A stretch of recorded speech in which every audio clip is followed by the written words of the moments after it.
change of range.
Right down to the end of your days, and I'll be right there at the top of the maze while the rats in the sewer stay stuck in the days. So now I'm coming for y'all, whether you like it or not, you've already gotten involved. Don't take it personal, I gotta finish you off, cause only room at the time for one gun in the drawer.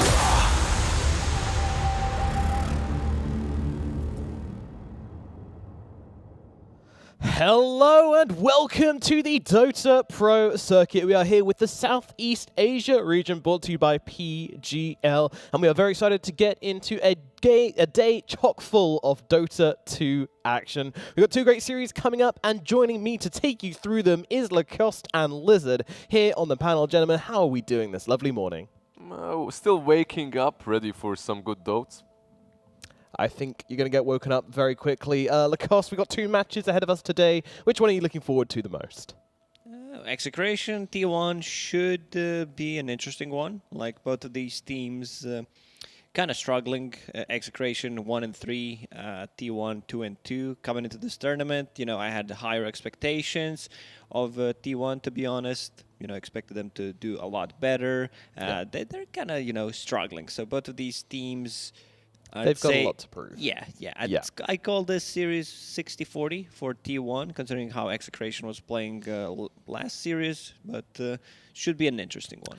Certainly should, especially when we take a look at those standings, which we can now do to see where everyone is sitting. And as you will be able to see, there are certain teams which are looking in a little bit of hot water compared to some others. Execration actually down pretty low down in the standings where we expected to. Yeah, 1 and 3. Having lost to Vice Esports, who were the bottom team in the standings for most of the time. They've actually been... They actually managed to jump up one standing now as well. So, it's a team who we had pinned as the underdog. Yeah, they've taken down Execration, so it's a pretty big deal.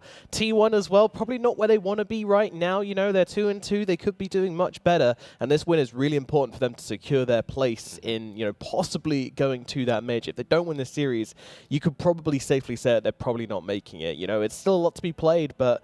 that's pretty much what's on the cards for this team. And, of course, they want to do better than that. So, really big game for both of them. The second matchup we've got coming up today is, of course, going to be Fnatic versus 496. But we can have a look at those standings quickly behind us on the board there and see T1 2 and 2 in the middle with 3 teams above them. And there are only 3 slots for the major.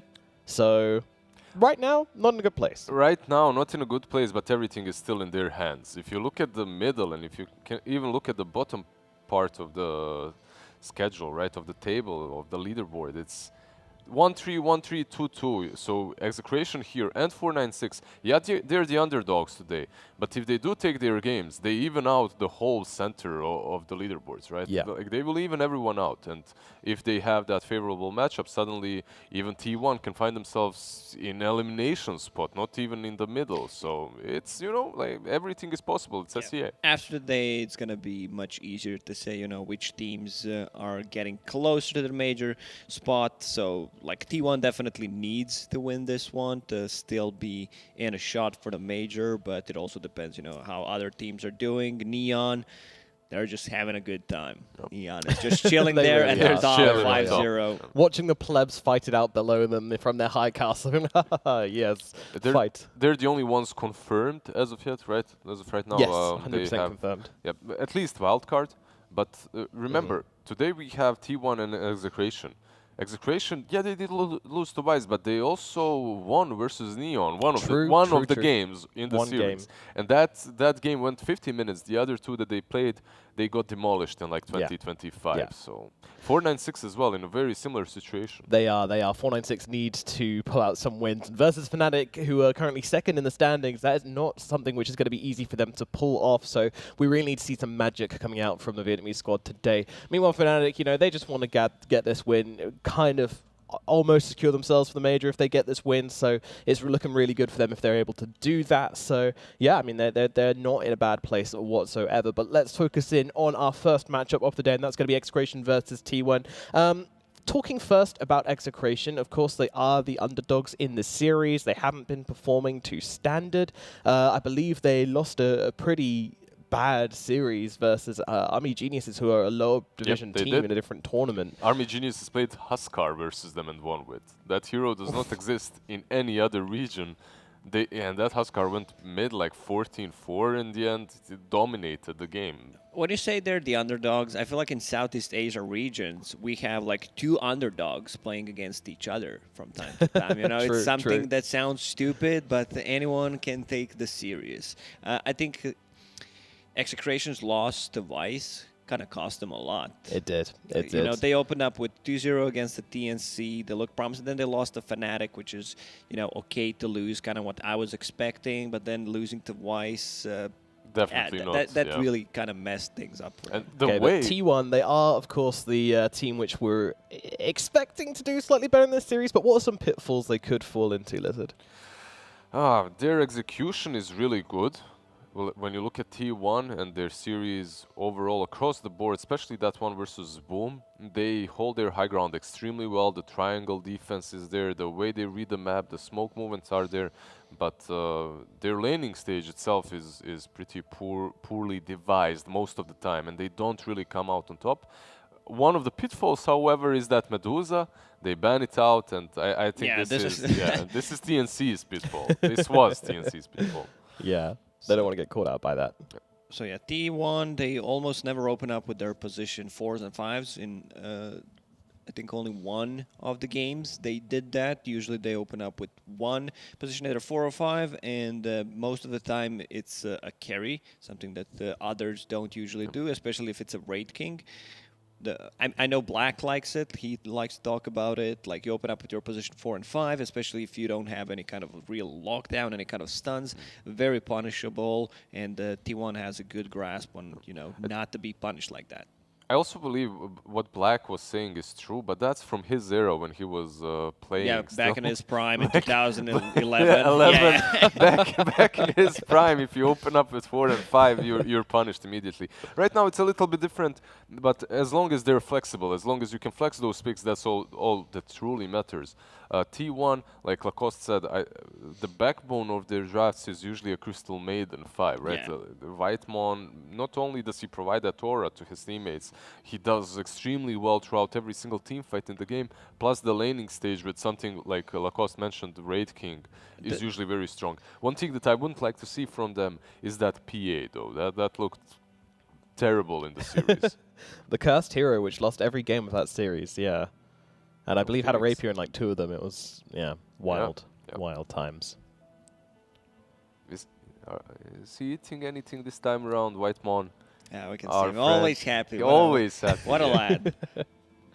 Dude, this is the guy you want as your captain, He's just always, it was always smiling away.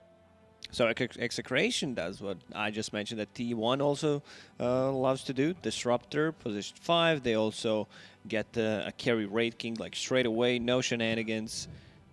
Like, I think you can open up with Raid King. Like, he doesn't have that many bad matchups to play into. He feels very stable as a carry, and he always finds the farm with the skeletons. It's so easy to just go to the jungle. minute 4 even, you know? Like, you get level 3, level 2 skellies. If the lane is too hard, adios, amigos. You just run straight into the jungle. And this combination isn't that bad. This Thunderstrike with the Shard on the Wraith King makes him a pretty powerful hero, even one that can deal with Yag later on. But T1's opening is also no joke. You have Puck, one of the highest win rate heroes across all regions, and then you combo that with a good team fight potential with Phoenix, Dream Coil plus Egg. That's already pretty good. Next Assassin still in a pool, so T1 might consider banning that out. Puck and Phoenix, they don't like to play into Next Assassin, and if like Execration can get Nyx, mana burn against Raking, so you're kind of stealing the pick, which I really like. And just Next Assassin overall feels like one of the better 4s, 5s at the moment, where he provides you with the vision, any kind of AoE damage, uncontrollable, easy to set up a stun.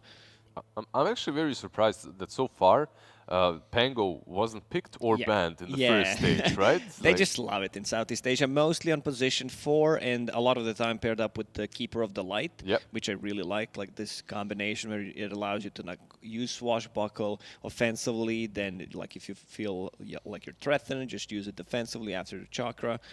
And Execration, also, speaking of Pango, like Lacoste mentioned Kotal as well. Usually Kotal is the centerpiece, like the backbone of their drafts. Like that hero plus Storm and they look unstoppable. Or like he mentioned, Kotal plus Pango. I'm actually surprised that they went this route, but Disruptor also a little bit up and coming in SCA. Yep. We've definitely seen it being popularized by TNC, and now the other teams are starting to give it a go as well. I just want to mention that OD has actually gone through the entire draft so far and picked or unbanned. Right. Correct. I'm looking more towards possibly like Mars for T1, where you have a Phoenix. He lanes nicely into Wraith King, doesn't care about the skeletons, pretty much just one-shots them with his second ability, so could be a good hero. Do you get damage as Underlord if you kill the Skelly? You should, right? Like, good question. You should. I don't see why you shouldn't. Yep. Also, why do skeletons have lifesteal? I don't know if you noticed. I realized that like yesterday. They have lifesteal. They're far away from Wraith King. Why do they have 360 movement speed? Of course, Kellys have lifesteal. Like they're there to. They're not ghouls actually. They're not. I don't see anything wrong with them having lifesteal and 360 movement speed and about 50 damage and about reincarnation as well. And remember the game when we had uptime. I don't see anything wrong with that. Remember the game when we had Wraith King mid. Like, if you looked at their wards in that game, they literally warded all the cliffs around him. Yeah, like, he just pops Skellies and they run around the map, farm for him. Like, go my minions. Secure me money. Mirana picked up by Execration. Interesting. No super obvious setup for this. What's the purpose? Just an egg killer? Egg killer. It's, decent position 4. I'd rate it 4 out of 5. Mirana as a 4 where, she gets stuff done.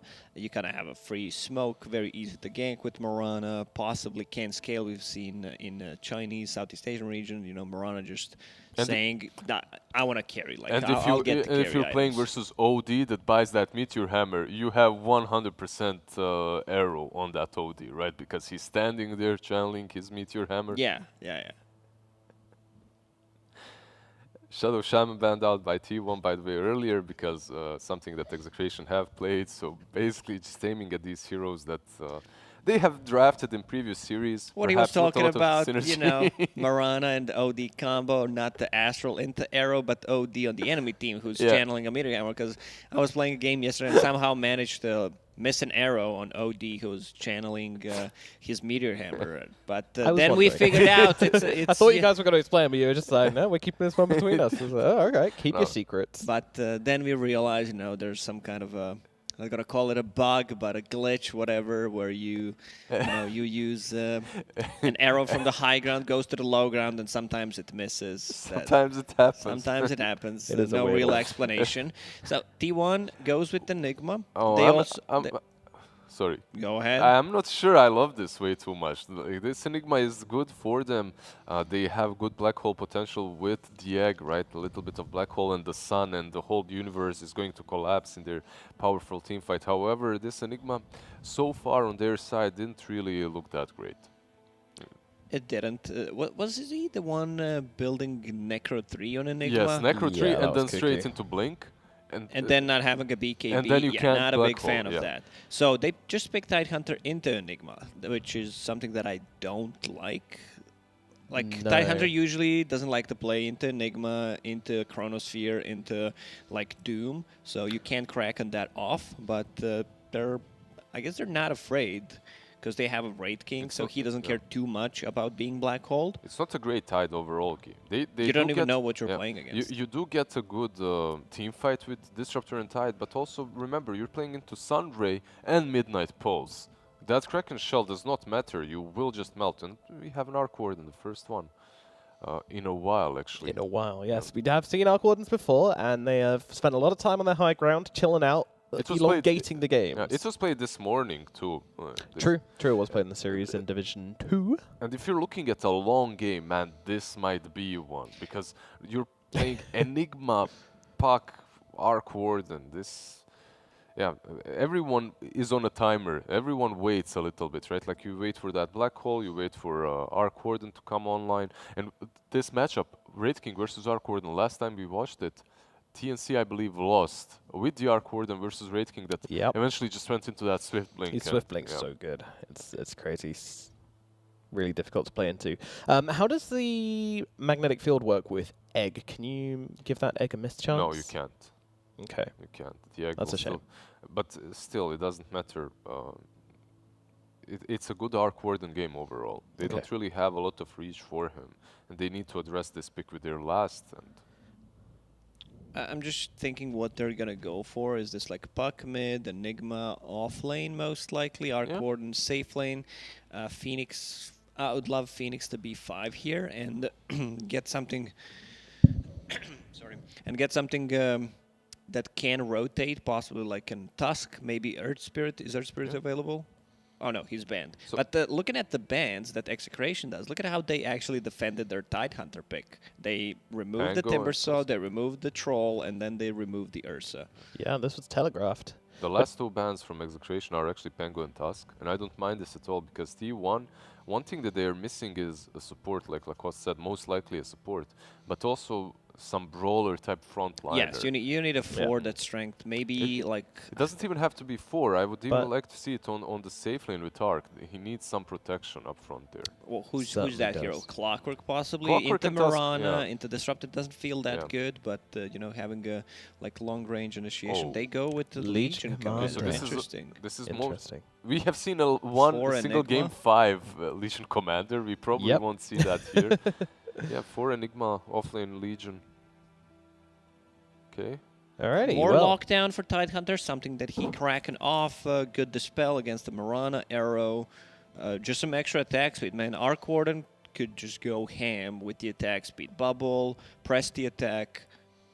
Plus you have Overwhelming Gods versus the Skellies in the lane. Also, I Yes, did not yeah. want to see Gleipnir being built on Arc Warden. That item just doesn't fit the hero. You're losing so much attack speed if you're not upgrading to Mjolnir. It's like you can go for Gleipnir, but you need to adjust your whole build to it.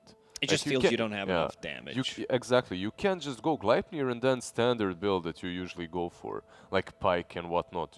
If you go for that Gleipnir, you need damage afterwards. You need some damage, some sort. I don't know where you're gonna get it from, but you need to get it Daedalus perhaps even. so you're saying Gleipnir Meteor Hammer is the way to go, let's... No, Okay, that's not what I'm saying. alrighty. Also, 15 seconds left. Let's see what they decide to go for. They don't have the save for Legion Commander. There's possibly like Glimpse on Duel, Okay. but they're doubling down on a team fight with the tempo, Dead yeah. Prophet.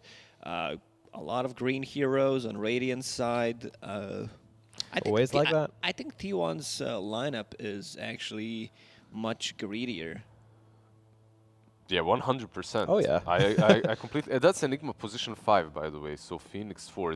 This Yeah, is cards on the puck. this is something that they're taking from OG as well. We've seen in the EU Enigma's being played on the safe lane, and then you just take away all the creeps, all the range creeps away from the enemy offlaner, and he can never get those levels. But this still isn't an easy lane for an Arc Warden.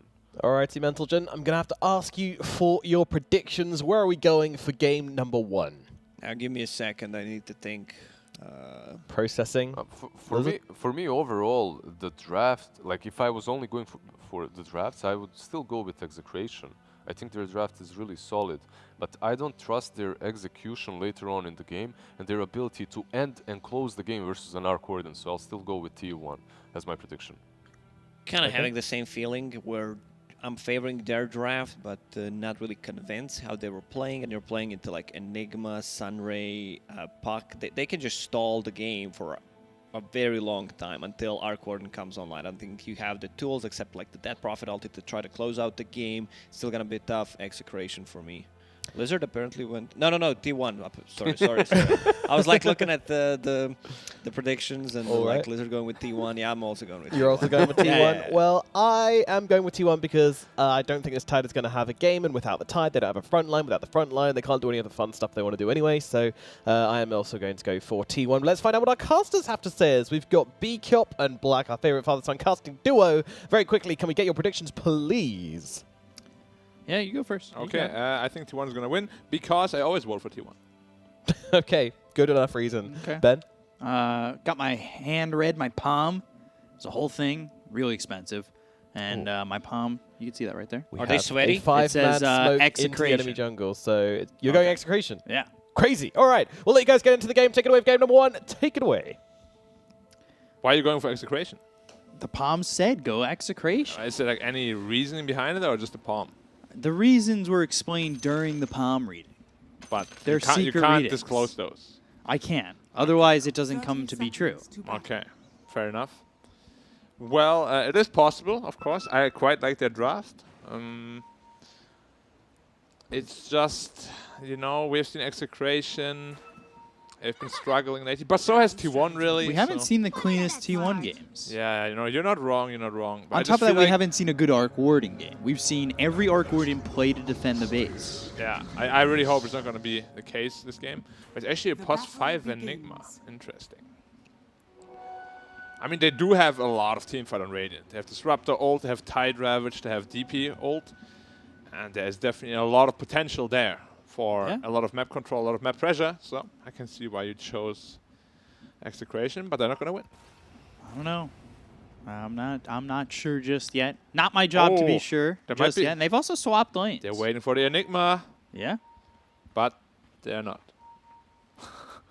I thought they were setting up for the Enigma kill. The Enigma's just taking too long. Yeah, it's very slow. Eventually, they're going to move forward. Mirana already given a little bit of a glance, but we take a look at all 3 lanes. Any of these lanes sticking out at you on ones that are heavily one-sided? Not really, because Execration actually changed their lanes, and T1 didn't, which means the tri-lane is going to be against... Ooh, Whitemon. He took an arrow. Already in trouble. One more shot. Oh, the tower armor. 15 health. Yeah, the tower armor just saved got him under there. it. I like this adjustment from Radiant, because they don't have the greatest response to tri-lanes on the Dire side.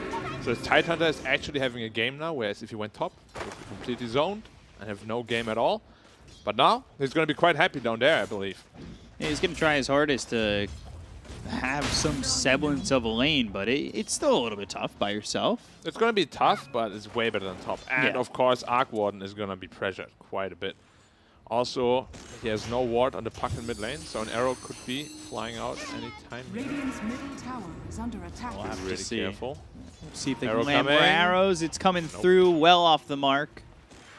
Hard to really gauge where Puck's going to be. Yeah. at He also has times. phase shift. So, now Tide actually being top. Interesting. because Arc Warden yeah, defeat bottom. Cuckoo. Okay. Yeah, they've made the rotation, so I believe T1 made the rotation first, which then should allow Execration to TP and counter that rotation. We'll have to see if they still want to try lane though. Oh, that was close. If that Gush connects, he's in big trouble. Managed to jog Fook. Juke in the fog. Jog Fook. It has to be a new term that we got to use from now on. That's the name of the first song on our album. Jog Fook. Yeah. I like it. We're gonna put it together. Nobody will know what it means. Alright, so they're just going to be dual laning here. I think that favors... Who does that favor? I think it's probably just going to be an even farm lane. No one really has kill potential here. And this lane setup is a lot better for T1 though. That's smart. So Well, why does this get like a lot better for them? Is it just the swap or? yeah, because Arc Warden doesn't have to lane into the tri lane anymore. He'll Yeah. actually be able to get CS now. Whereas before, if he just stays top into the tri lane, he's gonna have a very, very tough time. Well, that's assuming that BDZ doesn't just make the rotation bottom. You can leave the Tide. He got a bit of solo experience. He's still continuing to get that solo experience, right? Like, does BDZ come bottom? I think he wants to focus more on his own game now. But Right. he's still level 1. And, you know, maybe he's still going to try to threaten middle with some random arrows, you know. Dire structures are fortified. But I think they're fine with just giving Wraith King free farm. And Tide, you know, as you said, he's the most important piece right now. And they gave him a good lane, which is most important for Execration. He's 12-0 right now, not really behind much in CS. He's had some solo experience time. He's having a lot of solo experience time because you're seeing the Mirana continue to move around and has actually TP'd bottom. So they will go back to that tri lane. It gives Tide a solo lane, solo experience. I think this is really good right now for Rapido. It is very good because the plan of T1 was to completely zone him out. And obviously it did not work at all. Is this a game for Tide where he's trying to go with that cooldown reduction, get like an earlier arcane blink or something like that? Or is this more, is he looking to be utility, eventually get, you know, Blink Dagger with like maybe Guardian Greaves or Pipe or something like that? He will definitely have to go Blink Dagger this game, but as you said, I do also believe they need some utility. Because DP is there for the damage and Wraith King is there for the initiation later on. So you just gotta be able to provide some auras. Maybe even a Vlad's could be really good, you know. Yeah. Guardian Greaves for sure. Pipe potentially against that Phoenix. And Puck. And Nigma still level 1. Puck really low. Carl in some Whoa. trouble. Oh, doesn't jump to the high ground. Not enough mana for the Crypt Swarm, but does have the Spirit Siphon, so Ken gets first blood over Carl. We've seen stuff like this before. I know it's not a big lead or anything like another that, one. but this is already momentum for Execration. Cuckoo's made the swap. Arc Warden back towards top as Cuckoo comes bottom, but this is aggression from Execration. We've seen the highs and lows of this team. Yeah, I'm really, there's a bounty fight and we can talk about what's happening with T1. And they get 2 each. So it is an even trade. And yeah, for me, T1 always, you know, the strongest player in the team was Carl, but he has been struggling a lot lately in these matchups. Like Right. DP Puck is not easy. It's a 5-5 lane, but it's not a lane where you die as Puck. Especially not if the DP is full health. Yeah, So I'm not sure like what happened in the time between now and like 2 months ago, but he's been struggling a lot. Yeah, and that's a big mistake, as you know, it gives obviously the advantage over to the Death Prophet. And what we've seen from Death Prophets is you want to get that 6, you want to use Exorcism off cooldown to start, you know, running making top right the now. map smaller and smaller. And if you could do that to an Arc Warden, that's going to feel the best. You take the top tower, you take the mid tower. Now you have entry points to the jungle. Makes Arc Warden's game very difficult. Certainly. Definitely agree with that. He's just running back middle now. A lot of wasted time for the DP. Yeah, running back towards middle, certainly not the way I thought Ken was going to go about that. It looked like they were definitely setting up to maybe use that Exorcism Up top, yeah. up top, yeah. But he didn't even have boots, so this overall was a pretty weird rotation. He also realized that. But of course, still half a minute wasted or so, giving Carl some good time to catch back up. Wraith King completely free farming. And we have seen so many Wraith Kings across the regions that just completely snowball. This hero is ridiculously strong right now. Yeah, it seems like, what, Midas Radiance, and all of a sudden you're doing quite a bit of Another damage. glimpse. They're going to use that glimpse. They've got the Arrow. stun. Arrow comes in, but it's not going to be on the mark. Cuckoo, though, running, press the attack as well as the overwhelming odds. Kinetic Field doesn't land. He's so fast. Yeah, so fast when you're hitting 3 heroes. Yeah. And DP again, another rotation that doesn't bear anything. It's like not fully committing. Like To if the you want to rotation, rotate, yeah. honestly, as soon as the glimpse is there, just TP. You Yeah. know, if you want to rotate. Like don't just keep walking to the lanes because you're You're always losing going to a lot be of seen. time. Bottom, they've got the arrow onto the Legion Commander. They're trying to get this kill on a Cuckoo. Press the attack and the overwhelming odds again. One more right click with the Thunder Strike will be enough, but the Dream Coil comes in on a 2. Carl trying to get something in return, looking over now at the Mirana of BDZ. With the Waning Rift and the Illusory Orb, will get a trade. It's a trade for the Puck. You know, support. Puck comes over, gets a kill. Death Prophet goes into the Exorcism, looks over at Whitemon, but the focus should be on the tower, right? Yeah. That's and a lot of gold, though, to get from those Eidolons. He's coming with the Ravage as well on Tidehunter. but they shouldn't really do too much because they're just 3 heroes here already. And it looks like a wasted Exorcism for 5 Eidolons.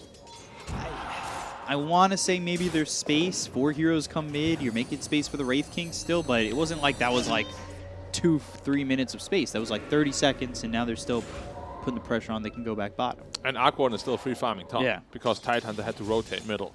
50 gold to the Midas. 8-minute Midas on Arcwarden is impeccable timing. Super good. Basically free farm.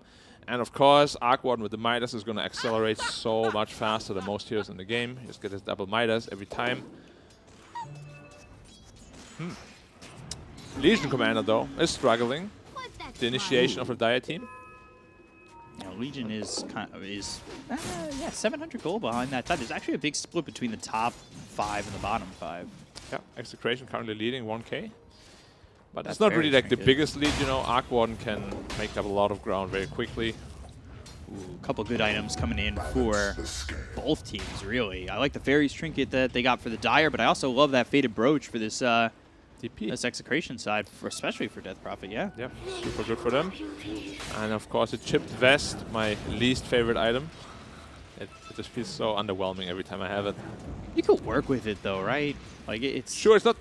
I mean, it's for free, you know, you take it. But you rather have like a... Oh, they do have a jelly, too. Yeah, Jelly with the chip vest. I think that's a good combo. It's all right. Yeah, like 5 health region. Pretty good. That with a Fairies Trinket, you know. Royal Jelly Fairies Trinket, that feels even better. And Royal Jelly is just like the best, like feels good item in the game. Yeah. It just gives you free region. And just, okay.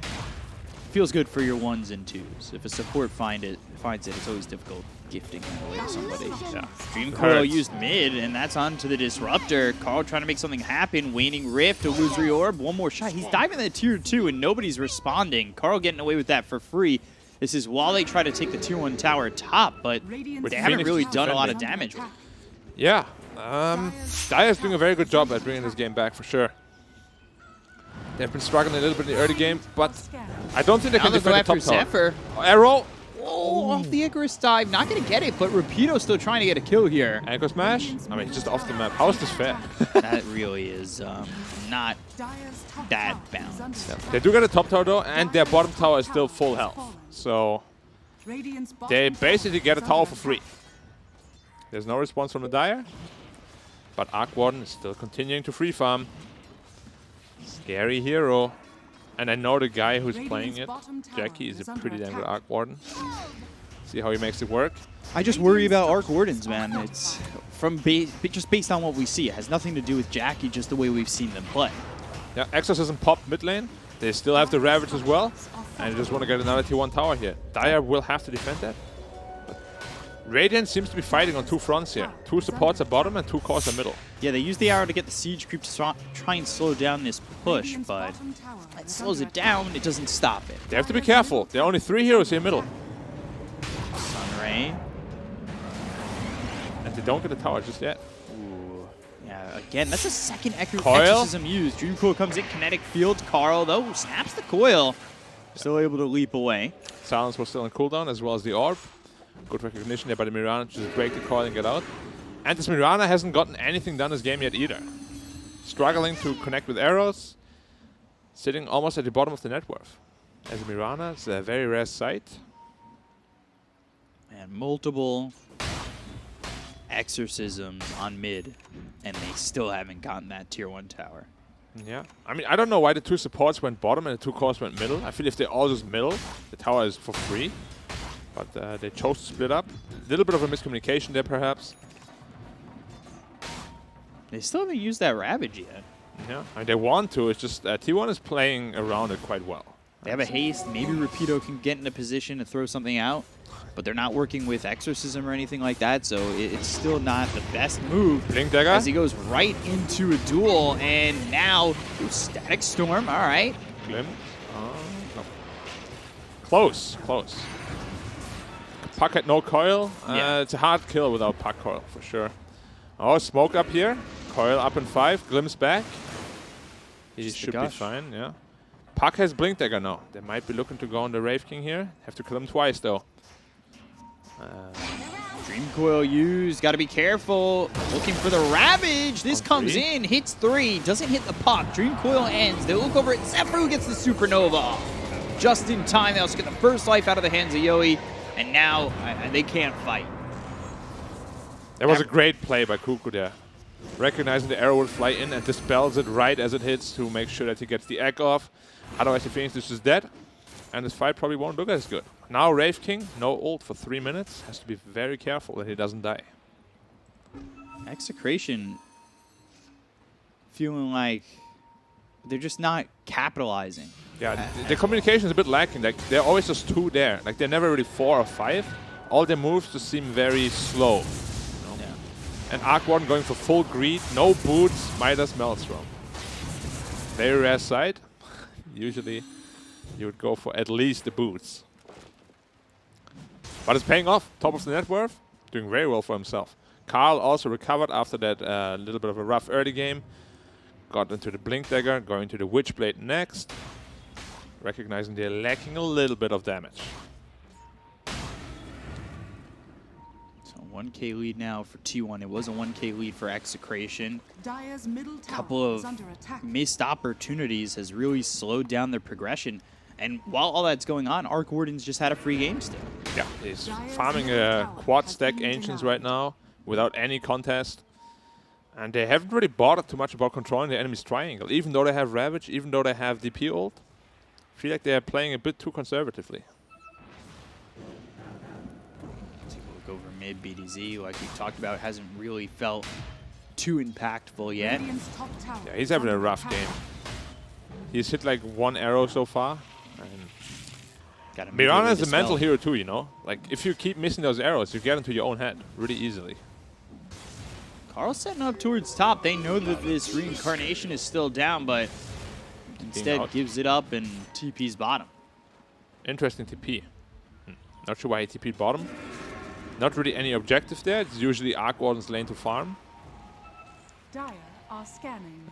Phoenix going to the bigger. Phoenix is very rich. Same net worth as the Legion Radiant's Commander. middle tower is under attack. Dude, they found themselves Whitemon, Static Storm, as well as the Kinetic Field. Should be able to get a kill and will. BDZ does get credit for that one, taking out the Enigma, who is 200 gold ahead. This is a 5-position Enigma. We haven't seen the Black Hole yet, but it's tough when you're in that 5 position to really make anything of it. Always is. But because of that threat, you know, Disruptor threw out the ultimate right away, so there's no turnaround potential. Just being an Enigma, you know, having this presence can be pretty threatening on the map. Yeah. The omnipresence of a Black Hole is always present, even when it's in the 5. Yeah, if you get a good hole, together with an egg or coil, you know, there's always a lot of combo possibilities. Yeah. So they definitely have to be very careful here. Another smoke up by Dire. Legion, Puck, and Phoenix looking for a team fight here. They do have Exorcism and Ravage, though. Need to be very careful about what you're pushing into as they're starting to converge. Yoi, he's got 5 seconds till he has the reincarnation available. They'll pop the Exorcism. They go after the Legion Commander who's been silenced, but the arrow doesn't hit. Cuckoo in trouble all by himself. The rest of the team leaves him, Dire's top and they'll tower get the is kill under there on attack. the Legion, and immediately, this is to the tier 2. This is something that we really haven't seen much of, and Execration is getting and committing to these objectives, but now they have an opportunity to do so. Take the tier 2 if they can do that. They get themselves an outpost, but I don't expect T1 to just let this go. Yeah, Puck has a Silence cane onto the rune as Puck. well. Top tower is under attack.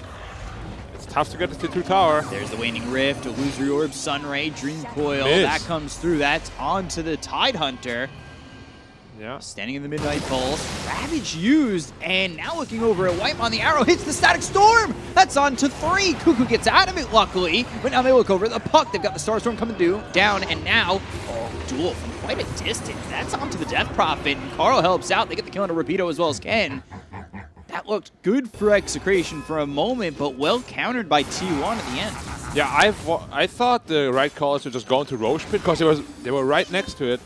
And diving into 2 tower against Arc Warden this farm this early on is a big problem. He TP'd in quite late, but he dealt a lot of damage on that Arc Warden. And it's just something you have to respect at this point, you know? This Roshan was very free for you. You Yeah. decided to pressure top instead, and it kind of backfired. Now you're 4K behind. You don't have Ravage and DP ult to work with, which gives even more space to the Arc Warden. He's sitting at 10,000 net worth now. 2,000 ahead of the Wraith King, who has had a pretty free game himself. Yeah, the Arc Warden getting involved, something different than what we've been Radiant seeing are from scanning. previous Arc Wardens that have played to farm and defend. This time, you've got Jackie who's trying to fight. Yeah, I mean, he hasn't done like too much in terms of, you know, trying to help out the team, but when he needs to be there, he is there, at least so far. And he's doing a good job overall. And he's very rich. He's like filthy rich. With just this presence, though, like, he's similar, I would say, to the Black Hole. His omnipresence. Is Arc Warden going to be there? He's pretty farmed. Like, if he's there, I don't know if we can fight. So you have to think about that if you're Execration, right? Yeah, definitely. And as we saw, backfire top. I feel like if they just get the Roshan, you know, and then fight with the Radiant's timing, it's much better for them. But their chance is kind of gone now. Like, the next Roshan is going to be much harder to fight because this Arc Warden has a Mjolnir soon, and it's a huge power spike on Arc Warden. The clone alone can deal so much damage with just a Mjolnir. Yeah. Arrow Connects on onto Phoenix. Phoenix. Sounds a bit late, but Yeah, it hit during the Icarus dive, so had to come all the way back around. They're trying to get the kill on a Zephyr. Carl comes over, now might just drop down a Dream Coil if he can catch somebody, but instead chooses to back away. disrupt the ult. And this is on to the Enigma again. They're not committing. Now they'll look over at Rapido, and they've got the duel. Do they have the damage? It's going to be close. No dual damage on that one, but Rapido's still dead. Yeah. Maybe the duel was a little bit premature, you know? He could have waited. He was surrounded by enemy heroes. Maybe he doesn't care too much about the damage this game, because they do have arrow. Ooh. Oh. Tanked by a neutral. Yeah, very thankful. Of course, Phoenix, a creature of, well, not really the jungle, but the jungle chose to protect him. I don't know if Phoenix is a creature of the jungle. Nah, probably not. We'll probably just burn it. This is what I like here, though, from Execration. Going in a roach, roach something pit, that yeah. you were asking for off that last exchange. They're doing this without Tide. Tide. Yeah, and they have no idea on Dire. Yeah, this is a risky maneuver, and one that they're getting away with. Oh, God, no, he's getting bashed up quite a bit. He actually sunk pretty low. Yeah, if they saw this on Dire, they, you know, they have an egg, which is perfect at Roach Pit. It's very hard for them to do it if Dire know it, but they get away with it. Good job by them. Yeah, this really helps them maybe sustain the game, get Wraith King into a position where he feels comfortable maybe fighting into Jackie. Yeah, he will need like probably like 2 more items, like a Blink BKB. He's going to the BKB next, and then 1 more item after that. He should be feeling comfortable to fight. Smoke Another up. smoke. Legion Commander went pipe first, by the way, not Blink Dagger, so the team fight is very, very strong. Initiation, still strong because of Puck. And he itemized into the pipe just for his teammates. I like that decision quite a lot. Don't need to waste all that gold going for mobility if you already have someone who He can has to be top. initiate. He's alone top. Completely alone. He has to be very careful here. He may not get out of this one. Cuckoo finds him, gets the duel, and now they're looking over. Whitemon could set up for a black hole. It doesn't matter if it's going to be onto 1 if they get the second life away. Now they're starting to come in, though, and now they've got the silence as well as the static storm that's going to be out onto this puck. Sunray right on top of the Wraith King, but they just don't have the damage to get the kill on the Carl. They're looking over the Spirits. I think they've also got the Dream Coil that ends up snapping. Yoi walks out of it willingly, and he just dies. It's hard to make a call, you know, because you're getting Sunray from the back and you're coiled. Like, do I just stand in the Sunray? Do I break the coil? I think either way, he's probably just going to die. And Execration was not ready for that rotation at all. Another duel, though, where he did not get the damage from. Duels on the puck. He's fine. Should be a tier 1, but they are looking to maybe set up and defend at some point. They've got 20 seconds until the Wraith King's even back alive. They're Yeah, gonna 20 go. seconds also till T-Fields. Ravage Ooh, on 4. Ravage! That's a massive Ravage. They'll go after this puck. Do they get the kill? Yes, they do. The Tempest double. Black Hole on the 2. That catches them. Oh, Whitemon. Perfect setup. But it's only the first life away from the Death Prophet. Rapido on the run. He gets out. Ken all by himself now. RR trying to help out. They've got the silence on both this Arc Warden as well as the Enigma. The duel comes in onto the Wraith King. But, glimpse back. Warden. This is a problem for Jackie. They'll catch him. They've got the Exorcism. And they'll take out Cuckoo. He was on a killing spree for just a split second as he took out BDZ. But traded immediately by Ken. That's a good return for Execration.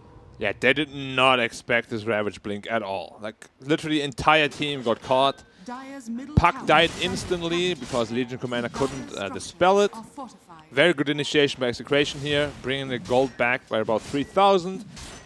Good job. I did not expect the fight to go as smoothly as it did. Because they didn't have Exorcism at the start of it either. Came online a little bit late. They still managed to take the fight quite convincingly. Yeah, they got away with that quite a bit. Rapido just barely survives getting away with the Essence Ring. They do get the glimpse. That's a great job from RR, knowing right where that Arc Warden is with the help from the Death Prophet, bringing him back and getting that kill. Yeah. I've said it quite a bit of times before. I'm not a big fan of Witchblade on Puck. I just feel like it always delays your like item timings when you're playing as this initiator. If they could get Jackie again. Jackie. TP. He's gone. Oh, no, That was just a clone. That was just a clone. Double. Do they have the Got damage though? Yules, and now they've got the Static Storm. They certainly have the damage. They're going to catch him again. There's back-to-back deaths for this Arc Warden. Who's had a perfect game. Not so perfect anymore. Now counter smoke by the Dire though. They're looking for the Wraith King. He has reincarnation though. And his team is around. Team not too far away. He's been hit with that Dream Coil, and now the dual Supernova trying to line it up. Malphus walking away, Yules up into the air, and it's not timed right. Here comes Rapido, here come the reinforcements. Execration go in, they land the arrow onto this puck. Goes into the phase shift, Sunray onto Execration. Zephyr just standing his ground for right now. Icarus dive away, Spirit Siphon on a Whitemon. They'll focus their attention now onto the Enigma. Rapido still moving forward through that gush, slowed down Whitemon. Crypt Swarm misses, but they've got the Yules. BDZ doesn't land the arrow. Press the attack comes in just in case, but they've also got the glimpse to pull him back. He cannot leave away from this Execration side. That being said, though, RR dies to Kara. They're thinking about going back into Yoi, knowing that his ulti is down. They've got 7 seconds until Duel is back up and available to get that lockdown, but I don't know if T1 are really willing to go in even further. Yeah, if they don't miss that egg Yules combo, I think Wraith King is in a bit of trouble, but ends up missing.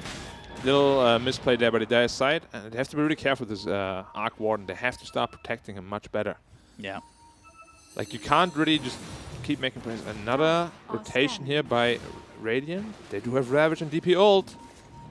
Moving over, Blink Ravage, that comes in, hits on the 3. They'll find the Phoenix first, but there's the press the attack. Icarus dive trying to leave, Dream Coil on the 3. Carl comes in, he's got the silence onto this Wraith King. Wraith King now hit with a black hole! It's on the 3! Oh, geez, Whitemon finally falls. They get the kill to BDZ. They've got the BKB pop here by Ken. He's trying to move in, but eventually turns his decisions to trying to TP out. They get the kill on the Rapido, Yoi, and Ken in succession. 4 heroes gone to the side of Execration. T1 come away on top. That, yeah, I was pretty much just on the back of Whitemon. They did not have egg. They didn't have anything really other than the Black Hole. Black Hole's 3 for the full duration and a +5 Enigma. Like, what else can you ask of him, you know? Yeah. Holy shit. That is a spot where it looked like Execration had the jump on them. They throw out the Ravage. They start with a 3-man Ravage. Let's take a look. Yeah, take a look at it again. Ravage comes in, hits on 3, press the attack, saves the Phoenix just barely, and Whitemon just sets up here. When they get a big Dream Coil like that, they're going to look for more, and it's just on the edge of the Death Prophet catching them. You could argue that they made a big mistake on Dire to focus the Phoenix, who doesn't have egg, rather than the Enigma, who still has Black Hole. But it was super well played by Dire, you know, purging the stunts of the Phoenix so he gets out. Then Enigma landing a perfect Black Hole on that 3-man Dream Coil as well. And, of course, Wraith King, no reincarnation. He died with BKB on, even though they don't really have damage through it. Yeah. Because that Midnight Pulse dealing a lot of damage through it as well, of course. And that puts T1 back into the driver's seat of this game, where it felt like Execration were kind of taking over. They've got the Static Storm on the puck, but do they have the lockdown arrow? It goes right past them as he phase shifts away from it. Cute Yules attempt there.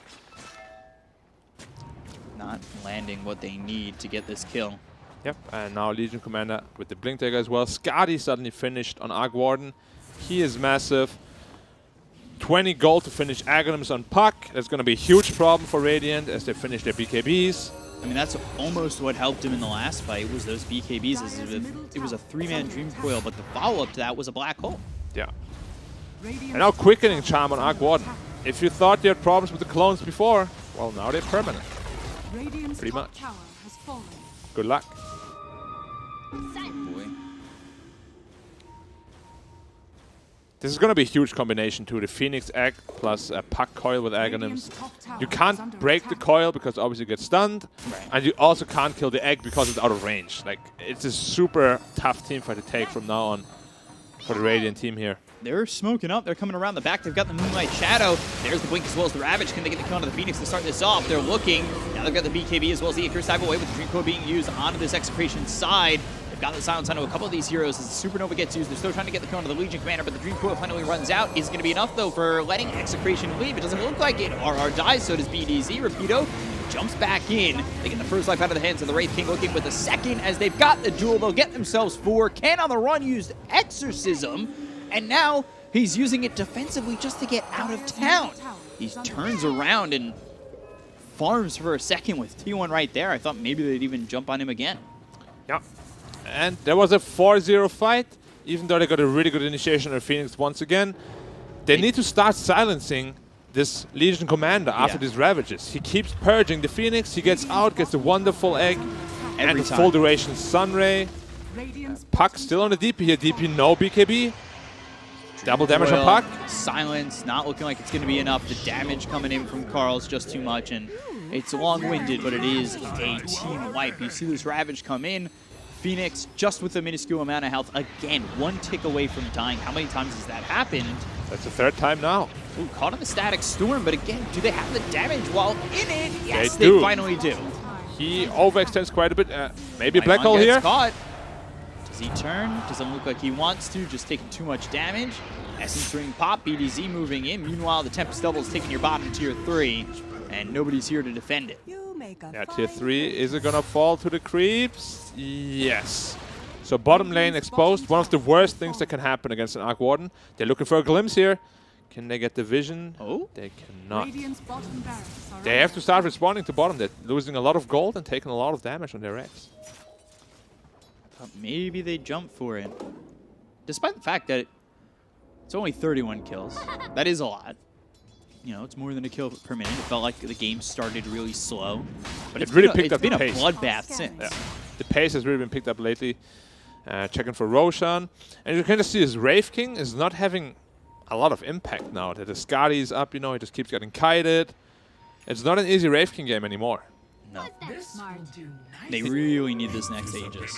He needs like 2 more items at this point. He needs AC and maybe like a Swift Blink, even a Basher, you know. Like he's really far behind. He's over 7,000 ever behind the Arc Warden, who now finished up a BKB. So this Tidehunter's not going to be a problem for him anymore. And this bottom lane is just going to keep getting shoved in by this Arc Warden clone. Right. Another smoke up. Without the Mirana, though, they're only 4. They do have Ravage and DP ult. They're running into an LC here.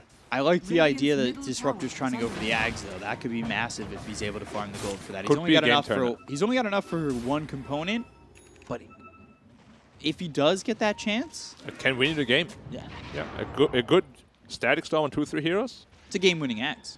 Every time, yeah. It always has been. Always has been, yeah. Since it started muting items, Yeah. it's a brutal agonist for sure. But again, you know, you're smoked up with 4 heroes. This Arc Warden clone does not care, obviously. Just pushing out all lanes. Now tier 2 tower middle is down. This is why Arc Warden is such a strong hero in these kind of positions. If you're ahead this far, it's so tough to play against it. He's just constantly shoving out those lanes. It's a nightmare to deal with. Psychic Headband for the Tidehunter. Yeah. See who that ends up going to. Yo,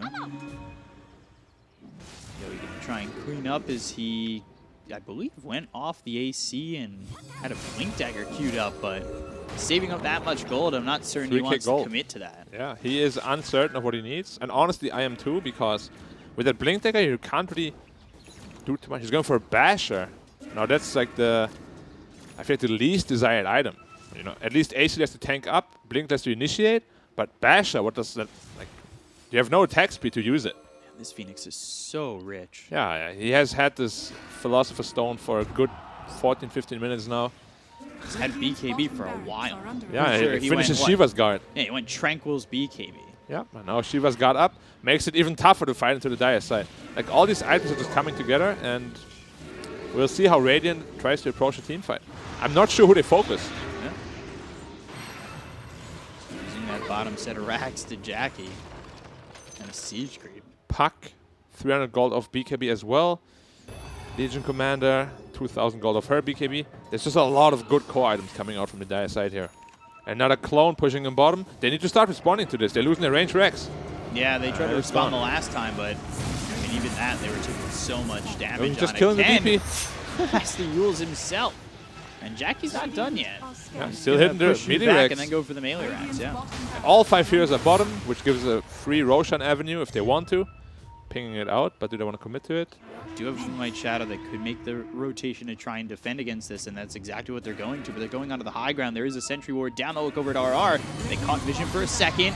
Now they look in with the BKB being popped early by Zephyr, but they get the duel out on a Rapido. Oh, dear. They caught RR. They catch Rapido. Both are gone. They do have buyback. They popped Exorcism. They have to fight. They have to go in. Whitemon hit with the stun. They're trying to get the Black Hole out of their arsenal here on the side of T1. They're going to do exactly that. They look over at Jackie for the moment and don't have the damage just quite yet. But BDZ, he ends up following the Static Storm. It's onto the Phoenix. They've got the silence, but can they keep him silenced? They'll look over. They'll stay with him. They've got the glimpse. They'll get the kill on a Zephyr. Both those heroes don't have buyback. He bought back on the Disruptor as well as the Tide. Maybe there's an opportunity, or maybe there's an avenue to get Roche if you're Execration, but it's not looking like it. They're going to go for that as they're backing away. Yeah, no DP ult and bottom lane. They actually got the bottom racks. I think the creeps got the bottom racks. Yeah? No, the Jackie clone came in to get the bottom racks while they were distracted fighting there. Good awareness by Jackie to get the bottom racks there, which means, you know, they're just going to wait for cooldowns now. They're going to go into Roche because they don't have DP ult. They still do have Ravage. But is that really 18K impactful ahead. now that they have almost 3 BKBs? Enigma also just finished her BKB. Or his, or its. I'm not sure what it is. It's an it probably, right? It's a Space Cosmic and Force something. Yeah. He looks pretty ripped though, like he has a 6-pack. He goes to the gym. He's getting, his trainer's actually Lizard. Really? Yeah, that's what I heard. He's Okay. the trainer for Enigma. That makes sense. Also, Jackie, you know, he picked up a bash on Wraith King, right? But he doesn't have the attack speed, so he only got like 2 attacks in. Didn't get the bash on the Arc Warden. If Arc Warden dies, that's actually really good for Radiant. But a little bit of bad RNG coming out for the Radiant side. Yeah, now they've got the Blink Dagger as well to try and close the gap. I know their focus was on the Enigma Not a at Mirana first. ult. There's the Moonlight Shadow because T1, they're setting up towards Roche, and I think Execration kind of got a whiff of this. Yep, they still don't have DP ult though. And this bottom lane, they need to shove it out further. It's always sitting in their base. Every time they want to try to make a move. They clean it up a little bit. T1 back off the pit. DP picked up an Aeon Disc, very good against the duel, of course. And against the Puck Coil, makes a lot of sense. They've been holding the duel, though, for Wraith King. Yeah, and for Tidehunter. Yeah, I got the last one on Rapido, and that made sure that he couldn't get anything out. Arc Warden finished Hurricane Pike.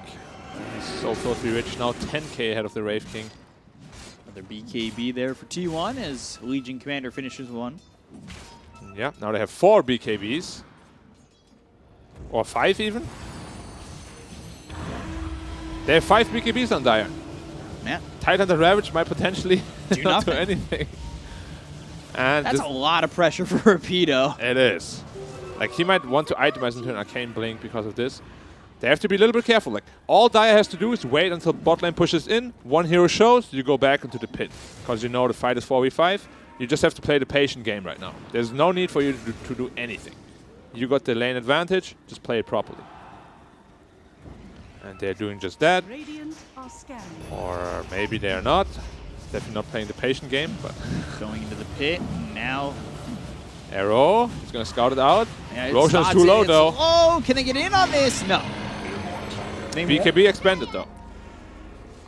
They had been scouting it for so long, and now Execration, they come away empty-handed. And the bot lane is pushing in while they're being chased by the clone. There might be an avenue to initiate here on them. Okay. Blink gun to the Tempest double. Meanwhile, Dire setting up bottom because at some point Execration are going to have to respond, and then from there T1 can just have the advantageous position of knowing where they have to respond and being there already. Yeah, now tier 4 items coming out. Dire's top We'll tower see if is under attack. T1 wants to farm them first before going high ground. Stun on the real Arc Warden. Shouldn't amount to much though. There's still LLC in the background.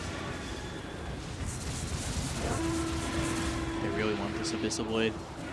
They can just get this lockdown. Or it was just a clone actually. I thought it was the real Arc Warden. My bad. But yeah, like you just see, the clone is pretty much there constantly. It's 5 seconds cooldown right now. or rather downtime, not And it's cooldown. so hard to just keep it occupied, keep it stunned when Legion's right there.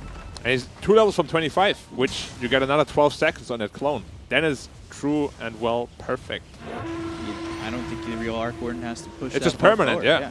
It's longer than permanent. Radiant's middle tower. You'll have it has up pretty fallen. much every time. Not sure why they added that talent. Like, I was like, yo, maybe we should nerf Arc Warden, and then suddenly he gets a plus 12 talent. I was okay. Not sure what happened there. Oh, Puck ult. Oh, not Puck ult, Disruptor ult on the Puck, but he blinked out just in time. Radiant's middle barracks are Now you don't have that at your disposal. Yeah, and the Static Storm is massive in these team fights. It's super important for sure. And this Arc Warden clone is just pushing single-handedly. Like, they can't do anything about it. DP is cutting the mid wave right now.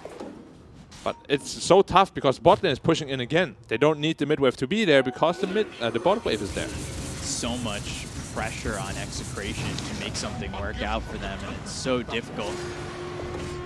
He's Bash, playing the okay. Arc Warden game. But Yui, Oh, he's taking a lot of damage. he's going to lose his first life here. 40 seconds cooldown. They're going to want to dive in on this. They've got the duel. They have the Supernova. The Ravage comes in, but the BKBs are out, so it doesn't matter. The Black Hole's there to confirm the kill on Yui. He'll buy back immediately. The Supernova goes off, but they've already used Ravage. They have no Static Storm. Exorcism's down. Dream Coil onto the Wraith King.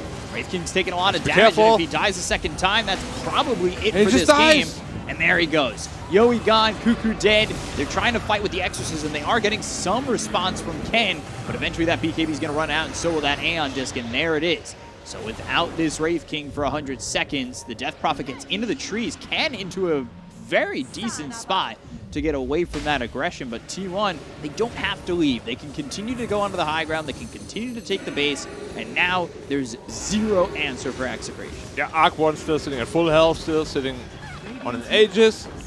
Phoenix bought back as well. They just want to end this game. Probably just going to go through the top side. And Yui massively misplaying there. Like, he bought back without ult, dies once more. And, I mean, even if they manage to defend now, he has no game. He just has 0 net worth at this point. Yeah. As Rapido Arc the Warden 1v1 clone. against the clone, not exactly winning. Yep, it is never an easy fight. Radiant's top Another Tempest tower double up. is under At least they found Spell Prism on DP. Ooh, so they Exorcism found the got puck, 40. they got the Hex, but they missed the arrow. Do they have the damage? They have cheese. Oh, jeez. Fire Well, on 2. that's going to be really bad as they've got the Dream Coil down into both these heroes. There's a Static Storm as well as the Kinetic Field. Meanwhile, Top's pushing in, and Static Storm doesn't do anything to stop this puck, who continues to just be super elusive. Yeah. He's just playing with them, really. He's just taking their time up while they push out top. Yep. Still no Wraith King. DP all up in 15, though. Jackie has to be a little bit careful here. He doesn't overstay his welcome. His BKB is currently in the backpack, so he doesn't have a defensive tool. Arrow in on the Tempest double, Sunray. That's finally a get good amount it. of gold, for the DP at least. And, as always, the less objectives you have, the less you need to worry about them. Defending one side is not the hardest thing to do. It's like the, knowing where they're coming from. Yeah. Thanks for taking the rest of our base. We'll try to focus on one side. Yep. And no Spell Prism for the Arc Warden. Feels bad, man. That would have been brutal if he did get that. Penta-Edge Sword on the Puck. It's going into a Nullifier on Arc Warden. I like it quite a bit because, of course, they have Yule Scepters as well as Aeon Discs. Right. They still do have the damage to blow up this Arc Warden. They have Blink Hex on the DP, but it's just so hard, like you need to initiate on the Legion while you initiate on the Arc Warden. There's like so many things you need to do. There's going to be an egg to worry about and a Puck Coil. This Dire Draft is really simple to play from this point on. And that buyback really, it slows down the Abyssal Blade, that extra control that maybe the Radiant would have had to get these kills, potentially onto maybe, say, the Arc Warden. So, Yep. really tough for Execration to really find their opening. Spell Prism for the Death Prophet going into the Arcane Blink. This could be a moment for Ken. Now we have seen DP, he's very strong. Level 25, the +8 Spirits talent, putting him at 32, I believe. 32 Spirits, and each of them hit for 50. That's a lot of damage potential coming out. Especially if a target is like gushed, or just stationary stun from Ravage. They die in seconds, no matter how farmed they are. BKBs aren't even at 5 seconds for most of these heroes. They're actually kind of high for everybody but the Phoenix. Yeah, and you can just see T1 every time there's a team fight. They're not even giving Tide a chance to Ravage, you know? They just 5-man preemptively BKB and kill the target they want to kill. And Tide can just sit there and do nothing about it. And Clone pushing the top again. Arc With Warden level Eidolons. 25 now. So he has that Tempest duration talent. And now you can just see the uptime is permanent. 38 seconds duration, 31 seconds cooldown. Okay. Tide going to try and fight this. Spirit Siphon, Crypt Swarms. Okay. Get them 300 gold on the Death Prophet, who's Yep. working And the next one's coming in already. on that buyback now that you've got the Arcane Blink. 2,000 gold away from it for the Death Prophet. The thing is, this will never stop, you know? This Arc Warden clone will always be top now. Yeah. And it will keep hitting you. You need to be able to wrap around and find a response to it, because your Rex are falling, slowly but surely. This is the Arc Warden game. They need to do nothing else. There's the Waning Rift. Tide. Illusory Orb. Rapido now hit with the Dream Coil. That's going to be down. They haven't jumped on it just yet, but there is the Icarus dive. Tide, Coming taking through a lot on of the damage. Tide. Bloodthorn, he's dead. Oh! Guardian Greaves. Greaves. Illusory Orb. Maybe I spoke too soon. And he But got him. no, Rapido still falls. He does have buyback. He does. No BKB on BKBs Puck are now. getting used. Oh, Enigma finished up his Blink Dagger. Blink BKB could potentially turn this entire game. Well, not turn, but seal the deal, rather. Wrapping around, Execration. There's the Blink as well as the Exorcism coming through with the Arcane Blink being used, but there's the Black Hole. On the Tide. Comes in onto the Tide Hunter, who just bought back. Can he get a Ravage off? Yes, he can. Is it going to matter, though? It doesn't look like it. Static Storm is down as well as the Kinetic Field. They're going to blink in as well as get the duel onto the Death Prophet. They're getting the kill here on the Ken. They'll take out the Death Prophet. This is looking like that is the end of game one. No Exorcism, nothing to work with here for Execration, and they will call GG. T1, they take game number one, and I mean, it was Execration who almost got it going in the beginning, but T1, at the end of the day, they looked really strong, and I think this is the first time I've really felt comfortable with an Arc Warden. It just seemed like an Arc Warden game where you weren't looking to defend. Yeah, he was going complete greed. Maelstrom, Midas, before Boots even. And he got away with it, you know. They didn't contest the triangle at all. They had the tools to do so. But, you know, like they just fell flat on like 2 or 3 team fights. And that's all it takes sometimes against a hero like Arc Warden. He was suddenly 5,000 ahead of the Wraith King. Permanent split push coming in. Just too tough to deal with. I mean, T1, you know, they're looking pretty crisp in this series at least. That's what we were expecting to see from T1 the entire time. So hopefully we see more of that if you're a T1 fan. But to break it down even further is the panel. Back over to you guys. Tier 1 performance from T1 in this game 1 of this series. Here to break it down with me is, of course, Lacoste and Lizard. Guys, what went wrong for Execration? Because it seemed like they were doing pretty well until they weren't. A couple of bad team fights. I think they overextended at the tier 2 tower on the top lane, where you're fighting into Arc Warden. Black talked about how like greedy Arc Warden build was. It really was. It was not punished. Like you can't afford to go late game against this type of a lineup that T1 had. A couple of bad executions. They were focusing Enigma. It's still, you know, position 5 Enigma. First 2-3 black holes were like not the greatest. Later on, Whitemon was just doing some heavy lifting from position 5. Reason why we see Enigma, you know, being contested mostly in Europe, something that OG does love to play quite a lot. Position 5 Enigma, where you're kind of securing the safe lane, denying the farm, and you still have that big team fight potential coming up from your position 5. Like once you get to a BKB, it just feels like they don't have the answer because they have no abilities. One of the reasons also why T1 built 5 BKBs in this game. Actually There's nothing 6. to go through them. Yeah, if you count Arc Warden Clone. Really, really well played overall by T1. And I would say that what they did versus Boom, they just repeated here versus Execration. And that's okay, we don't have to dominate our lanes. The lanes didn't even go that great for them. They didn't lose. We've seen a lot of that Prophet's rotations that went in vain, but they didn't dominate, and they still were the ones being pressured in the mid game, as you usually are when you're playing the Arc Warden. But the way they set up the defense around the triangle and the top tier 2 is literally what broke this game and won it for them. the Maelstrom Midas without boots, I think that's the way you have to be playing right now with Dark Warden, especially if you're farming that triangle. If you're not playing mid, you just chill in the triangle, you go to Midas, one hard camp, and you farm the Ancients. That's it. Yeah. And Maelstrom, you need that Javelin fast enough so you can actually ramp up that farming speed. Yeah, and a huge problem for the team if they've only gained 700 gold from buildings when you've got a death profit on their team. I mean, this is the result of the Arc Warden just shoving their lanes at any given point, and just the sheer aggression from T1, you know, they were pouncing on them. They just needed to invade. Like, if you're playing versus Arc, you need to invade that triangle earlier. Especially, like Black said, boots, they're not necessary, but you need to invade that triangle and punish him for that. Yeah. Like, they usually don't buy boots anymore. Like, they don't get it, but you need to know where he is, because he's moving at, what, 300 movement speed? Like, you can catch him so easily with any single hero. One Yules and he's dead. That's one of the reasons why he wasn't joining fights, or if he joins them, he's only with Clone there. Meanwhile, his main hero is a mile away. He's too afraid to be close. I just love the itemization in this game by pretty much everyone on T1, especially Phoenix, rushing that BKB. Yeah. He understands, you know, where the threat is going to come from. The Ravage, the Static Storm, DP Silence, not going to be able to use the Sunray or the Egg. Also, Cuckoo had some really nice, like just the synergy between the players in this game. You could feel it. This is the type of play that I expected from T1 coming into this tournament. And For sure. finally we see it. It was a really hard game for to call MVP on this one, I would say, because everyone just played really well. It was T1 as a team doing it. We have gone for Jackie on the Arc Warden as our MVP for this first game, though. You know, he was that power in the back, forcing the team through and ultimately closing it out for his team, as a good carry should do. Yeah, but this was honestly a very easy game for him. His GPM is on point. He played very well,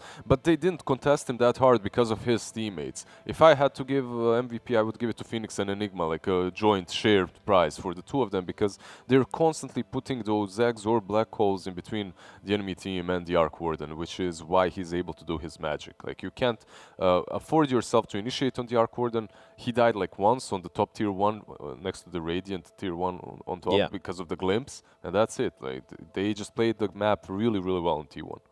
They certainly did. They certainly did. Well, if you guys are looking for more Dota, then it's just around the corner as we're going to throw it over to a break for game number 2. But if you guys are looking for a new chair, then, of course, Secret Lab is a place to go. Those chairs are incredibly comfortable, and they are, of course, the sponsor for this show. So if you're looking for a new chair, look towards Secret Lab, the Titan, and the Omega. 2 wonderful, wonderful chairs for you guys to check out. Do so if you're in the market for one. But from us, we are thrown over to a break, after which we will be back with game number 2 of Execration versus T1. Can T1 keep up their dominance, or will Execration strike back? Find out after this short break.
just can't find a comfortable headset. I mean, I've tried everything.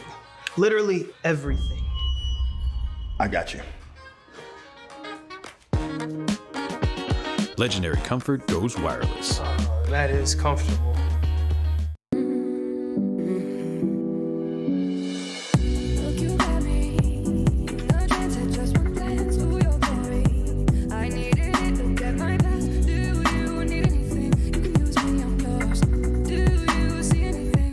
Change of range.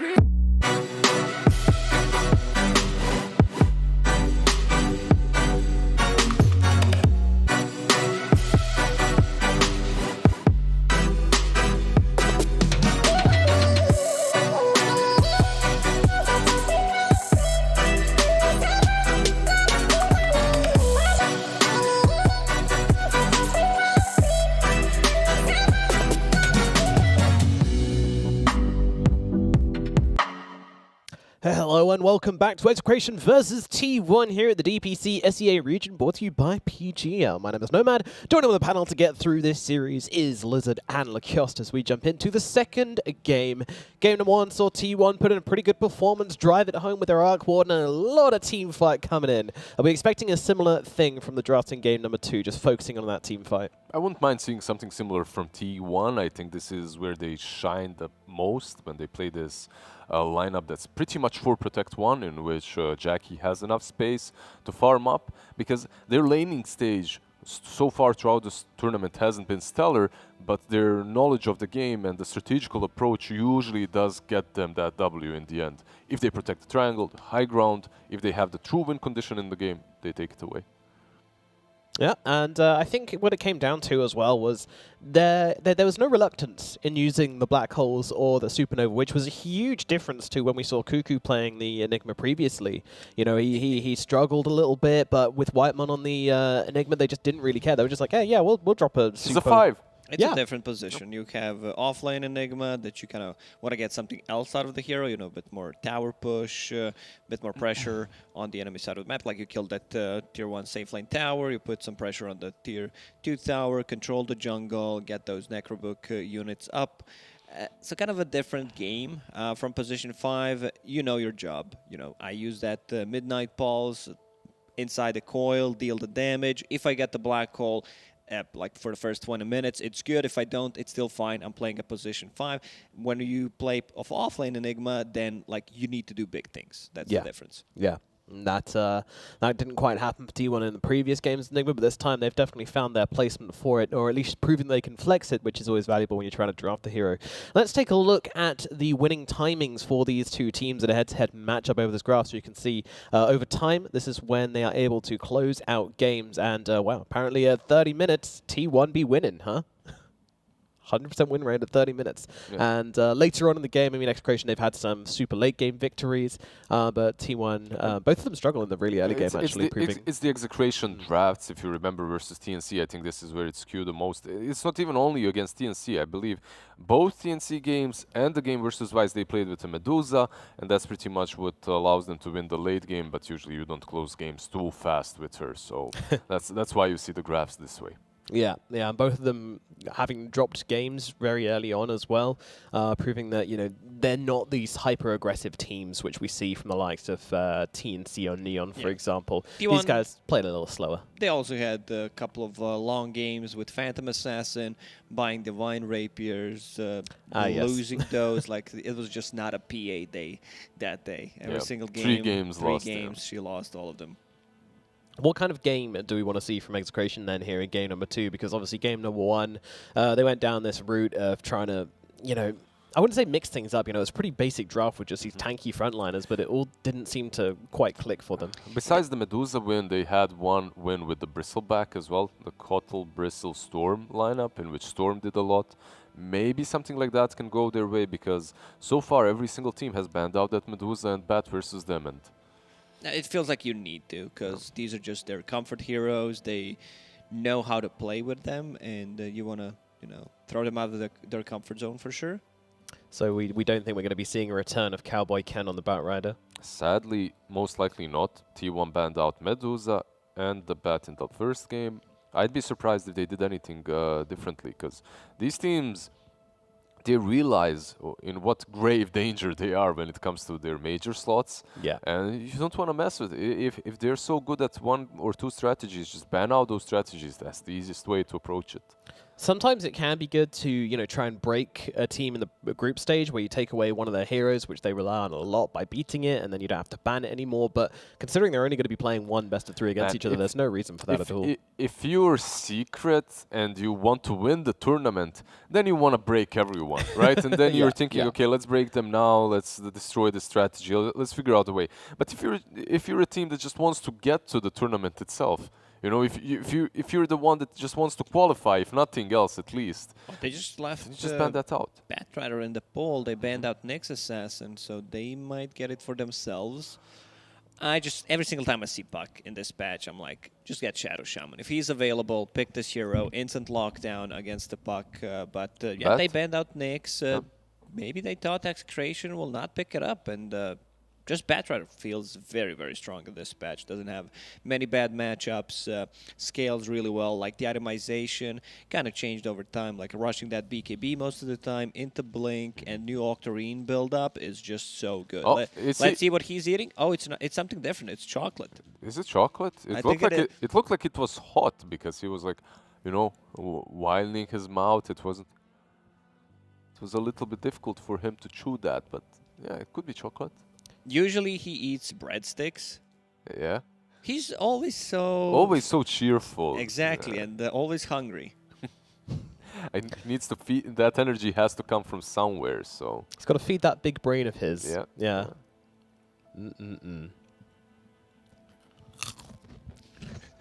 Oh, you got some. You got some breadsticks? I got some breadsticks. Yeah. Oh, yeah, I'm hoping that I can fuel my brain the same way Whitemon does. Brain sticks. Yeah, okay, yeah. So yep. I'm going to get this prediction 100% right. So one of the things that have been picked up versus Batrider previously in Chinese region as well, more than here, Abaddon and Oracle, and both are left in the pool. But Oracle in SCA has like 20% win rate. It's really badly played so far, badly executed. At least Execration, they go with the Abaddon, who arguably is the better support versus. No, I'm just wondering. I'm not thinking about Dota anymore. I'm just wondering, where did you put that? Like, where did you have those breadsticks? Where are they? Where are they? Are you not gonna share? You guys want some breadsticks? No, that's why I was worried. You know, I don't know where you actually put them before. So I'm like, you know, I'll skip. Thanks for offering. I have my my places. The host has these, you know, these extra pockets. Gotcha. Yeah, yeah. So yeah, in the chair, yeah. Troll, Batrider. I don't think I've seen like this kind of an opening. Seems pretty strong. Usually one of these heroes is banned out. So you have a strong laner coming up from the Troll. You have a strong laner once again from the Batrider. Could be flexed. We don't see Batrider position 4 or 5 anymore. So most of the time it's mid. If it's sometimes offlane, sometimes offlane, but yeah, 4 and 5 just feels like you're wasting potential of the hero. They're banning the OD as well, something that works really well versus both of these heroes. There's Troll, obviously. You put him to sleep every time he pops that ulti, and versus Batrider, it's a decent save too. T1 right now, I like this opening. Maybe we haven't seen it, but like Lacoste said, it's probably because one of these two heroes were already banned out. Yeah. And now if you're Execration, you also have this, you have two problems. It's the Troll problem and the Batrider problem. The Batrider problem has been solved a little bit by the Abaddon, but what do you pick versus the Troll? They ban out the Arc Ward, and what we've seen so far is Arc Ward and Drow, and sometimes Terrorblade that work really well. I don't know, like I've watched so many professional games over the last 3-4 weeks, and for the last 15 years. But you know, I don't know what to pick into Troll right now in this patch. It just doesn't feel like Troll loses the lane. He's super strong. Like you can't contest him. I mean, it's just great. Like he feels like he does so much damage, and the slow from the axes. Like, all you need is a support who can right-click, which thankfully all of them have the ability to do that. You get close, you get the Whirling Axe is slow, couple of right clicks, maybe a spell from his position 5, and then Crystal you're like Maiden, half perhaps. HP. Yeah. Like, what do you do? Something the T1 played. Okay, so you reset, you eat a tango, maybe use a salve, you come back again, Whirling Axe is back online. They just repeat that, you're back to 50% HP. It's just very strong to just try to contest. So I still don't have the answer, like what's good against the troll. Like, you possibly need to just do the lane shenanigans, pull the creep Earthshaker, wave. something like Yeah, that. Yeah, that's always you an option. can't really trade with the hero. That's the biggest problem. There's one hero that we've seen win that lane multiple times in a row, and that's Timber. But you would also be picking Timber into Batrider already, so yeah. that Other than might that, be I kind of forgot. We've seen throughout to China Troll plus Brewmaster a lot of the time, and the Timbersaw just punishes that lane because he gets the levels. Once he hits level 3, level 5, you're like, yeah, screw it, we're done. Like, we can't really deal damage to the Timbersaw anymore, and then you have to bail, go to jungle. It would be a pretty weak starting trio from Execration if they do go for that Timber, because you'd have Puck, Abaddon, Timber. There is literally no stuns besides the Dream Coil as well. You would have your, what, 5? Most likely mid but if you would be still revealed pick as well. Timber, you have 2 more like, picks. Sure, yeah, you're doing math correctly. But one of them is a carry, and one of them is most likely mid, and one of them is position 4, in my opinion, which could be Earth Spirit, and then you can leave Timbersaw alone, and then Earth Spirit can make a rotation, make other lanes stronger, because Timbersaw doesn't need help. So this is a possibility for Execration. Can be done, can be done. Let's see Pango. Yeah, I would love to see Pango and Crystal Maiden right now for T1. They could also go with a Disruptor or Shadow Shaman, like Lacoste mentioned earlier, just for that extra catch onto the puck line is also an option. And good call, Earth Spirit. This should be a Timber as well for Execration. I really like the support duo from Execration, to be honest, with the Abaddon and the Spirit. The thing it does lack a little bit for me is wave clear from your supports, but I think I can forgive it. There's Puck to help you out with that. This duo is bringing a lot to the table already. Yeah. You picked the Abaddon obviously because of the bat. You didn't pick it just because it's a great hero that you want to be picking. So. But good versus Troll as well. You know, if you can get him to attack you and just pop your ulti and just chill, you're just like, you're healing me. It's fun.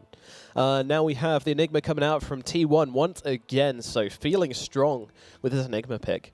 I was actually expecting them to take this in the first phase because they've proved they can flex it now, but nevertheless, we see it number 4, and now the Weaver comes out for Execration as the response. I actually have seen the Weaver into the Troll picked up quite a few times already. It can be a pretty problematic matchup for him later on in the game. It's not bad versus bad. They banned Timber. Interesting. Like, maybe they need to shift, find something that pierces BKB from Enigma. Beastmaster is gone. What's the possibility? They could put Puck. Earth Spirit doesn't sound too bad. Get a different mid laner against Enigma. That's also a possibility. Like, you don't want to have melee hero playing into Troll. I'm just wondering what the T1 is doing. Is that again? It looks like it's position a position 5 yeah. Enigma once again. Most likely is, yeah. The Pango that they did play before was usually played by Zephyr. So position 4 Pango, 5 Enigma, and we're waiting for the offlane from T1. But you can see that Execration, they're also just thinking about it because they ban out the Timber, and then they ban out the Dead Prophet as well. So they're not quite certain if T1 will round this up with an offlaner or a mid laner. What I would like from Execration is something to deal with this eventual BKB Enigma. It is a position 5, but still, it can be very problematic for you later on in the game. What is there? Like, I'm just trying to think Silencer, of a hero. Wyvern, these heroes. Like, Silencer just doesn't feel great at the moment. The hero can be... actually, it's strange how strong he can be if he's played as a core with the new shard, when your glaives bounce and the Witchblade, but yeah, we haven't really seen it. I've seen 1 or 2 maybe core game Silencer in other regions. Yeah, we sometimes see Silencer popping off on the mid lane against like a Storm, something that Iceberg likes to play. They ban out Queen of Pain. So yeah, this says we're playing Batrider on a mid lane. And let's see what Execration will pick. I'm just trying to think of something that pierces BKB from possibly off lane, possibly mid lane. Before they just pick Storm to counter the Batrider and they play Puck off lane or something. I wouldn't like that, but... There's got to be something here which they could go for to interrupt that black hole, but...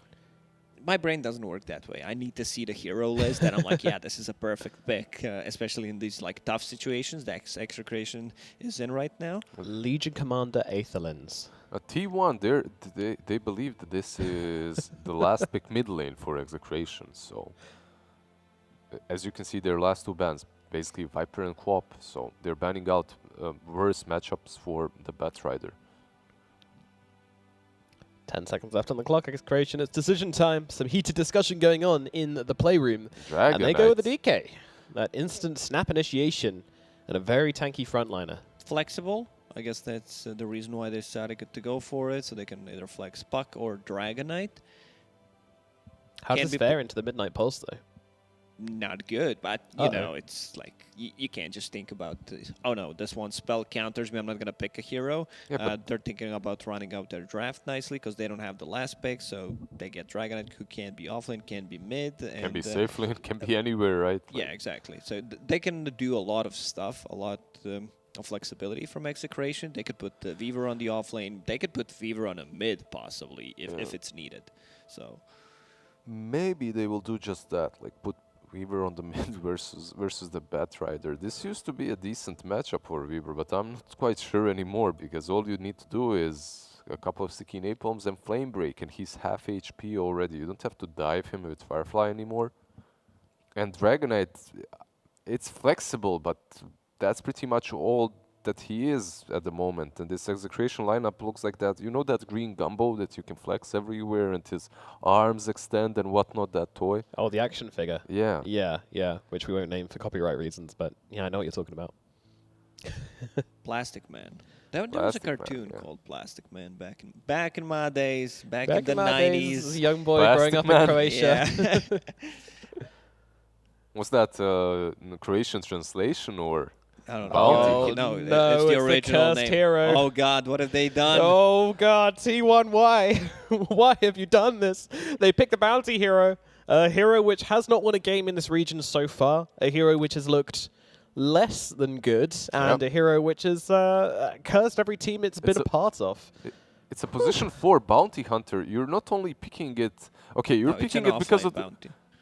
Okay, it is an offlane bounty, yeah. But you're picking this offlane bounty into the Weaver because of the track, but you're also picking it into Abaddon. So there's a Photic Shield always to clear those tracks. It can be a little bit problematic for him. The lane itself shouldn't be that difficult. Pango and Bounty, that Shuriken Toss can really mess up Yowi's Weaver, but he has Abaddon to heal him all the time, to shield him all the time. I'm sorry that lane shouldn't go well for T1. Like, you're playing 2 melees into Weaver, into Abaddon, so this Weaver has like a long lane to work with, so this should be a win for Execration, the lane win. What's your prediction, Lacoste? Give me the... Give it me straight. Do you want me to go first? No, I'll go. No BKB answer for Enigma, which Enigma will eventually get to, and... yeah, like Batrider should have a decent time. It's hard to get a good read on Bounty Hunter, like how much you can get from the hero. Like a couple of bad fights, they just snowball out of control. I'll go with T1 once again. Listen. Again, I think this draft is better on Execration. I really do. I feel their draft is slightly bit better, but I'll still go with T1 as well. You're still going with T1? No, scratch that. Execration. Bounty Hunter curse. There we go. My boy. He knows. Sorry, they're getting whiplash over there. Yep, I'm going for Execration as well. There's no way Bounty Hunter can win. The hero is cursed, and I don't think it stands a good chance. It's the curse. Like, it's not possible. Guys, what are we saying in the casting booth? Big up on Black. Break it down for us very quickly before we get into game number 2. Go. All right, well, curses are meant to be broken. I talked to a shaman about how to break curses. It's by just believing, and I believe that this bounty hunter is going to win. Alrighty, Black. Believe is what can change this world. Yeah. So T1. Alrighty, that's going to be 3 for T1, 2 for Execration. Beak up and Black, take it away for game number 2. Taking it away. Taking it away in a game too. All right, so what do you think this Bounty can do this game? I mean, hopefully something better than what we've seen from Bounty Bad Hunters Rider's in in the trouble past. here. Easy flame break, but now that's But you not still gonna be flame enough. break. I mean, you get away, but you still flame break. Which is not the worst. It's pretty bad, but it's not the worst.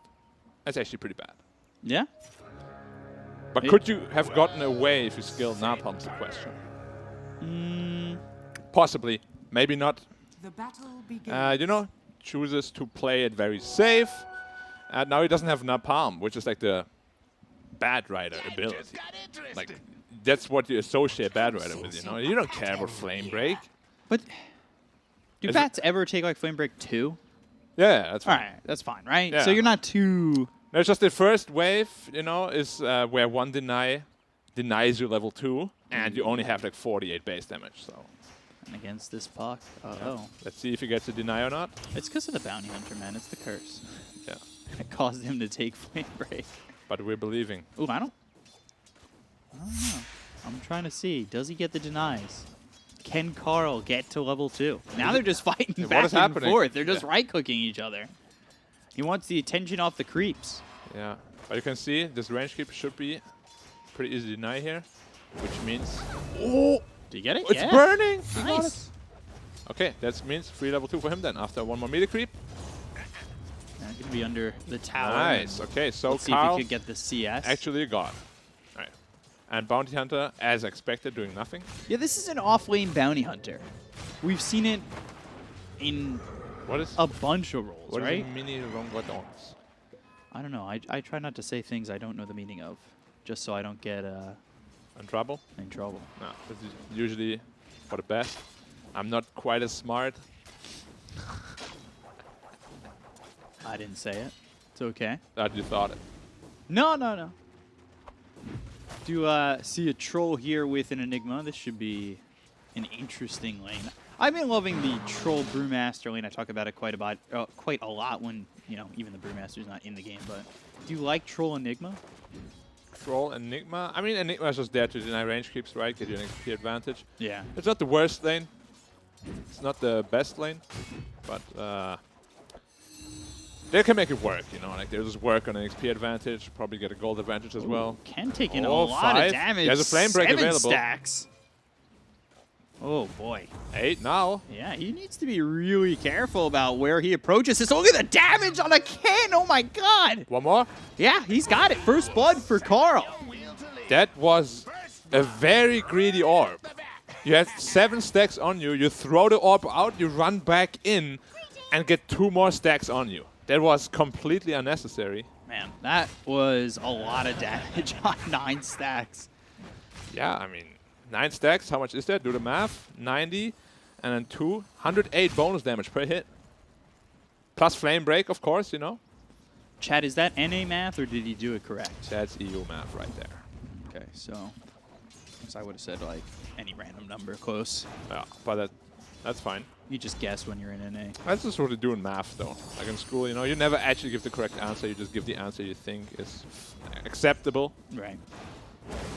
Look at this. Hey, 7 stacks 7 again. stacks again. Now 8. He might even fight this, but under the tower makes it a little bit more difficult. He did have 3 bottle charges. Maybe could have gone for that. He has to be, yeah. He could have maybe gone for the Firefly and Fairy Fire, but he has to be so careful on puck. Like, it's the second time he got caught out like that.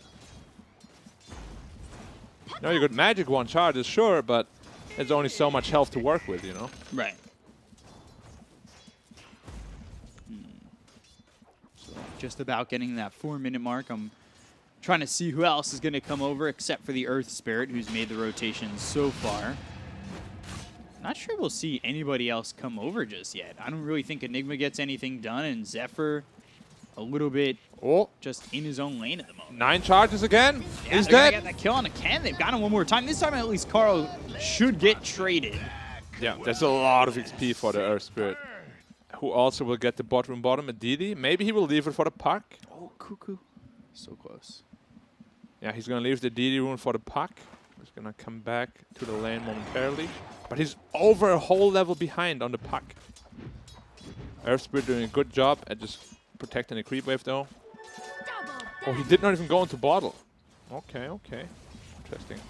When bat hits 6, it's very easy to die on the puck. Yeah. You have to be really careful. You get like 4 stacks on you, you can die really easily. And Earthspirit is really just camping there, you know? And I mean, I guess DK doesn't really need to help against the Enigma troll. Oh, bad ready to beat bottom actually. Yeah, they want to go on a Rapido. Carl coming in, Flame Break pushes him back perfectly placed, and now Rapido is just going to drop. No, that's a great rotation. Yeah. Not even I expected that. How would DK probably possibly expect that? Radiant are scanning. He has Lasso to work with. BDZ needs to be away. careful. Break again, going for the roll. Oh, the lasso! He should have this kill, maybe. Yep, stun. Whitemon coming in. There's the stop on the TP. Gets that help and gets the kill. Carl moving around, making a lot happen. A lot of space for the puck though, who is now caught up in levels again. But yeah, you definitely helped out your side lanes a lot with those rotations. So definitely worthwhile for Carl. You know, sacrificing his own game a little bit for his teammates. Always happy to see it. Unless I'm the one doing it. Yeah. Well, if it's me, it's never anything right. Yeah. Well, that's fine though. Mistakes, you know, make you learn the most. How's this bounty doing? Sitting He's not doing 2K, terribly. he's even with the DK right now, it's not terrible. Yeah. And they will have Trek. I mean, Trek plus Bad Rider can really do a lot of work. And I think the difference here right now, at least, is the bounty hunters we've seen, it's been like 4 kills total in like 15 minutes when we see bounty hunters in their previous games. This feels like it's going to be a lot more aggressive. Yeah, and they also were +1 and 4 rather than 3. I feel like Bounty Hunter's best position is 3, in my opinion. Like, it just fits him the most. Oh, they're going on him. They have a dust on Earth Spirit rolling in. Yeah, they're going to Don't roll, connect. they're going to dust. They've got 3 heroes here. And He has 13 they've magic got one Carl charges. Carl's trying here. to rotate. Now Cuckoo might be able to take advantage of this. He's silenced up.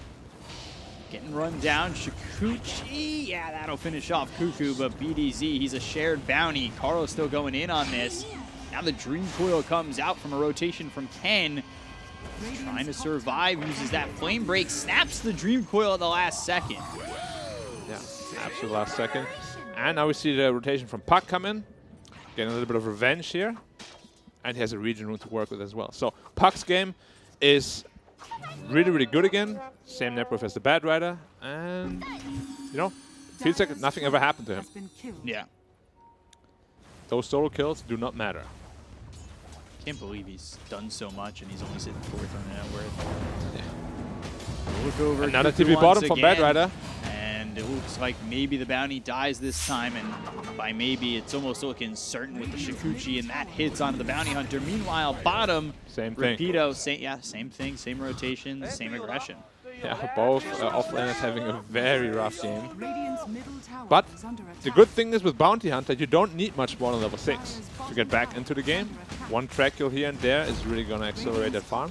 Top tower looks like it's just going to fall though. They have no glyph. It's a very early top tower. Yeah, just 8 minutes in. Right at that 8-minute mark, it goes down. Radiant's top tower. They have a lasso here on the puck, but Radiant's middle tower. Break. He has a Okay, shield, he he has a hits shield. it. And now the Dream Coil comes in, but after the Aphotic Shield's placed, they've got the Lasso, they'll pull him back, they've got the Firefly, they get the kill on a 1, they look over at BDZ, Swarm comes in, Whitemon immediately TPing out Zephyr. Bounty. Swashbuckle, disarm, Bounty's in, but now the Shikuchi, Zephyr dead, but going after RR. One more shuriken up soon. Ooh, can he get the kill? There it is. And double 6. Track Now he's now got picked up. track. And they're playing aggressive. They are playing really, really aggressive, and I like this with a Bounty Hunter lineup. We just, and I know I'm reiterating myself. but Bottom we again. just haven't seen this from this kind of lineup. And now they're going in on a Rapido. They've got the Flame Break every single time. This has been perfect from the Bat Rider. He doesn't have Lasso to work with this time. They will get the kill. He tries to get away. Aced it. Ooh, needs to be careful. still fighting but back, too. He does have 2 bottle charges as well. Yeah. I mean, as I said, Carl is a really good Bad Rider player. He knows the in and outs of the hero pretty well. Almost finishing up his travels now. And this Troll is having a very free game, but so is Weaver. Like, he is sitting at the top of the net worth quite comfortably. But his DK is struggling. 0-3-0 now. Just picked up level 6. And will probably now look to pressure bottom tower with the dragon form. Carl, though, he's got level 8, so he could take the stack easily.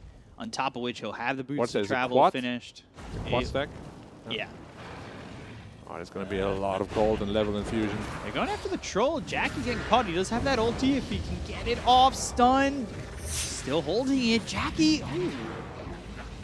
They do have a black hole. Black hole comes in. That's through onto the Earth Spirit. They've got the track. They're trying to get these kills.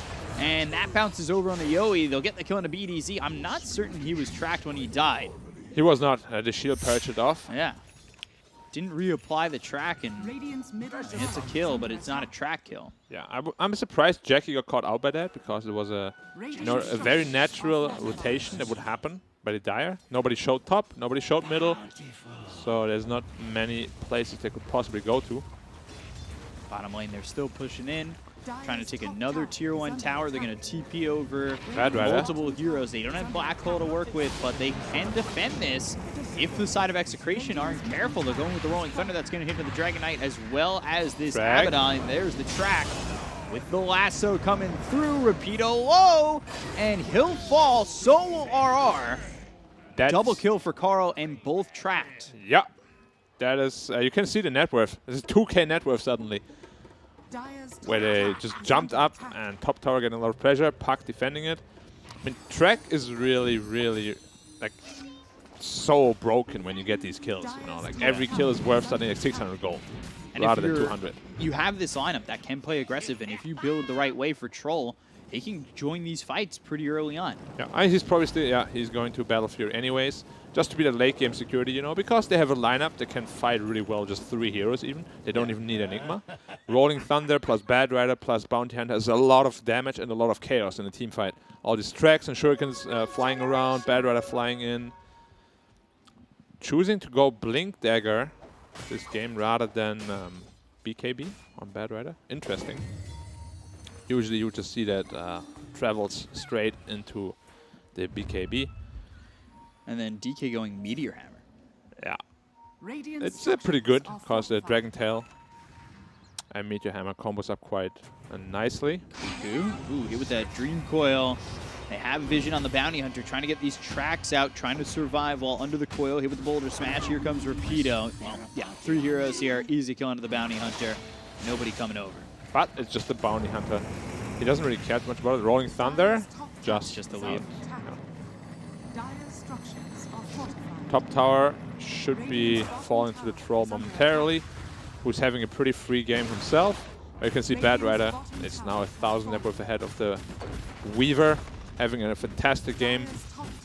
I hope he goes into the BKB rather than the Force Staff. I don't like Force Staff on Bad Rider. Of course, it is so you can lasso a guy and drag him away from the Abaddon as fast as possible. But still, that BKB is really necessary nowadays for Bad Rider.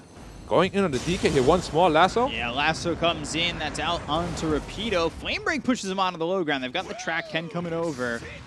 Interesting. He didn't have any stacks up on him, and he just chose to lasso him. Yeah, it's a very long cooldown now. Slight misplay there by the Bad Rider, but it's okay. Yeah. At least he forced some rotations with it, so it's not absolutely terrible. You know, he's got that Maelstrom. He comes over, goes after Zephyr. Swashbuckle gets the disarm, but Boulder Smash as well as the Magnetize should confirm the kill, at least on a 1. They've got the track now onto this Weaver, who has time-lapse available. They'll use that Aphotic Shield to purge off the track, but, well, Abaddon, he gets caught. He's tracked up and killed. As well as the Earth Spirit dropping. That's multiple kills for the side of T1. Yeah, you have to be really careful. They want this. Elder Dragon form with the Dragon Tail coming through onto Carl. He uses that Flame Break, trying to run. Illusory Orb coming in. There's the Dream Coil just on the edge. They'll get the kill into the Bat Rider. They will take out one more. Weaver is getting really rich. Cuckoo's doing some damage onto the puck, but he just doesn't have much follow-up to it. Yeah, and level 4 Shuriken did a lot of damage. Now Jackie's got the Battle Fury, though, so 13, 14-minute Battle Fury. With face boots. Yeah, that's not just Brown Boots Battle Fury. Yeah, or as we have seen, sometimes no boots Battle Fury. I mean, Dota's always evolving, man. People are always trying to find a way to be greedier and getting away with it, you know? It's the same reason I like the band Fish. Like, no game of Dota is ever the same. No concert for Fish is ever the same. Like, it's so interesting that you can have the same drafts and the games could be completely different. Yeah, I think there's just too much human factor into it, right? Yeah. Like human emotions and mistakes and outplays. Little things like dying early or not dying early. Like it's just... Yeah.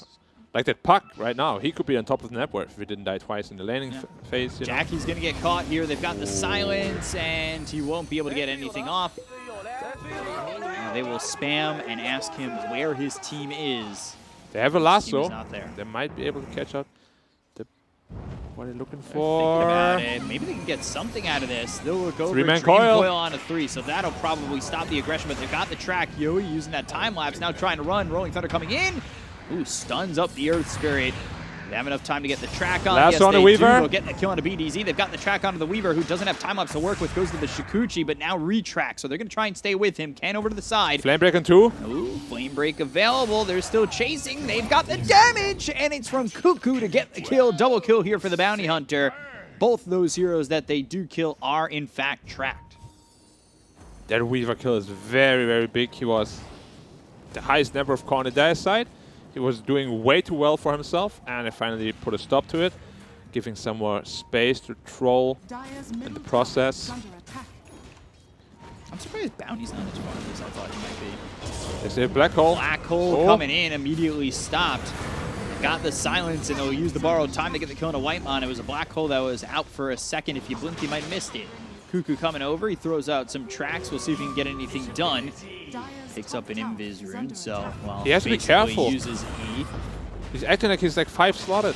Boulder smash. Cuckoo getting chased, hit with the Dragon Tail. They've got the control. Do they have the kill? Ooh, Shuriken bouncing around. Waning Rift. They've got the silence, but they don't have the damage, and the dust misses him. Oh, if he gets the Korea now, that's insult. Adding salt to the injury, kill the Korea? Ah, he's not going for it. A little salt to the wound. Yeah. Jackie, though, the entire time continuing to farm. You're seeing how far ahead Bat Rider's getting over everybody else as he's involved in a lot of those track kills. I'm surprised Bounty doesn't have more gold, but he is ahead of the Dragon Knight, so. Yeah, I mean, he doesn't have like too many track kills. Also, only 30 CS for an offlaner is very minimal.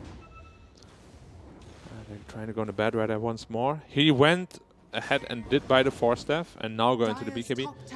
We'll see whether that backfires or not. You think he's just feeling comfortable that he's getting the gold due to the track kills? Because he is very Lasso fun. up in 3. Might be fine. On the Puck here. Yeah, they've got this the arm. lasso coming out, and do they get track off? No. No track. But they do get the kill, and that is well worth it.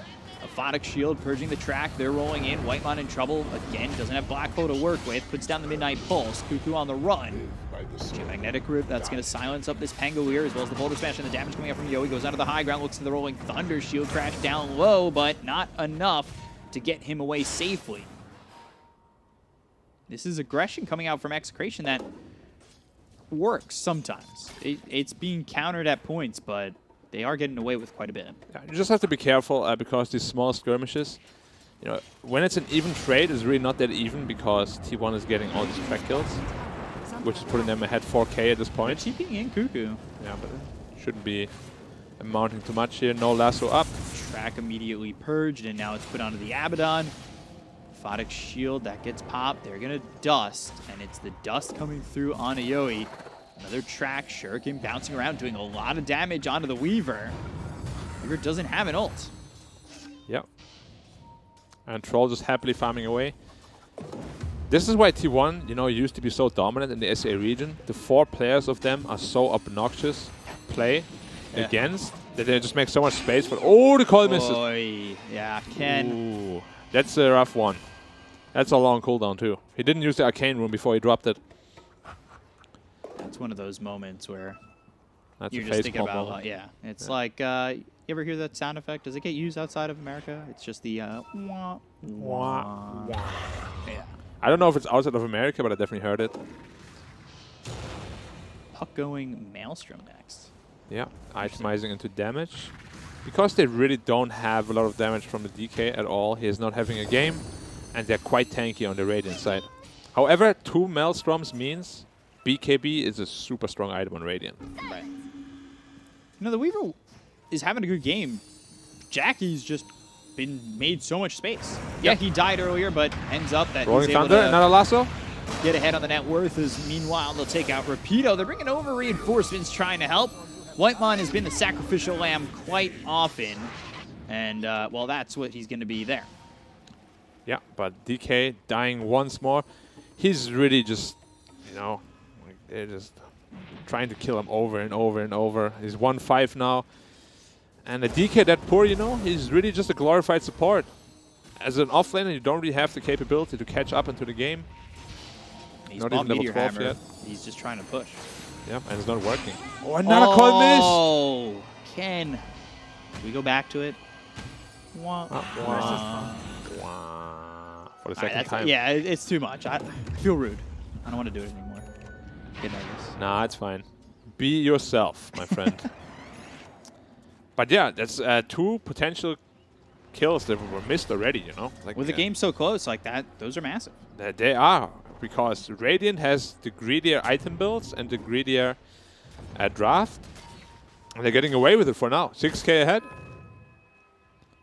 But at least it was under the Arcane buff this time. Yeah. So, Coil up in 20 again. For T1, though, it's the factor of both Track and a Battle Fury early for the Troll. Yeah. And they're really pulling away. He's building into BKB. Once he has BKB, he really doesn't have to care about anything on the dire side. He can just go to town. Weaver is quite scared of Troll, honestly. If you ever get rooted or bashed, you can just die almost immediately. Smoke up here on Dire, rotating towards the top lane, where there's just a lonely Pangolier. Actually going into the triangle. Blinks away. And he's got that blink for the Rolling Thunder. That might be the difference maker on whether or not they can stay on somebody long enough to get those kills. Specifically the Weaver or the Puck. Yeah. Dire's bottom tower is T1 under attack. reading the map very well here. No one is getting caught. As I say that, Puck nice, taking out the mid wave. And Pangolier is just splitting top, not giving them any space to push. They're outplaying Execration quite a bit right now. Pretty heavily. Yeah. A lot of pressure bot lane, cutting all the waves. And they're just going to Roche. They say, heck it. You want to outplay us? We're going to force the fight at Roshan. And I don't think T1 really wants to fight into that, so it's probably a pretty free Roshan. It's a good decision by them. But at the same time, they're getting their core items. Could come over. I mean, they've got Blink with the Rolling Thunder. That could really disrupt that fight. They could make a way in. Yeah, it's just very scary, you know. Like, if you give away Roche and a team fight, suddenly you're not in the driver's seat anymore. Game's pretty even at that point. Because this Aegis, you know, it's cute, but it's not like... massively game-changing. Yeah, because like Weaver is the Weaver, you know. Oh, he broke the coil with the roll-up. Super well played by Zephyr. He also has a haste rune. Yeah, he is getting away, or at least trying to. He's got Blink in one. Swashbuckle in a second, as well as the Blink. That was so well played. He curled up inside the coil as an auto attack was flying towards him, and then he got pushed out of it. They're starting to turn this now. Lasso. Flame Break comes in, and they've got the Midnight Pulse down onto Yoi, who's stunned up. Track on him. They know that he's coming forward. They're trying to get the kill on a Whitemon. They have the damage. BDZ with Boulder Smash finishes him off. Poor Enigma. Bad Rider just finished BKB as well, so they didn't go and force themselves into like an anti-timing. Right. Which happens way too much nowadays. And with this BKB, Bad Rider is pretty unstoppable. The only one that can stop the lasso at this point is the Abaddon, but the cast range is not very far.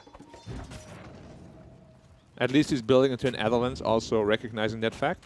But it's going to be quite a bit until he has that one. Yeah, and from what I've seen, really, they've been waiting for the Aphotic Shield and working with the lasso like right after it gets cast. Yeah, I mean, they're doing a really good job at playing around it. So, Troll finished his BKB as well. And now it's pretty much go time for T1. yeah, they can fight. And another smoke to the big triangle. fight going their way on Radiant's T1 middle with tower is under Trax attack. could be devastating in terms of network. Could be game breaking even. Ooh, Bad Rider's Courier? Or, Radiant's courier. What was Courier. that? There was Yule's Scepter. 2.5 minutes without that. Smoke up, but they saw that. Dire saw that they're taking the high ground. And if T1... they know that they're on the high ground. There's no way they're just going to run in there. Radiant's top Or maybe tower they will. is under attack. Interesting ward. Bounty's like, sticking my nose in here a little bit. Now they're going to go Dream Coil. That comes down, and I Yes, BKB don't though. think that landed. I think the Dragon Tail was out from Rapido unless it was instantly. They've got themselves the lasso coming in. Whitemon potentially looking for a black hole. That comes in. That's on a 2. Stop with the silence through from the Waning Rift from this Puck. They get the kill on a Rapido. Whitemon ends up dropping to a neutral creep. Yeah. Jack Track still has out onto BKB and ult. RR. They're going to continue to go after him and finish off this Abaddon. They've got 2 kills here. Swashbuckle Shield Crash taking out Ken. 3 gone on Execration, and T1, you see, they just jump up and, well, take 2 more K of a lead. Yeah, you can really see the damage struggles now from the Dire team. DK doesn't really, you know, give you any... Jackie? Jackie? He's spotted, but... He has ult and BKB though. Yeah, I'm not sure that this Weaver wants to be the one going for him, especially once the bounty shows his face. Definitely have to be careful there. As we said, if you get rooted, you can be in trouble very easily. Damage issues becoming very apparent for the Dire team. Abaddon, DK, not doing any of it. And then you have BKB, so Puck doesn't do anything. You know, Maelstrom doesn't do much through it. They didn't itemize into a single physical damage item. So far, at least. 12K. The lead just jumps. Yeah, I mean, every track kill is just so massive. The level 2 track, how much is that? 80 on top of the bounty already, and then bounty himself gets 225 per kill. If you get multiple, it's just literally 1k gold per kill. Yeah. That's pretty crazy. Can really Roll, be miss. pretty gross. Yeah. And that's, I think, the biggest difference we see in bounty here and the ones in previous games is it is actually an offlane position, you know, and he has a team that can actually fight with him. Like, he's not forced to farm. With all the bounty games combined, I don't think they've had as many kills as this one game with the bounty hunter. Yeah. Every time anyone had a bounty, they struggled heavily. And that's the thing, it's only 22. They're going to go in onto Jackie. He gets that ult off just in time. He's looking over at the DK. And this is Rapido caught, Rapido killed, and now the rest, they're on the high ground trying to make something happen with the Dream Cooler drop down. They've got the silence onto this Enigma. He'll get focused. He's gone for 45. BDZ, he's next to fall on the side of Execration. They've got 2 heroes dead. They go after Jackie again. He goes around the trees and away from Execration. Oh, just surviving. But Yoey doesn't want to give up on this. Swashbuckle ends up missing the Aphotic Shield. It's out onto the Weaver. Shikuchi and a Aphotic Shield pop should be enough with a couple right clicks. And oh, Jackie through the trees. Don't tell me he gets away. Swarm, Ken's here. No chance, right? Oh my god, he made space though. He did. A slight misplay by him. He used BKB and ult together. I'm never a big fan, or not never, but most of the time I feel like it's very unnecessary. Very exposed after both cooldowns have been expended. If he had one of them, you can see it here. As soon as they initiate on him, he just pops BKB ult straight away, and very premature in my opinion. Like if you just pop one of them, you keep the other one for later into the fight. It'll be much better for you. They do kill the Dragon Knight, pop the Abaddon ulti, but you can see Troll, he can't fight anymore. Yeah. Now he's just kind of running. Yeah, that's the biggest problem of the Radiant side here. They don't have really damage without a Troll. Bad Rider still cleans up the supports, but it's not what you want from your Troll, you know. Like, you want him to be there the entire fight and really deal that damage. On top of which, you just see Yoey rip through Cuckoo. Yeah, he also had a double damage rune on that fight, on the Weaver, so that helped out quite a bit. But Weaver itemization, I don't know if I'm a big fan of it. Linken's, Saint Yasha. It's a lot of gold invested and not a lot of damage. And they already have damage issues, as we spoke about. Right. Bad Rider now. When you use at the stun. Follow up. Meteor Hammer. Dream Coil. Wow. Okay, putting it together, getting the kill into Carl. Got a lot of damage. That's why Meteor Hammer is so good on DK. Are they connected on the Bounty Hunter? Any dust? And they get the kill on him, though. Zephyr coming through. They'll look over at BDZ. He's level 18. He has Guardian Greaves on this Pangle there. And Blink Dagger. Really farm. He's filthy rich. Considering he was in a 4 spot. Yeah. Now he has overtaken the Bounty Hunter. Usually when you play offlane Bounty, that happens. Where you have a +4 that really scales well. And then the Bounty Hunter is just running around tracking people, you know, building utility items. Now they have Pipe and Guardian Greaves and Solar Crest. You already talked about their damage problems on the side of Execration. Like, it's just going to get worse. Yeah, so much utility now. And the free Roshan too once it's up because of the Solar Crest. Very, very good against Roshan, of course. Radiant's bottom tower is under attack. Yeah, T1 is definitely in the driver's seat right now. Dire, Can it fall apart though? Like, how easy is this to fall apart for T1? quite hard because they're not itemizing into damage on the Dire side. Like, if they had more damage items, I would say they can take a fight, you know, get some objectives done after. But the way they're itemizing is very defensive. I'm not a big fan of it at all. Radiant's bottom tower is under Puck has attack. Aghanims now, though. This is a huge pickup. Structures are fortified. Could be a decent timing. Carl getting caught. Dream Coil out again. This Batrider a couple times now has been caught by this Dream Coil as well as the Meteor Hammer coming down. They'll look over snapped the at coil. Rapido. They get the kill into the DK. Now phase shift, wheels up into the air. Roll up here from Zephyr. Roll in. Black Hole comes down, but that's only onto the Earth Spirit. They will, however, get the kill into BDZ. They end up losing Carl. The Batrider is gone, so that's one different side of T1. He's gone for 70 seconds without buyback, but they catch themselves 10. They'll get the kill onto the Puck and take him out for 85. Cuckoo gets credit for that kill, and the net worth lead just builds. Look at how much gold they get. Yeah, there was a surprise Aghanims on the Puck. Like, he broke it on Batrider, and that's what killed him. But you can see, like, they just don't have damage. Like, Right. Weaver itemized so defensively, and still he's just running away, you know? Because it's a scary thing. It's a scary thing to fight into. Found RR. Yep, and he's getting netted up. Another Out of net. time, but Track. all that health going back into him gives him enough time to get the track out, which Ooh, he does get purged it. purged at the end. Weaver looking for a white line. Zephyr, he really wanted to get that disarm. Not that it matters with the Shikuchi afterwards. Yeah, I'm Whitemon. You know, as a +5 enigma, there's not a whole lot of ways you can defend yourself, so these deaths are very hard to avoid. You know, He's certainly very hard more to shut down this time than last game, but he's also built differently. avoid. Yeah. Which is surprising. I feel like he could have gotten away with a BKB again this game. BKB Blink, because they have no cancel through it. Or top lane again. The Bounty Hunter. He has Yules and Pipe to work with, though. He's very tanky. Yules up If they on just the catch Earth this Spirit. Spirit. Trying to roll, gets away. Shuriken.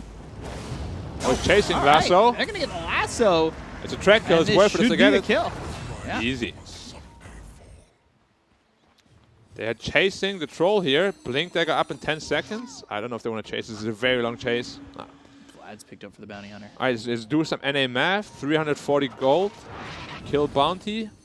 And then track is how much? 80. Oh, Coil on the Pangolier. This time you Roll have to up, be careful you though. don't break it. Does he have the survivability here? No. Broke it. He had Greaves. Possibly could have lived. It's a tough call, man. Puck is just such a hard counter to Pangolier after Aghanims. There's nothing you can do, really. Roshan is up, though. They know there's no coil.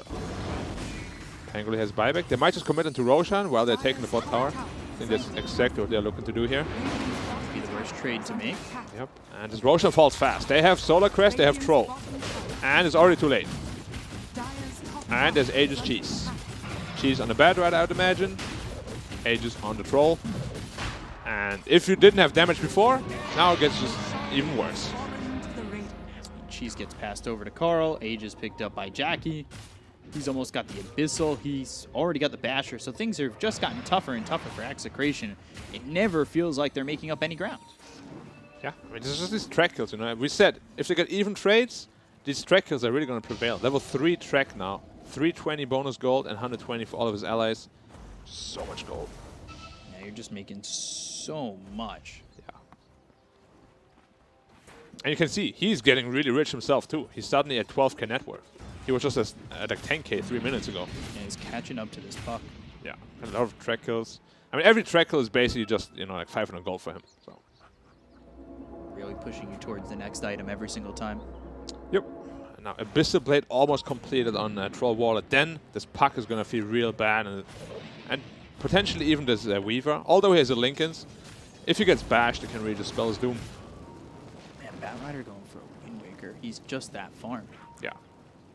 The only counter to Axe Puck Coil in the game when it comes to items. Right. Potentially an Aeon Disc, you know, but it's never really that reliable if it gets popped before. We haven't really...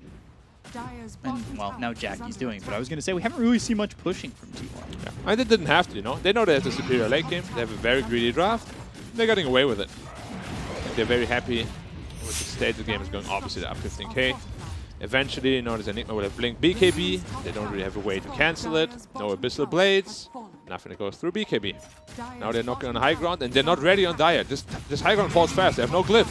They may lose the tower before they even get here. Yeah, or trying to come in, trying to do something, but Carl lining up for a lasso. That's going to be on a Rapido. They got the Dream Code down on the 2 with the BKB being popped here by the Bat Rider, but they go after Rapido and should have the damage to get the kill to the DK to start this one off. He just walks away, but the Black Hole, it started and stopped very quickly. They finally get the kill into Rapido. They end up losing Whitemon. The buyback comes up for the Dragon Knight. Now Ken, Lincoln's pop goes away with the Illusory Orb rolling from BDZ. But there's the Abyssal Blade turning this around with the BKB being popped by Jackie, trying to make a move in, holding that ulti for the moment, as well as the Aegis, Waning Rift, and now the move forward from Rapido, the Blink Dragon Tail, as well as the Meteor Hammer coming down onto this Bat Rider. They get the kill to Carl, they look over at Cuckoo, they've got the roll as well as the dust. The tracks aren't going to matter, as they're right on top of this bounty, and should have themselves a third, as it's not looking good for Cuckoo at all. And the rest is chasing the Troll, who's running away. Cuckoo should just be dead. Can Troll get away as well? He should be fine. And another DD picked up by Weaver. That was the second time, or the second team fight in a row that he had a DD. Without that, it's not going to look as rosy.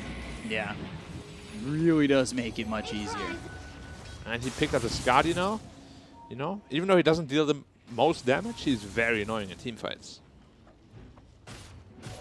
This is not looking scary for T1, but it's looking like opportunities are coming for Execration. Dream Coil down again. They've got the silence on a Whitemon. He feels like food at this point.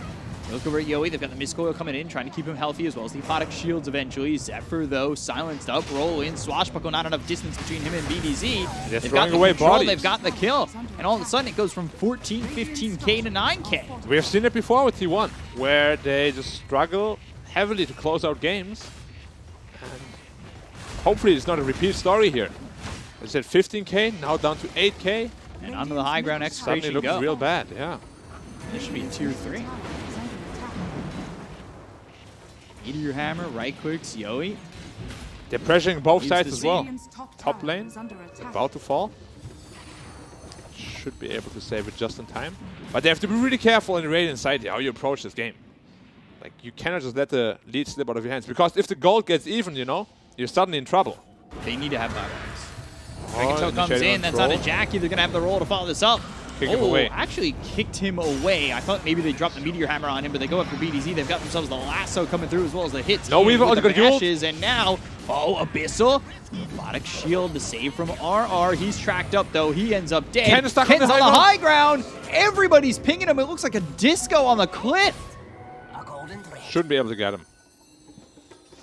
You saw every color ping right on that spot at the same point, and it was just like, uh-oh, I'm stuck.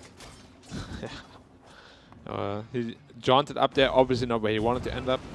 Getting a little bit dicey, you know, but there was no Abyssal Blade up. So, of course, you can just make it out. Puck very elusive. Oh, he has to be careful here. Oh, very close. Smoke up right away.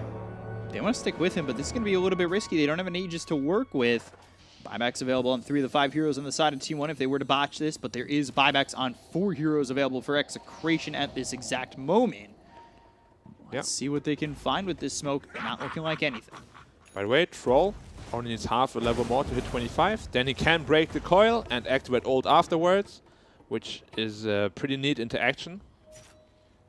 Of course, you get the Battle Trance Strong Dispels talent. It's very good this game. Minotaur Horn.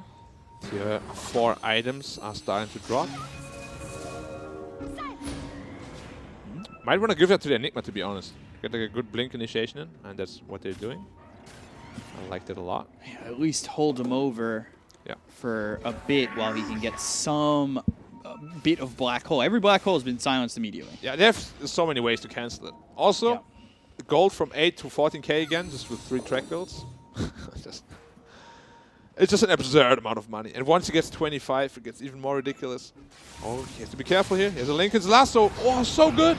Yeah, they've got this puck caught into the black hole. This time you can't silence me, puck.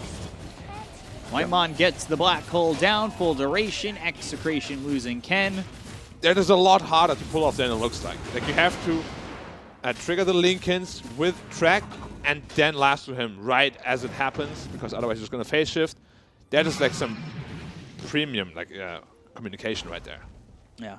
That will never happen in pop games. Yeah. I've seen it a couple times where I've seen, like, you know, a Bat Rider play in and have, like, full staff immediately into the lasso. They're going to buy back on this Puck. They're trying to get the kill here on a Jackie. Will pop the BKB, but the Guardian Greaves coming out. But there's the Dream Coil. Now holding that ult. He is level 25. Doesn't have to go off with it just yet. But into the air is this Weaver. Whitemon low. Minotaur Horn. Shikuchi over, but it's not going to matter. Yoi gets the kill onto one. Ken with the other. These two buybacks turning into a couple of kills.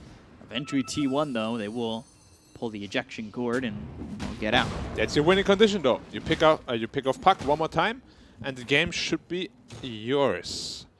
It's always very good to force out these buybacks. You know, you lose 2 support heroes, but really, it's worth the trade. Radiant's courier. So there's the roll, the kick.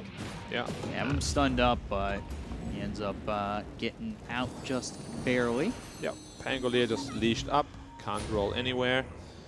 Daya is going into Roshan. Ooh, Blink Dragon Tail, that comes through onto the Bat Rider. They've got the Meteor Hammer down onto the Bat. Now the Abyssal Blade is used onto BDZ. Wind Waker. They're looking over. Wind Waker gets him over the cliff. That was so far. Troll and they're in looking trouble, over though. at Jackie, though. There's cheese. He needs to run. He's got the cheese. Is he going to eat it? No, he's going to go to the ulti first. But he's stunned up for just a second. Right click's coming in on the so much Rapido. life leech. Is he going to be able to survive? There's the Dream Coil coming down as well as the roll. Jackie never eats the cheese and doesn't survive. He's got buyback. Cuckoo's caught, kicked out of the coil, killed off as well. Ken, he'll get credit for that one. Yeah, they're always getting caught with their pants down. Like, this is the second time where 2 people are dead and they're just getting caught without them. And just fighting 3v5. They even choose to fight and throw more bodies at them. Buyback from the Bounty Hunter. Doesn't really do too much, though. Doesn't deter them just Lasso. yet. They've got the lasso under the tier 4 towers. And they hold him, Rolling Thunder, roll up, gets him in the air again! Yo, he drops, they've squashed the bug! BDZ falls afterwards, Rapido's caught by himself. This time, T1 put it together. It did cost them the buybacks on the Bounty Hunter as well as the Troll. But this will be 4 kills, and most of them will be track kills. Okay, super stellar defense. Dragon Knight, no buyback. They are probably just going to try to force high ground now and get all these buybacks. There was something I've never seen before. Like in that team fight, Pangolier got Wind Wakered up by his Bat Rider in the roll, so he keeps stunning the Weaver. I've not seen that interaction before. It's actually crazy. Coil, Bat Rider, Wind Waker. Yeah, Wind Waker just deep counter the Puck. It looks so fun to ride the Wind Waker sidebar. A lot of buybacks coming out here from the Dire side, of course. They're probably just going to go back. Yeah, once they got the Weaver buyback, they could leave, right? Yeah. Troll itemized into a heart, actually. Interesting. He's very strong. They want Yoi to fight into them.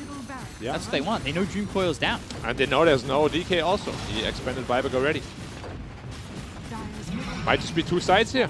Yeah, they know there's no Dream Coil. They know they need to play pretty passive on Execration, considering the fact that there's no coil and no buyback available on the Weaver. Yeah. They're waiting for Roshan, which is a good call. And they should be able to get it. When is it respawning? In 12 seconds. They should be able to get it before the Dragon Knight respawns as well.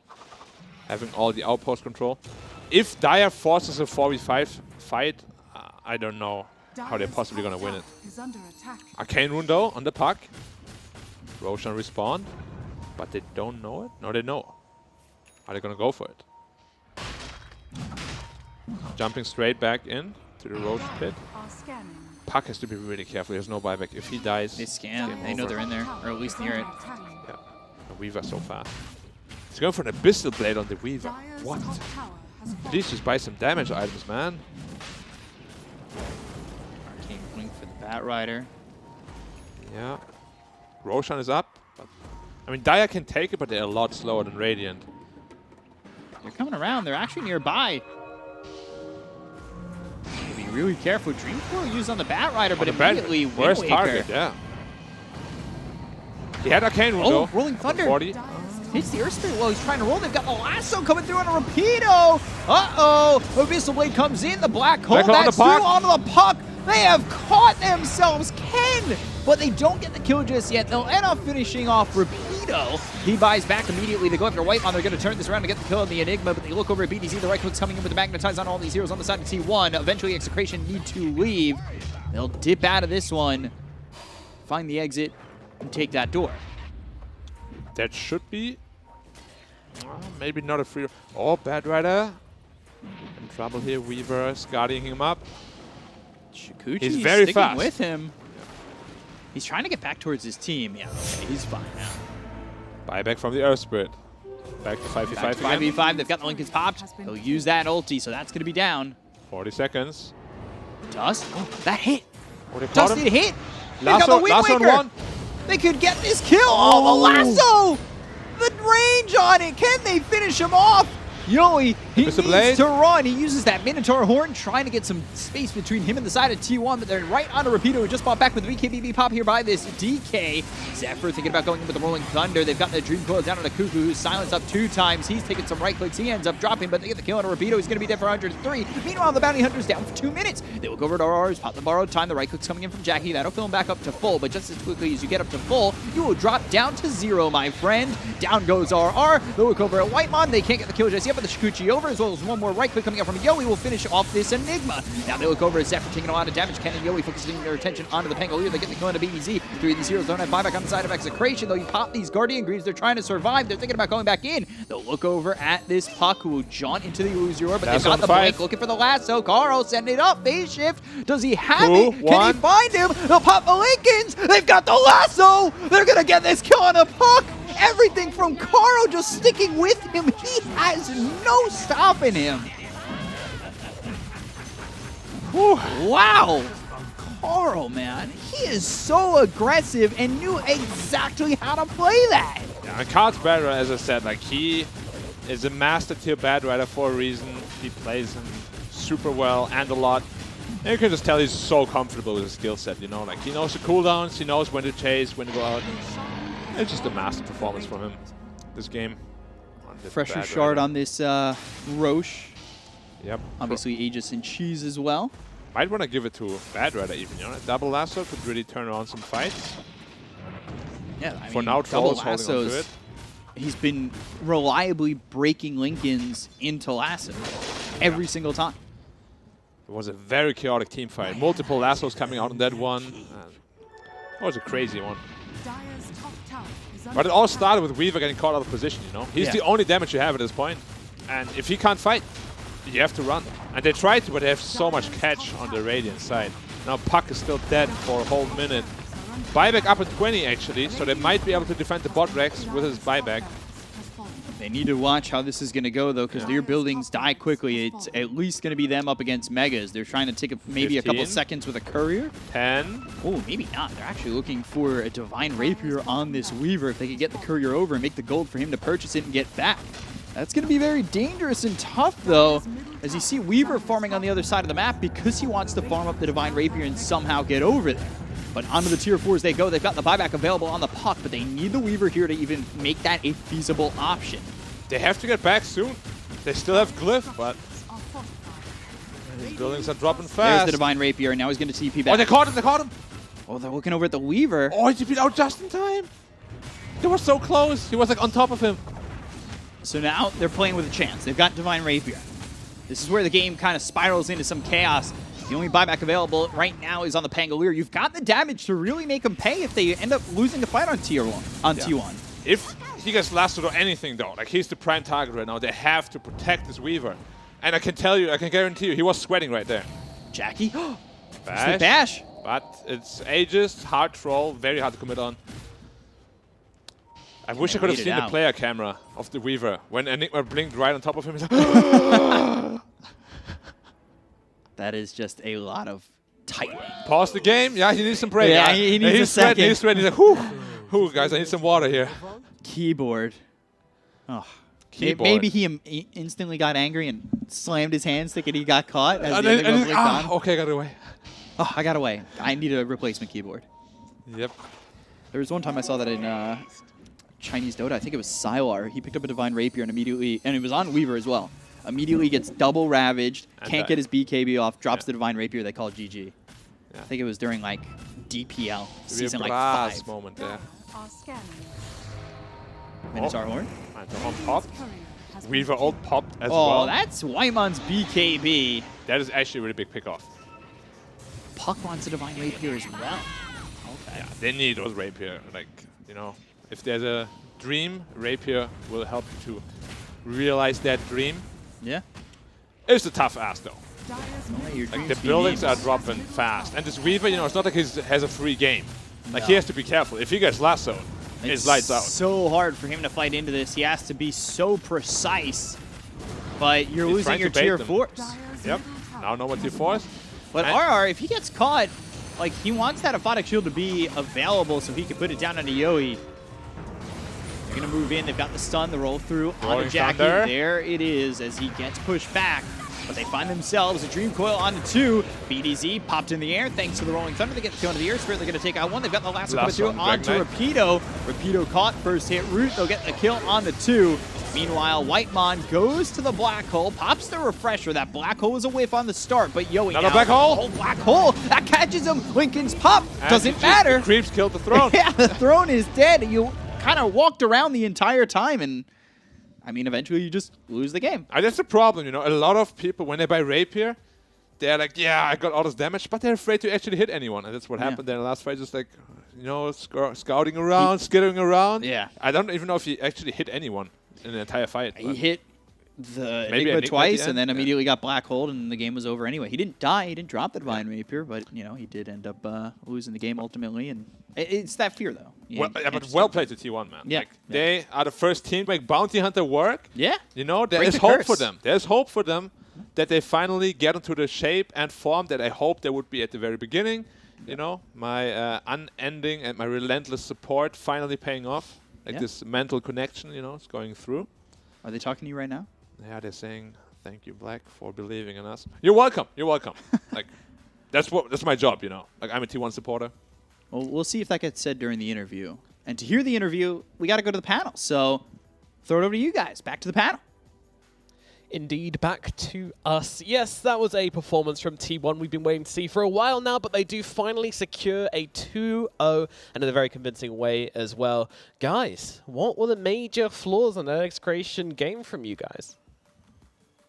Should we talk about the positives? Why do you always have to... Why do we have to be the negative Yeah, guys? why Can do I you talk always about ask the about the positive stuff? flaws? I mean, I thought we could go from the negatives to the positives, lead it into the interview. You know, could have been nice, but no, if you guys want to do my job, fine. Take it away, we'll whatever. Positive into negative into interview. Or Yeah, that's much better. So yeah, good early rotations from the Batrider in this game. Like, he was creating so much space. Like, you don't expect these kind of rotations. He dies, TPs to the safe lane, just completely shuts down the Dragon Knight. Dragon Knight did not have a game. Everyone's so aggressive on T1. Like, everyone's making space. If one guy's not having a game, you know that, like, either mid laner for off lane, they will make space for your troll. So I like how they're complementing each other nicely. So many brawls throughout the mid game, like constant fighting, and you can understand T1. They want to fight because they have this bounty hunter track. It's giving them an obvious advantage in vision and gold if they do manage to get a couple of pickoffs. But those mid game engagements really didn't go their way every single time, because you're playing versus an Abaddon. He aphotic shields the track off, and then the trades are even if you and you're not winning them because Troll is most of the time just farming. Meanwhile, Weaver did some heavy lifting for Execration in that early to mid game part of the game, because he was constantly there with the Javelin, then with the Maelstrom, just dishing out the necessary amount of damage to take these fights. This fight, we could like see the problems with the T1's draft, where they have no silences. You're playing into Puck like level 25, Weaver 25. It's just so obnoxious, very hard to just lock them down. For some time, I thought, you know, they might be actually able to win this game. You know, if they are not able to lock them down, but in the end, Whitemon...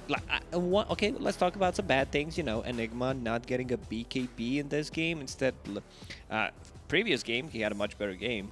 He also just finished Medallion, like, into BKB and Blink. This time around, he finished full Solar Crest. There's no reason to go for it. Like, you're playing Enigma position 5. They have 0 BKB piercing abilities until like super late game, until Weaver bought a Basher. But yeah, there's really no reason to get a Solar Crest. Just get a BKB, go in a fight, and be unkillable pretty much. It feels like he thinks... Look at that hero gold from all the tracks. Yeah, I'm playing versus Puck versus Weaver. I'm never gonna like black hole properly. Let's just not even do it. And some black holes, even if he does manage to use them on Puck, there's a bat rider to flame break the puck out of it. I really think he could have lived there, but probably hands behind his neck or on I'm his dead, face. I'm already dead. gave up. Already drinking something, taking a snack. Meanwhile, yeah, he was pushed out of that black hole. I love the Wind Waker. This item has so much potential, especially against the puck. It's probably the best. It's an expensive item, don't get me wrong. But against certain situations like this, Aghanim's Coil, there's really nothing you can build. BKB is not going to save you. You can just stand your ground. Maybe I die, maybe I live. But with the Wind Waker, you snap the coil. You can save your team weights with it. It doesn't stun you. Like, you snap it, you're fine. Glide out of there, yeah. And I love the utilization they did with the Pango at one point, where he was in the Rolling Thunder, and then the Bat Rider Wind Wakered him and caused him to chain lock down the puck. That was super cute as well. Like that a lot. Our MVP for this game is going to be the Bat Rider, being played by Carl, of course. You know, when we talk about brawly games, there is one hero which is always going to excel in this kind of situation, and that is a Bat Rider. He had to make up for the Bounty Hunter's lack of laning phase, and did so magnificently. A 0.91 kill participation, which is huge amount. Yeah, he was all over the place. I already said, like, his early rotations were on point. They had a couple of 4-staffs as well in the team, you know, just to be able to push people out of the Dragon Tail into Meteor Hammer combo, which was kind of lackluster in my opinion. You're not having an early game. You decide to get the Meteor Hammer. You have brown boots for a very long time. It's just not something you can almost afford the whole game to even. get. Yeah, it's just hard. You should start thinking about how you're gonna scale. Use the hero advantages. Don't get me wrong, it's a good combo if you're playing from ahead, but if you're playing from behind, it's just something that you should not buy. Playing Dagger into BKB is always going to be a safer choice. Alrighty, well, we do have our interview available, and joining us to talk about that game from T1, we have Zephyr. Zephyr, can you hear us, and how are you doing, my friend? I'm good. Hello, can you hear me? I'm good. Can you hear me? Hello? Hello? Hello. Okay, Can so you guys finally secured your 2-0 win. Are you happy with the improvements you've been seeing in T1 so far in this league? Of course, we are happy because our team is keep getting 2-1. We all never get 2-0, and this is the first time. So I think our team is happy. Yeah, we thought so too. It was a really magnificent performance in this one. Really good to see you guys on top form. Lizard, do you have a question for Mr. Zephyr? Yeah, sure, but my question was a little bit fluff. It wasn't truly about Dota. I wanted to ask you, we see Whitemon with his breadsticks all the time. What is your favorite snack? And do you snack also during the games, or do you leave it for a little bit later? I like something like chocolate, like what chocolate? Any chocolate? I like the chocolate, but like no, I don't have Man now. after my own heart. That's why I didn't eat like white one.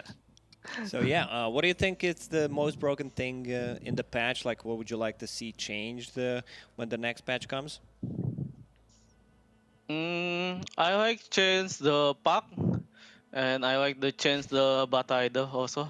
I think that hero is like so broken. If player can play it so well, it's almost impossible to catch them. And the pack is not like before. Like the pack is like before, the pack is just like the magic damage. But like now is he can become the late game potential. You know, can carry the game. So the pack hero is like from early until late game is already strong. Speaking of heroes that aren't maybe as utilized, but you guys picked them before. What do you think about Enchantress? Does she have a spot in the game right now on 4 or 5? Enchantress, last time we keep playing, but we screaming, then we keep losing. Then in the end, Whitemon don't like it. Yeah, definitely not pick it. Talking about heroes that keep losing, this is the first time we've seen Bounty Hunter win in this region in the DPC. Who is deciding on your team to pick this hero? Kuko the one who decide. Actually, we are kind of confused. Like, why are we picking Bounty Hunter against Abaddon? You know, it's like something weird. But he sounds so confident, then we just trust him. Madman, but a mad genius, as it definitely worked out for you guys in the end. So, you know, if it works, it works. Next week, you guys are playing Vice. The week after that, you guys are playing Neon, the top team in the region. How confident are you that you can beat that team? As long we performing well, I think I confident we can win against that too. But the our weakness is we are not stable enough. So I hope we just stable. Very, very humble stuff there. All right, I do have one very last quick question. Will you guys be rooting for 496 in the next series, or are you going to be, you know, neutral? Yeah. So maybe you can complete more. Good man, good I man. hope Fnatic Alrighty, lose. thank you very much, Zephyr. Congratulations on your win, and best of luck in the rest of the tournament. Thank you. Okay, thank you. Bye bye. Thank you. Thank Goodbye. you, Zephyr. Bye-bye. Lovely stuff. Yeah, Lovely they're all stuff. so lovely, man, on T1. Like, they're just cheerful. They make your day when you interview them. Like, there are some players, some teams, you know, won't name any names. It becomes, you know... You can't do that. Like, you have to go full, you know, you have to name names. If you mention that, like, you have to do it. Yeah, who are you talking it's about the here? rule. Because I've enjoyed interviewing everyone. Lacoste interviewing him at some point, you know, it's just nuisance. He's annoyed. You can see it on his face. He doesn't want to answer. But Zephyr, Whitemon, they're just laughing all the time. They're just, it's a pleasure to talk to them. It is, Really yeah. is. They always seem so happy as well, you know. It seems like a kind of team I want to play in, where everyone's just kind of vibing and having fun, and whilst also I can playing see very the well one and improving. problem. Like, If you I interview can him after wins, yeah. I can see one problem where you're not in that team. Why is that? What could that be? You need to be good at Dota. You know? Ah, yeah. You're there's a that one cheerful small lad, thing. like you would You're fit right. in, You're but right. you could be a coach, possibly, a mental coach, PMA one. Yeah. I mean, I think if I was a coach, I'd probably be like very spiritual more than PMA. Even though they don't need PMA, obviously, so you can't even, you know... Yeah, No, you're but I'd just be- not, like, You just can't fit. you need to find a different team. Like, they don't need you. Yeah, true. I need to find some miserable teammates and go and cheer them all up. I'd be like, oh, come on, guys, let's turn those frowns upside down. Alrighty. Well, you might have some frowns on your faces because we are going to be taking a break, after which we shall be back with our next series, which is, of course, going to be Fnatic 496. versus 496, which I did just mention in the interview, so I should probably have remembered. And that game is going to be quite interesting. 496, it's a pretty big must-win series for them. I mean, if they want to come up above Execration, it'd be really, really strong for them to beat Fnatic, but Fnatic have been looking formidable, so that is looking tough. If you're looking for something to do in the break, then there's many things I suggest you could do. For example, checking out the 4K stream on YouTube, see our faces in lovely high definition, of course, some beautiful Dota action in high definition, or maybe you could go check out one of our sponsors, HyperX, of course, some very nice headsets, some RAM, if you're in the market for any of that stuff, and they are the sponsors for this tournament, and of course, Secret Lab as well. Those chairs ever so comfortable. If you're looking for a new chair, go and check them out. But we are going to be throwing it over to a break. We'll see you shortly, hopefully, for the next series of the day. See you in a bit.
just can't find a comfortable headset. I mean, I've tried everything.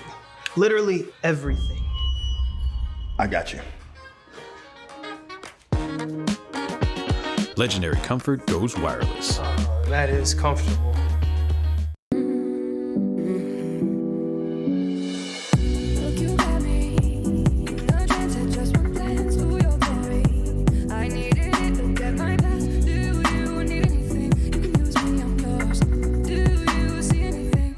Change of range.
Right down to the end of your days, and I'll be right there at the top of the maze while the rats in the sewer stay stuck in the days. So now I'm coming for y'all, whether you like it or not, you've already gotten involved. Don't take it personal, I gotta finish you off, cause only room at the time for one gun in the drawer.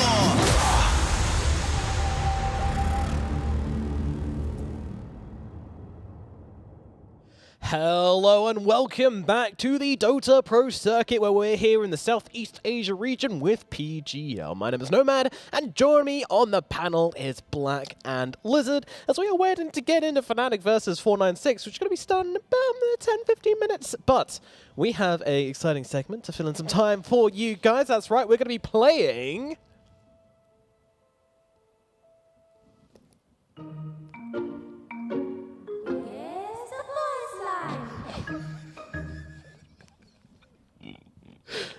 I don't know who did the voice line. Yes, the voice line. Yes, now you know. Guess the voice line, indeed. That is the show we're going to be playing. Now, how this works is that we're going to be hearing some voice lines, and then it's on us three to work out who is saying it. Now, we're going to be going around and taking it in turns.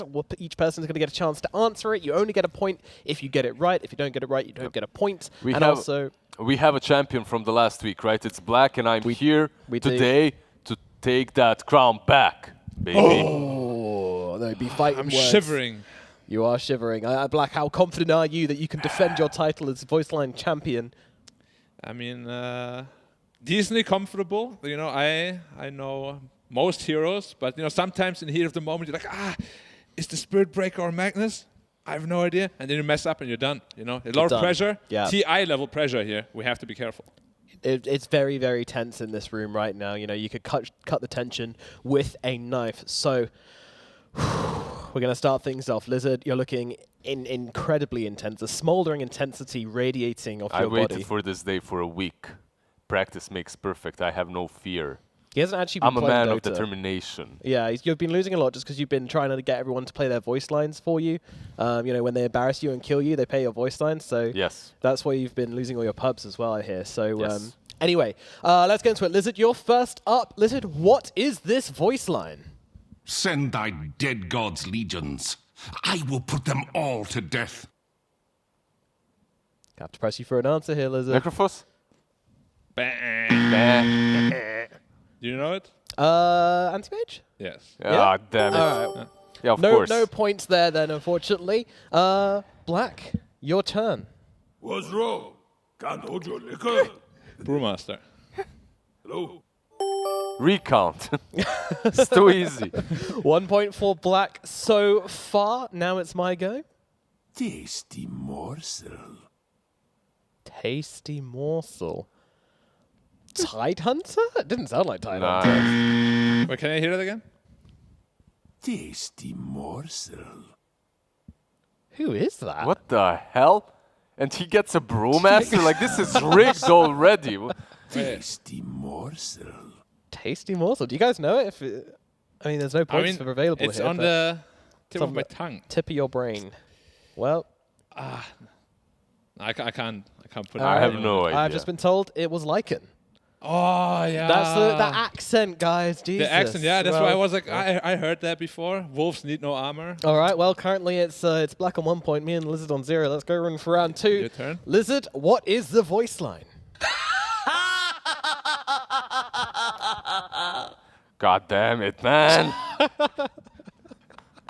I know this one. It laughs at me every game.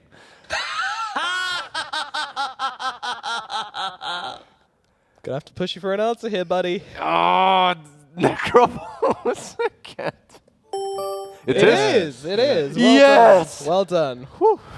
They're just Deep trolling him. Like, as soon as I heard that, I was on like, purpose. I'm like, it can't be again, you know? Like, as soon as I heard that, I was like, they're trolling him. Now wait for Blacks to be like, my name is Sven. Like, oh, who's that Black? All right, let's hear Black's voice line. Even you should have seen that coming. Oracle. But you didn't. And yeah, very, very well done, Black. Very well good job, Black. My mid-Oracle Good days. job. You know, hey, mid-Oracle, come on. That's why I know it. Alrighty, now it's time for my voice line. Let's hear it. What an amazing thing. What? You should know that. You should know that, yeah. I should, and I do know it. I have a hero. I play this hero. What an amazing What thing. an amazing Darkseer. thing. No. Oh. Oh. It's Phantom Lancer. Phantom I've been playing that Lancer, hero sir. so much. I was God like, damn it. I'm bad at this. All right. it's not easy, though. A lot of voice lines sound very similar. Yeah. And you're on the You can see why I spot. thought Darkseer. Yeah. The pressure gets to me. Pressure is As I said, the TI level problem. pressure. It is. Yeah, I would not be good at TI teams. So if any teams are looking for someone, don't take me. Don't take me. Alrighty. I'm Lizard. ready. Prolong the inevitable. Ricky Maru. Very good. Very good. Black. Just have a seat right over there. Let the smart people work.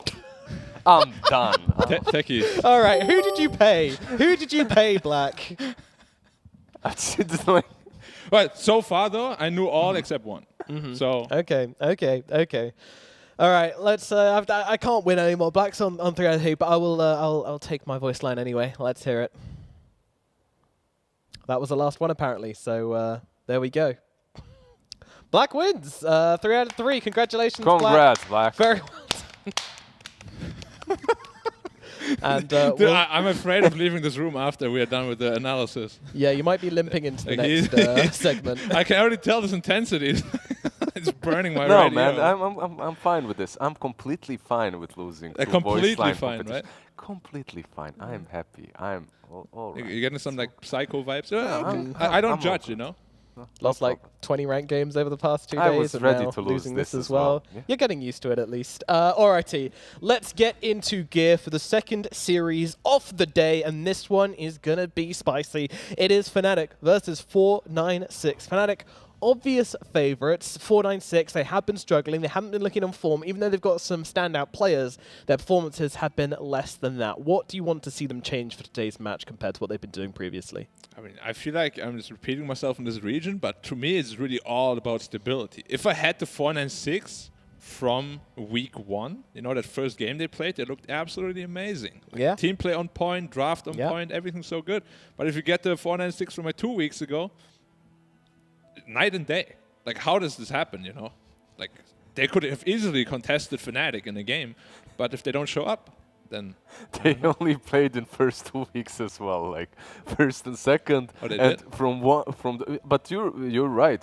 We've been here what, 4 weeks, 5 now? And first week four they and a look half or something? yeah, Yeah. first week they look great. Second week nothing. nothing. Yeah, it's Yeah, it was unfortunately there's just something missing from this team right now. I mean, maybe they find it this time around, but let's talk about Fnatic a little bit, because this team has been impressing sometimes. You know, they're getting things back on board. They did have a slightly easier matchup last week, and this could be considered, if 496 aren't playing to their best, as they haven't been in the tournament so far, and this could be considered another easy matchup for them. But you know, this team has been looking better and better each week along. I think it's fair to something say. they said as well in the last interview. I think it was Who did Jabs, we I interview? think. Jabs, probably, yeah, that we interviewed last, and he said, yeah, the last series was a wake-up call for us.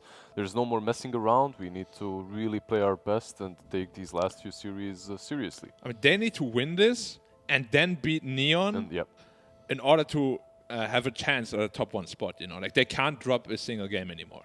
Yep. So Pressure's on. Pressure is on, but I think they're one of the teams which is going to do very well under pressure. You know, they've got some experience in the team mixed with a little bit of new blood. You know, these guys, I think, will be able to keep calm under the pressure, and I think that should be their strength. So as we get later in the tournament, I did expect Fnatic to kind of wake up a little bit and really start playing at their best, along with the top teams, because, you know, these are one of the teams we expected to be in the top 4. We didn't expect Neon to be in the top 4, and they have just outclassed everybody so far. Are we expecting Fnatic in their game versus Neon? You know, how badly do they have to thrash 496 here for us to think they stand a chance versus Neon later? it really depends on what 496 shows up, you know. Like, I think if 496 plays at the highest they can, like, of their potential, I can definitely see them even take a game off, potentially even the series, you know. I think they have a lot of potential in that team. It's just, it never really shows too much anymore, as it did in the first week. Yep. We've been watching and following 496 for a while now. A new team, upcoming team. They amazed us. They won a couple of tournaments last year as well, in which Bombi looked like a beast. In this tournament as well, in some games he looks like a beast. In some games he looks like he wants to carry a little bit too much, like that Wind Ranger. Very timid sometimes also. Like that Techies game. Techies he just jumped into the tower, like, yeah, take my life. He didn't jump into the tower. He jumped into the air spirit, who yeah. kicked him under the tower. That is true. That is unpredictable. Yeah.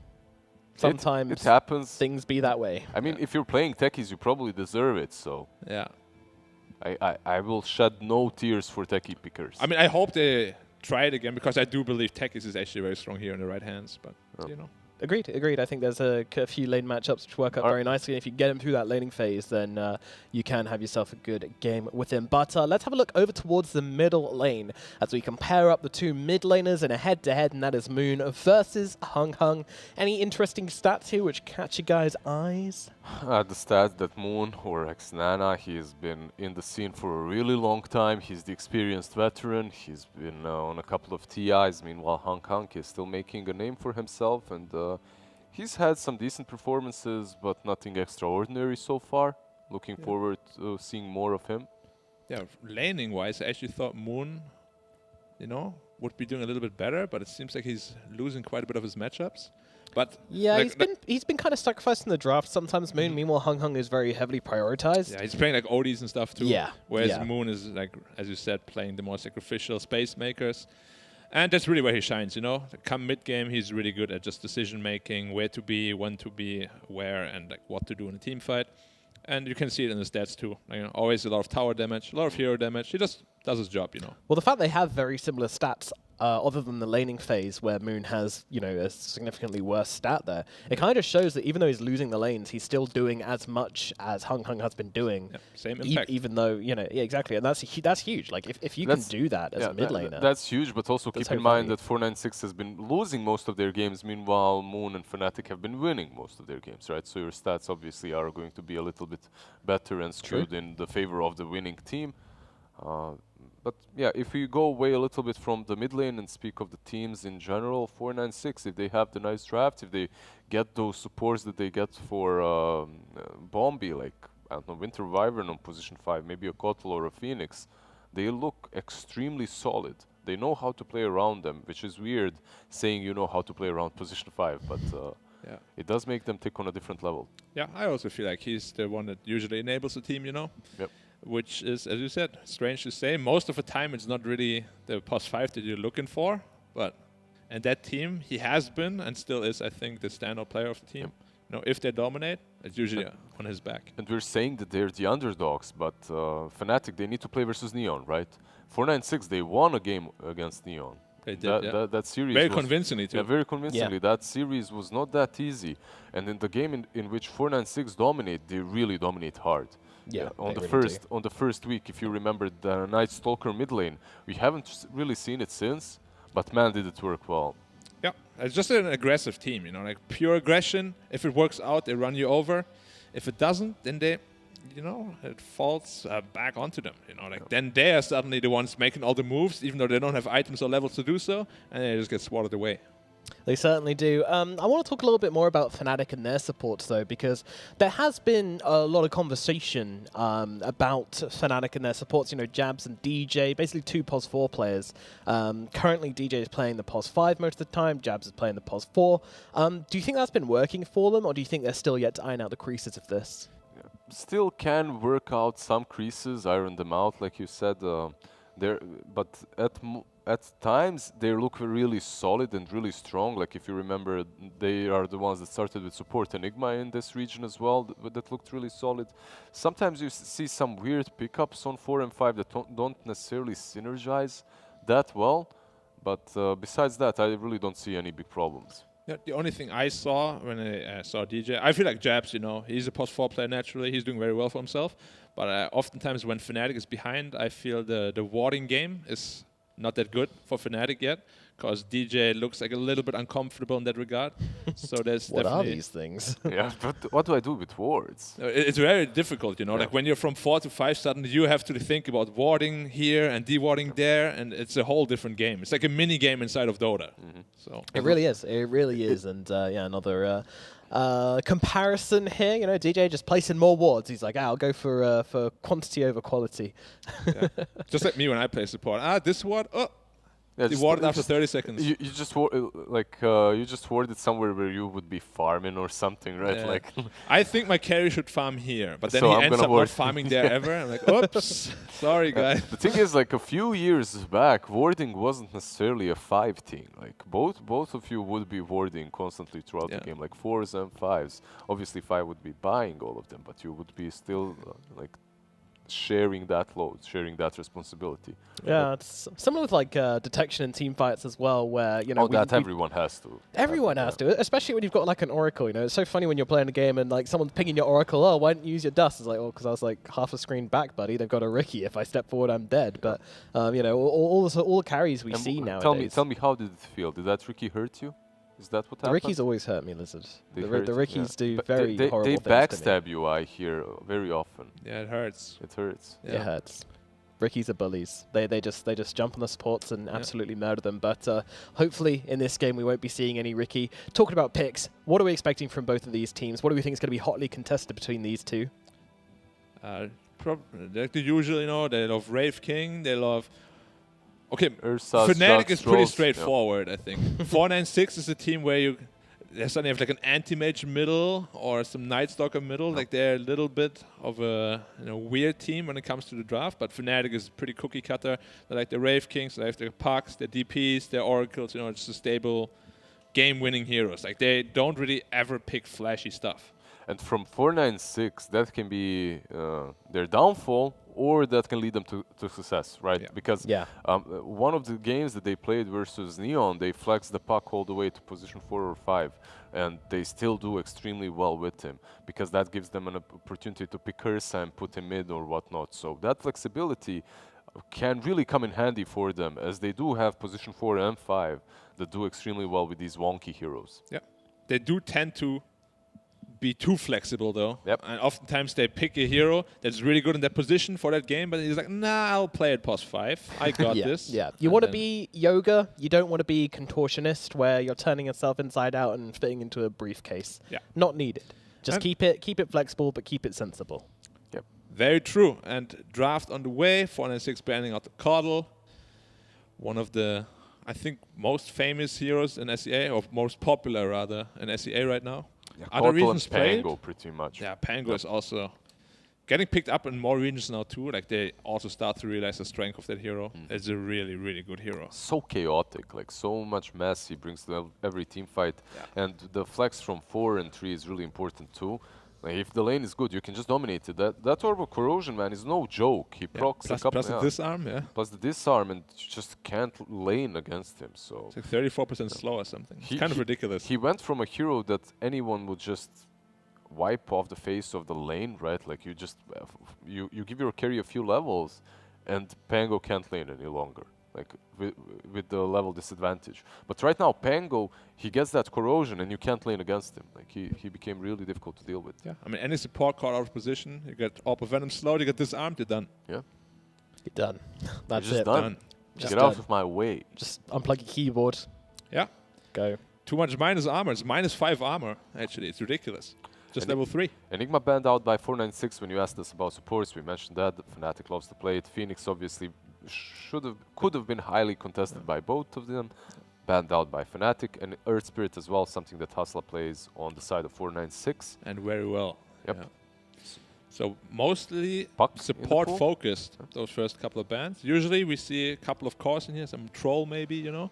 But those teams are all about the support so far. Yeah, I actually like this from both of them because obviously Fnatic, you know, they're respecting Bombi. They're like, we know this guy will kick off if we give him the chance, ban out these heroes. And 496, it kind of feels like, well, maybe you're not as comfortable in some of these other heroes due to your support duo. So if we ban out a couple of these guys, then we might push you into a slightly more awkward situation. And damn, oh no, the first pick. Well, the curse has been broken, so it's a free for all now. Everyone can pick Bounty Hunter. Yeah, but there's Odie and Puck and Odie, Nyx. Puck, Nyx. Like, there are so many heroes that are still left in the pool. Interesting. I mean, we said already, you know, the draft can be the downfall. Let's see if it happens, but it's already not a great start for me. Yep. Right, I'm predicting Fnatic, but no, I'm just kidding. Yeah. So I think, okay. The draft looks very solid for Fnatic right now. Just to be clear, we don't like Bounty Hunter. It lost like 5 games in the first 2 weeks. It just won the first game, I believe, just now. Yeah, yes, it did. And yeah, the Clockwork already is a good matchup. You it's can a hard always, counter to him. it's you hunt him down, you hook him, and he's dust, and that's it. Yeah. Maybe he will steal like 20 gold because he's like, you kill me, I steal. Usually there's like 3 heroes that you want to be playing versus Bounty Hunter on 4s, and that's Clock, Tusk, and perhaps Spirit Breaker, right? Like these heroes are really difficult to deal with if you're a Bounty. Yeah, just heroes that get on top of you too easily and you can't get away from. But yeah, I'm not sure why they picked Bounty Hunter first. Like, it's just not a great hero. Look, they have not been playing this league for quite a long time. A couple of weeks. I checked their Dota buff as well. They're not playing any leagues, no Moon League, no PN Invitational or whatever. So they've been chilling. They've been probably just screaming, and that's it. Maybe this is their idea about how to maximize their potential, how to try and win this game finally. Like they need to come back. Though. They're all yawning. Fnatic players are yawning. 496 players are yawning. What sign? What does that tell you, Blizzard? They're unimpressed so far. Unimpressed so far, yes. So are we going to see a Shadow Shaman, yes or no? I mean, it says to me that they predicted this bounty pick. Everyone did. Because they're yawning? Yeah, because they're not phased by it. You know, if it was like a hero they weren't expecting, they'd be like, oh my god, we got to think about this. We got to figure it out. But because it's the bounty, they're just like, oh, okay, it's bounty. Okay, the monkey this into is the brutal buck. already. Yep. Like, bounty cannot be an offlaner anymore. Monkey King absolutely destroys bounty hunter in lane. So it has to be a pos 5 or 4. If he's a 4, same thing. Monkey King still destroys you. And a pos 5 bounty hunter really doesn't sound all that impressive. He's not that bad versus Puck on mid lane as well, right? The Monkey King, so he can lane there too. I mean, yeah, I feel like this bounty is already like just shackled in that draft already. Are they in a new place? Who, 496? Yeah. We've never seen 365 day before. 365 a day. 365 Maybe divided by day. They were hired by a model boutique. It looks very fancy. There are some writings on the wall to the right of him as well. Looks like a model shop, right? Where you buy like fancy clothes and stuff. Fancy clothes. The lighting is also really nice. Quick question, where are the clothes? You can't see them off camera. Ah, I see. Yeah. It's a clothes shop where you can't see the clothes. Well, you might be right. You never know. You don't know. That is true. I would expect it to boot camp, but... Man, you're really going on a limb there. Yeah, I know. It's pretty out there suggestion compared to crazy. Your suggestion that they're playing in a clothes shop. Next thing you're going to tell me you're wearing the moon already, huh? Yeah. Ridiculous. Could be. Actually ridiculous. I'm ready for the days of boot camp on the moon. Everyone's just floating. The less you have to worry about your body. Keyboard. The less you have to worry about your body and your muscles, the more you can focus on the game, right? That's the... Lizard, my keyboard is flying to you. I missed it. The only exercise I could do Grab it down. I mean, there is gravity on the moon, like a little bit. Tiny bit. Tiny bit. Your keyboard wouldn't float away, though. It would go down. You know, Unless like you hit it. one of the biggest issues they have, they can't exercise, and their bone density decreases after a like longer stay in the space. Did you know that? Yeah. But now Did you they know have. Yeah, but now they have been new there. machines that help them with that. Actually. Oh. Yeah. What do the machines do? Just You exercise. increase their bone densities for them? No, you just get more muscle. Oh, I get see. swole. It's a muscle machine. It's a muscle machine. Wow. Yeah. Why don't they use them at the If gym? only they could have a whole room full of those muscle machines. And call it Call a it gym. a Gaim or something, yeah. Be Gaim. amazing. Well, okay, so what bands do we see? Troll, Legion Commander, and Zeus. Zeus. Why the Zeus? Well, maybe they want TB. Yeah, or PL. That's or the something. only. It's Yeah. pretty good versus Monkey, though, right? Like, he gets loads of armor inside his Wukongs, but again, he's got the catch, vice versa. Meh. Yeah. Odie ban and Bad Rider ban to protect the monkeys lane. And Wind Ranger as well. Yeah, this Bombi is special. Yeah, Bombi crit Ranger. I mean, these bans are to really force bounty into the off lane, I feel like. Off lane or pos 4, which means Monkey King will have a free game. In before, it's a carry bounty hunter. Which we have seen before, and Yeah. it had 0 kills in 10 minutes. It wouldn't be the first time, definitely. But certainly the last. I hope. I hope so too. Yep. Even if it wins, like it just looks so unstable, you know. It's not something you want from a DPC kind of tournament. Yeah. So far, Fnatic, they opened up with a really decent draft. Their bans are mainly focused at what 496 has played before in those first 2 weeks. They don't really have a lot of info from 496, and neither do we because they didn't play a lot. But 496 is opening, and their bans, it just looks all over the place. It doesn't look like they really studied in these 2 weeks. It looks like they went on a vacation. Yeah. We ban a carry and an offlaner and a mid. What did you want? I guess we banned everything. There's nothing left. We'll just have to pick Disruptor. Yeah. Oh, Disruptor can be both a 4 and 5. Very flexible hero. And doesn't really give anything away. It's pretty good with Monkey King. If you ever run out of that Wukong, you can get a glimpse back into it. There's a cat. Really? Yeah. Where? Oh, I see Top it. left. Top left. Oh, White, yes. very white, fluffy Production, cat. please. Production. It's running away. Zoom It's in on getting the away, cat. production. Bring the cat back. Oh, I can only see its tail. wiggle wiggle. A very fluffy tail. Very fluffy There we tail. go. If you could. Yeah, he's like, oh, camera on me. Suddenly eyebrow goes up. He can't. He does. I don't think he knows. Yeah, he probably doesn't. He doesn't know. The cat left anyway. And the cat Sad. doesn't, but the cat knows. 20 seconds left. Taking a lot of time here. They are. I mean, with that draft, I would also take a lot of time. What can save this draft? Beastmaster. Beastmaster. So- Okay. Bounty Hunter's not an offlaner. Not too bad. Bounty Hunter is what your carry your position for. You have those boars right now. It could work on 5. I've seen it sometimes. It's Like against certain offlaners, it can bully quite a bit. Yeah. Of course, we don't see. Like if they just pick Tidehunter now, I feel like Fnatic is just. I don't know how if it can work on 5 if the clock is the 4. It's tough. The laning itself, he pops that battery assault. You can't trade. Yeah. One good thing for 496 right now is Beastmaster brings them what they needed. It's tower push, it's team fight, it's the catch with the roar, and also Clockwork doesn't really like to play into him versus all the necros and boars and summons. It can be a little bit problematic. So that's pretty decent. Yeah. Yep. I would just like to see a hero that can deal with those summons, you know, and add a little bit of team fight. I feel like Tidehunter is just the perfect pick here. Yeah, you can't even track him for a long time when you're hitting him, so... Yeah. Other than Tide, I mean, they played some Dragon Knight, which wouldn't be terrible. Underlord also Underlord's good, comes yeah. to my mind. You would have this Underlord plus Monkey King circle on a smaller circle. They go with Tide, yeah, pretty good. Yeah, I mean, it was a super obvious pick. Now 496, I hope they have something in store for us because they have no damage on their draft at all. So is Ursa in the pool? You have something like an Ursa perhaps? Yeah, he's good against Monkey and Tide. Seems like a really good Ursa pick. Yeah. Or you just put a bounty hunter on the don't safe say lane. it. Stop saying it. Come on, If we ignore it, 496. it might not happen. Do it. Do it.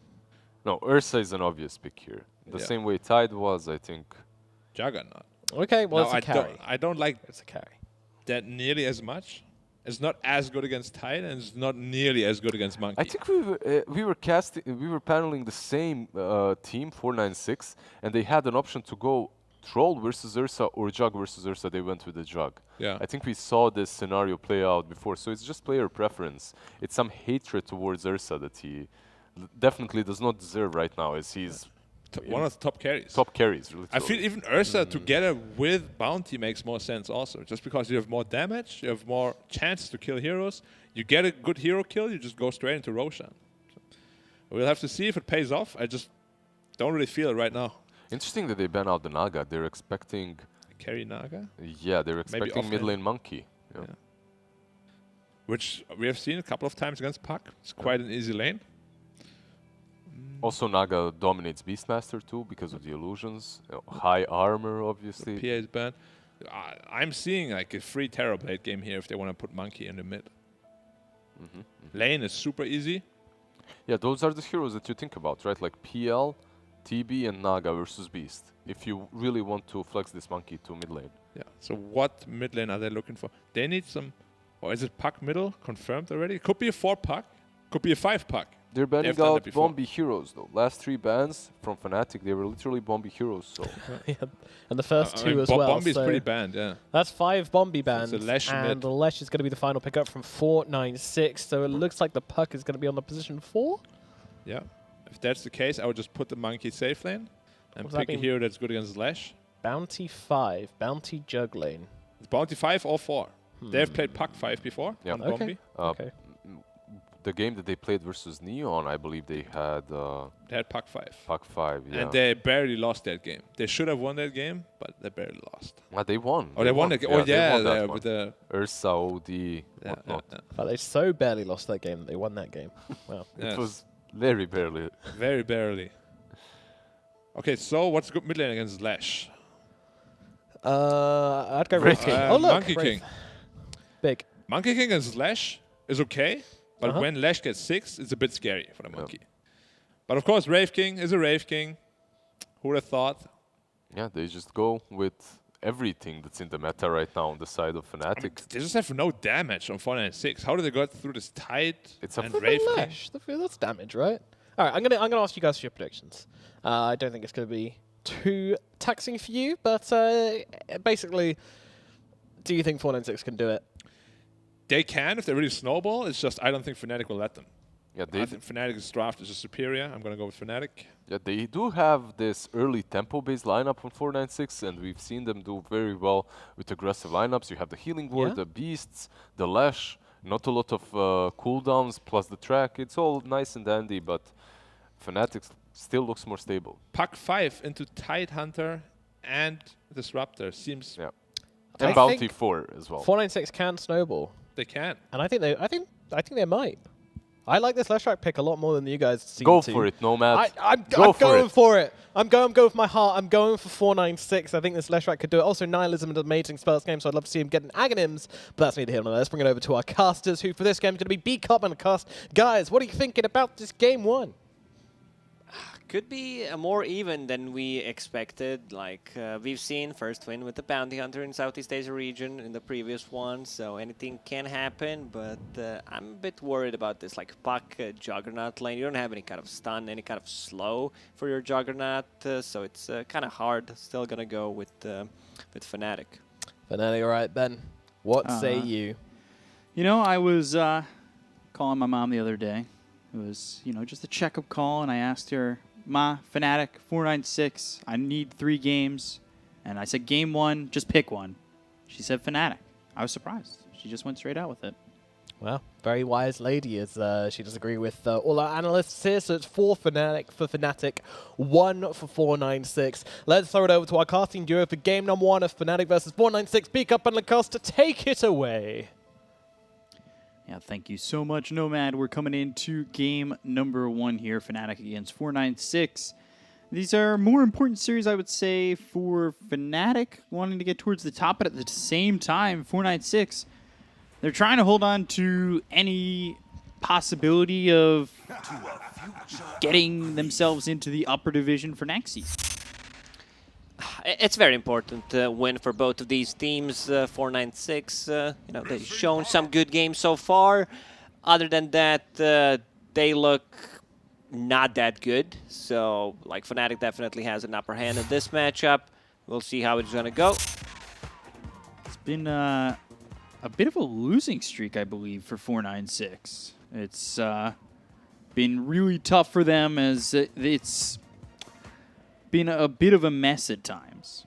30 seconds to battle. But we'll see if they're able to maybe fix their problems, I would say. Things have been a little weird from 496. I don't know if I really like the Bounty Hunter pick coming in. That's not a core. We've seen that other game where Bounty Hunter was a core, and it seemed to look a little bit better, where it was in this position where not only that, but they were playing aggressive on the side that had that Bounty Hunter in the previous game. I don't know if we're going to see that exactly here. We'll see how this position for Bounty Hunter will do. So far, he's putting some pressure on DJ. Doesn't pick up the bounty rune either, so I'm not exactly sure if the bounty really paid off in that situation, but we'll see. You've got Monkey King up against the Lestrak over mid. You've got Wraith King in the safe lane. So let's see what it could be for Moon up against Hung. Because over in mid, they talked about the matchup on the panel. It, you know, they were liking the Monkey King up against this Lestrak. We'll see if the Lestrak can kind of get off enough here to really keep the matchup pretty close.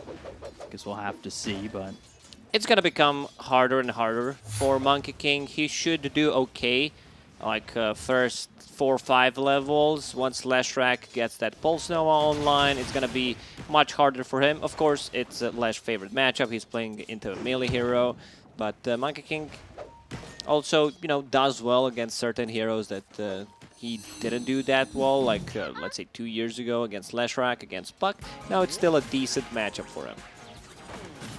Yeah, we'll see if he can keep it going. You know, sometimes we see these beneficial matchups, and it's just the player matchup that ends up going the other way. We've seen that a couple times. I know Bob was on one of those in a previous series where it looked like he had the better matchup in terms of heroes, but then in terms of players, he was getting beat.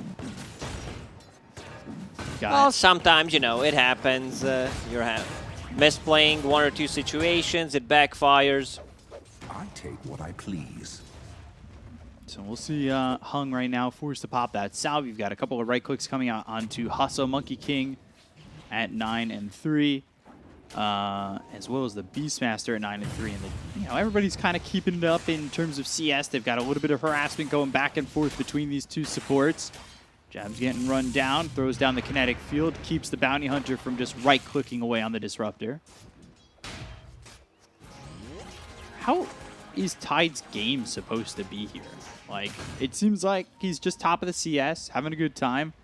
But is it more you're looking for someone just Blink Ravage, maybe Arcane Blink, cooldown reductions, or are you looking for something a little bit different? Definitely a good hood game.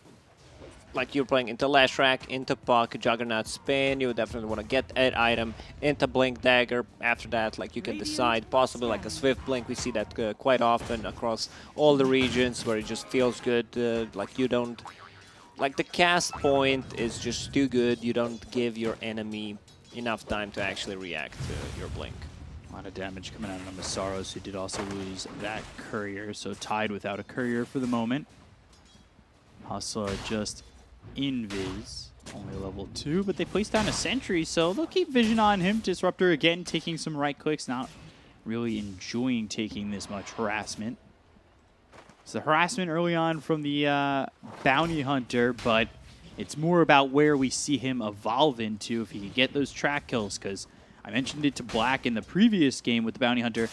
They had more kills in that one game with Bounty Hunter than the other, like, 3 games combined. Whenever you play with Bounty Hunter, like you want to keep fighting all the time, get that advantage, even if it's not like a good trade.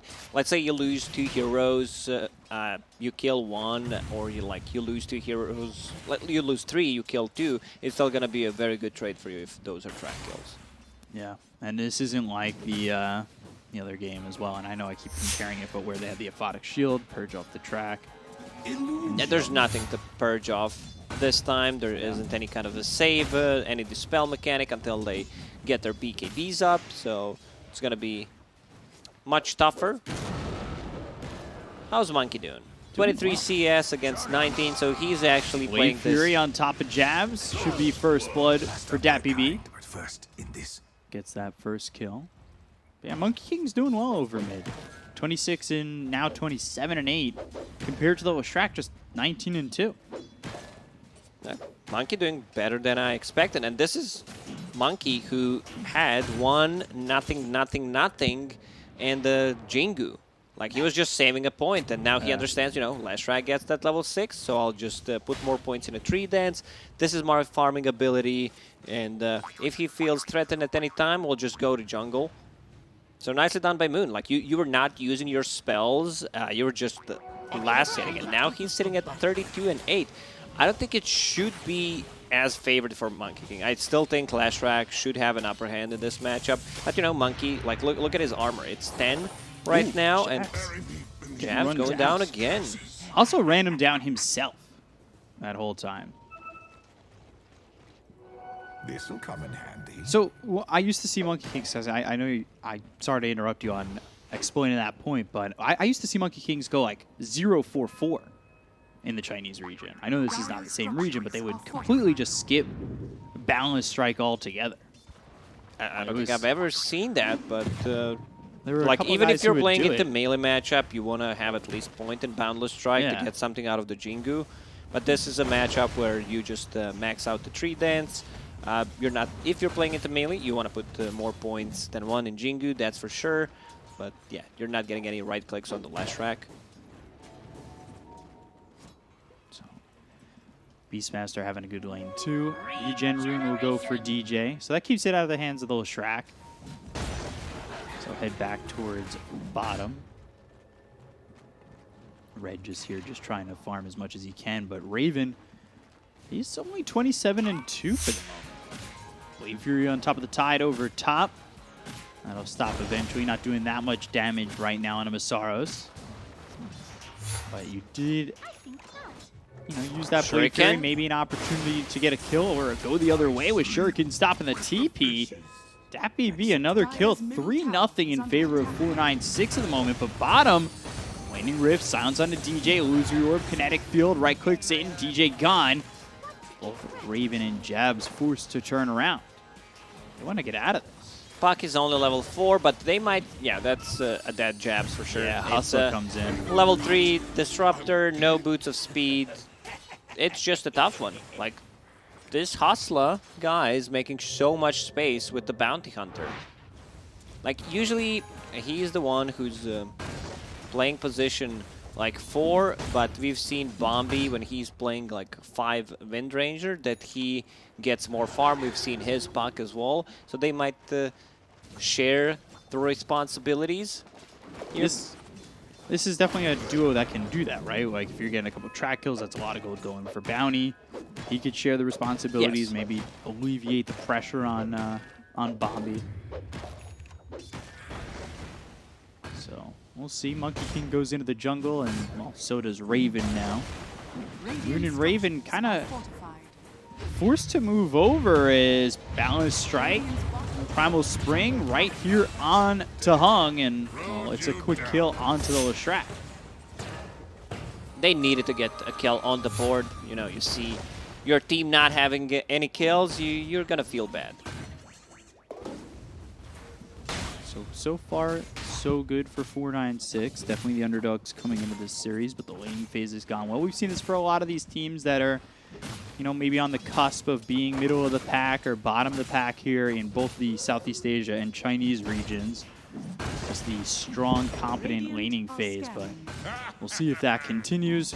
Usually the mistakes that come for these maybe, quote, weaker teams comes in the mid-game where mistakes come from playmaking or shot calling or, you know, decisions to get out or something like that. The team fight like Execution is not like Ooh, top tier. Moon. Top Wave Fury, enough damage. DPC with another kill. Multiple tips coming in. That Jug is so far ahead right now. He's having Monkey such has a game. like 70 CS, Jug has 61. But if we swap it to net worth, the Juggernaut is like 1,000 gold ahead of him in terms of net worth. I like that Monkey is not, you know, going for any greedy build. I see Javelin, Maelstrom into BKB is the build here, because you have a Wraith King who's also building a Radiance, Phase Boots into Gloves. It's a very greedy lineup from Fnatic. Like both of the supports, they need their level 6s to be efficient. Right. You can get stuff done with the Clockwork, but you didn't do it in the laning stage, so you're now relying on getting level 6 to be able to do stuff. Cooldown dependent on pretty much every single hero. Wraith King, he doesn't want to join fights until he gets the Radiant, so he's just going to be hitting some jungle creeps, and everyone else needs to buy time. They're coming over. DPC will spot Raven. Raven turns the other way. Wraith Fire Blast forces out the Blade 3. What's been the change here? First couple of weeks we saw Wraith Kings go Midases into Radiance. Now it seems like those Wraith Kings have gone off of them, but before you answer that question, Glimpse isn't really going to help Jabs too much. Balanced Strike might, but he's one shot from dead. Hustler has a Shuriken in just a second, won't even need it. Jabs dead to right, so they'll lose the Disruptor. To go back to your point, maybe he feels this game needs to hit that Radiance timing a bit faster, can't go super greedy because they're already like losing their map control. Oh, man, that's it, that died. He's very dead here. Omni. This is the type of lineup that can, you know, snowball. You took a tier 1 tower on the bottom lane. You have so much tower damage coming out from the Beastmaster or Leshrac. You will be able to control the part of the jungle. So everyone from Fnatic pretty much needs to play the top part right now. It's very easy with the Beastmaster. Bounty Hunter is also there, scouting things out, possibly getting some career kills. Track is online. You know, Fnatic, they need to survive for the next like 5-6 minutes until Radiance is online. The question is how they do that without losing too much gold advantage. They're already down 3K. You've got Track available. Like, this is tough. You don't want to be giving up numbers, but they're going to smoke. See if they can fight potentially around this Wraith King who's showing up towards top. But you've got heroes converging over mid, and Tide might be the one who's in trouble without his team, but coming around the back. Balanced Strike, that comes through as well as the hook shot. They've got the cogs trying to get this kill onto Bombi. They will. Remember, that's a position 4/5 in this game, so you didn't get too much out of it. Wraith King got the tier 1 tower on the top, which is okay, but right now, 496, controlling the enemy jungle, and we can see Disruptor just drawing on the minimap. He knows where they are. So really just trying to bide their time. Wraith King, he's having a good game, but the Jug's just having a much better one at the moment. He's still sitting over 1,000 gold ahead, and that's just DPC. He got, what, 3 kills? Or, well, 4 kills up in that top lane. And on top of that, his lane was pretty much free. He's also not going Battle Fury, which means once they hit timing a bit faster. Like if you get Battle Fury, you still need 1 item to fight. But if you get Maelstrom plus I see Manta style, yeah, he's good to go. Like he's ready to fight, and I love that when players realize what their timings are instead of like, yeah, I'm just doing this, you know, build from Dota Plus. Yeah. That's pretty much set in the stone. Hook shot. The Jug. Static Storm. This is well placed. Easy kill on a DPC. Put it together. That's what you were saying. These level 6s for the supports are really important for Fnatic. They put them together and show why right there. Yeah. Yeah, getting lost in those guides is definitely possible. I don't know if they're getting lost in the guides or more just lost in being comfortable. Sure. I'm the one who criticized pretty much the item build the most when I don't like it. Very vocal about it. That's the, you know, my thing. But most of the time, it's in the end, it shows some weaknesses. Like, I can understand why players are trying to go for certain stuff. You know, sometimes it backfires. Sometimes, like, well, man, this Lacoste guy, he's pretty stupid. But yeah. I'm really glad you don't watch my games. Sometimes Mofar comes to watch my games and he's just like, why are you building that? Yeah, I think the easiest way to just improve, it sounds so simple, is ask yourself why. Like, why am I doing this? Why am I going for this item build? Why am I not going for the other build? And you're going to improve so much faster. Like, what's the right thing to do here? Try to think of something that a certain player was in a similar situation, and you'll get the answer. Bottom lane, Static Storm is still not available. Cooldown for 8. Could be another situation where DPC just gets caught with a hookshot Static Storm again. Needs to be careful. Top lane, Raven. Spotted right now by Bombi, who will avoid the Wraith Fire Blast. Can't catch him. Trying to do it again. They've got the healing ward. They gave up. Trying to fight through backdoor, and eventually, they'll give it up. Scan from the Dire to see if they're wrapping around. They find Bombi, but Waning Rift, Silence, Jingu procs, and one more shot from Moon.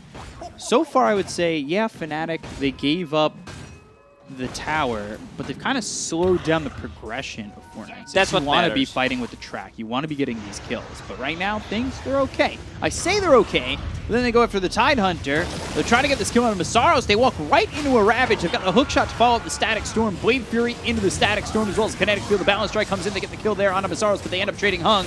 Looking over, right clicks out, getting the kill on a Red. Wukong's used Omni Slash bouncing around, but DPC, he'll end up dead. Moon gets the kill, gets a double dominating. So, just like that, Fnatic, they've got their hands on the game. Ooh, that Shuriken bounces around. That finishes off a couple. And now, well, Bounty, he's caught, he's killed. And now Puck is in trouble. Has a Force Staff. Big problem. He actually gets him, man. Dream Coil Force, though, and that'll keep him alive. Is he going to play greedy and try and go for something? All right. I think he thought about, like, can I get a Waning Rift and an Illusory Orb kill right now, or am I dead if I do? Not sure what the plan was there. Like, going up to full HP Tidehunter that has a hood and a medallion, you're not getting that kill unless you somehow manage to burn his mana, possibly like silence straight after. But Puck was not there, so I'm not sure what the plan was. And they got better deal than I expected. It should be like a clean team fight from Fnatic, and they got the most out of it. Like, 4-9-6 lineup relies on snowballing. You have a Beast, you have a Lash, you have this track gold, so you want to keep fighting all the time. Yeah. So far, Fnatic with a couple of good pickoffs, and just even trades is still fine for Fnatic. 4-9-6, they're inside a pit, Radiant Scan connects. Those last 2 kills by the Bounty Hunter to kind of salvage the gold for himself. Yeah. Had 2 track kills there. No Ravage. Radiance is online. Let's see if they decide to go for this. Big Static shot. There it is. Snatch. It's perfect from DJ. Look at that. Times it right. That's why you got to cover for the Clockwork, but they get the kill on a Bombi. They look over at Red. They've got themselves 2. Blade Fury away from the Jug. And now Leshrakt's trying to run, but up into the air thanks to the Yules. Moon getting low. Needs to be careful. Hung comes in on him and kills him off, but well, now they've caught themselves a Bounty once again, stuck in the cage of the Kinetic Field, and 4 gone on 4-9-6, and they don't get an Aegis. Man, Clockwork actually outplayed them so hard. What you need to do, you should have a better vision. I just want to see where the Hawk was sitting at. Yeah, he's just at the top, like Static Storm's in, hook shot through. And you should not allow Disruptor to just walk in and use a Static Storm like that. Someone needs to be outside of the pit, possibly just die. Rest of the team gets the Aegis, you bail. You know there's no Ravage, so pretty damn good fight by Fnatic. Yeah, usually there's that. When you play against a Clockwork and you're in Roche, you've got heroes that kind of sit on the outside, looking to be that. You need to find, like, sacrificial see him, block the possible angle that he's gonna go from. Because right now they don't have any good jump other than Clockwork. Tidehunter now has a Blink Dagger after that fight and the Ravage. So Fnatic, they want to go in. There's still Reincarnation up, Radiance online. Even though it says 3K gold lead, Hookshot hook again. shot in, into Cogs. And the Wraithfire blast. 520. Oh my god. Bye-bye, Puck. See you later. Half to dead. Tracks coming out. I mean, that move, just going back to that Roche fight one more time before we move on a little bit, it was very telegraphed. It's not like 496 didn't know that was coming. Like, Maybe the they thought bounty was up forward. Fnatic will not go for it. There's like no Ravage. They need to win the fight. Even if they picked up the Aegis there, I still feel the Aegis carrier would die again because Raid King had Aegis. Hong Kong playing so aggressively on the bottom tower. Boots of Travel, Yule Scepter. Leshrac is so speedy. He also has Bullwhip at the moment. Cogs around Raven, but he's okay for now. Shuriken bouncing. And now the Dream Coil on 2. Waning Rift. Silence has come in. Clockwork's going to break that stun, but now Static Storm into the Ravage. Red ends up dead. They'll get the kill on a Bombi. They've taken out 2. They've got the glimpse back onto the Bounty Hunter into the Balance Strike. They'll take a 3rd. Double kill there for Raven. But while this is happening, your bottom lane is getting terrorized by Hung and that Diabolic Edict.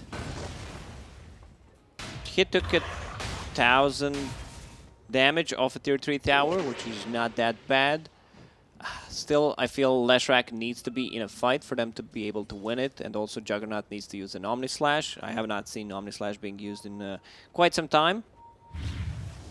It turns into you're sacrificing bodies to try and get the tier 3 bottom, but is it going to be worth it in the end? You've lost your net worth lead, which was upwards of 5K. So now Fnatic, they've evened up the tally, and, well, on top of that, Wraith King's got a 2K lead over the Jug. Like, this was a big lead for 496. Wraith King just farms insanely fast in this patch. The hero just feels super strong. Like, laning stage is good. Even if you lose it somehow, you can always go back to jungle with the skeletons. You just need to have the right vision to farm the right camps with it, and going for that Radiance. We've seen people try to go for different item builds, like, you know, Armlet, Deso. Radiance is always going to be Radiance. Yeah. So it's been looking good. Raven's kind of... Unless we change the name of the Radiance to something else, then the Radiance is not going to be Radiance, but Static Storm on a 3! 4-man! Hook shot! Look at that! Balance Strike right on top. DJ, man, cut it out! Bombi drops first. They'll look over at DJ. They finally get the kill into the Clockwork, but it's already 2 dead as Red follows into the grave. Omni Slash bouncing around, looking for a kill. Where he'll stop, well, they know. It's a Wraithfire Blast as well as an Anchor Smash right in your face. Masaros gets the kill into the DAP BB. Shuriken finishes off the Monkey King. Hustler trying to run. Can he get away? It's not looking likely. He'll throw a track out. He's just buying now time. They've got the glimpse. Right on him with Kinetic Field. They've got Dusk ready to go. Bounty's gone. Raven, godlike. 4 kills for Fnatic. Jabs and DJ complement each other so nicely. Like, DJ goes in. Look at that. It's a, like, 3-man hook shot into 4-man Static Storm. Like, this should not happen. Boom, it's also boom. on 496. Like, you should not be doing this. It's a sick play from both supports of Fnatic, but 496 kind of saying, come and take it. Yeah. I always like to think really deep, and maybe, I don't know if it's like true or not, but I think Fnatic kind of like drew them into that spot. You see that little tight spot right there in between the mid lane and that little camp? Like, Fnatic kind of back up, and 496 fell into their trap, that little like funnel area where it's easy to land a big Static Storm. I don't think you can plan something like that. You know, let's fight into this area. It's a possibility, but they see the opportunity and they just take it straight away. Like, you can see Clockwork, hook shot, not hesitating at all. Jabs, full Aghanim Scepter done on Disruptor. Man. So muting the items, you won't be able to use the Yule Scepter, no Force Staffs. It's such an easy setup right now. With the Tidehunter, Blink Dagger, hook shot from Clockwork, they get a 2-man Static Storm, the fight's just pretty much over. Or even if you want to solo someone out, hook shot, Static Storm, you're dead. There's no way you're getting out of that. Hook shot, Gush, Cog's a little late, but it's just a phase shift, so it will push him anyway. They get the kill on a Bombi, make it look easy. Fnatic is really turning this around, and that's something we said in the beginning of the game. We talked about, can they bide their time enough to feel comfortable, to get that Radiance, to get towards those first couple items? They've done that. They avoided them. I mean, 496 at the beginning of this game, I'm pretty sure they were up 8-1. That means it's 20 kills to the 7 of 496 since that point. Like, Fnatic's killing it right now. DJ. They find the clockwork, should be an easy kill, and will be. It's a track kill going their way, but Raven's in, and he wants Hustler. Primal Roar used to try and keep him alive, but Raven, burned. he's still going to get the kill on a Hustler. They look over Raven at needs this help. Wraith King. The rest of the team is connecting. So Yeah, they got the kill on the DAP BB, so no Jug to fight with. This is really troublesome for 496. Oh, there's the blink. Raven, does he have a stun? Doesn't need it. Glimpse, kinetic field. Red's caught, Red's gone. Red's dead, baby. Raven is just super farm right now. I would like him to pick up a shard because we can see that, you know, he can still die if he's isolated with the Necro Book. He's bringing something on the courier right now. It is a shard. Yeah, it's just too good of a shard upgrade, especially when you play in any kind of mana burn. Level 20, extra movement speed on top of S and Y, plus phase boots. He's just going to be zooming in the team fights. Yeah. I think that fight definitely was like, why risk it?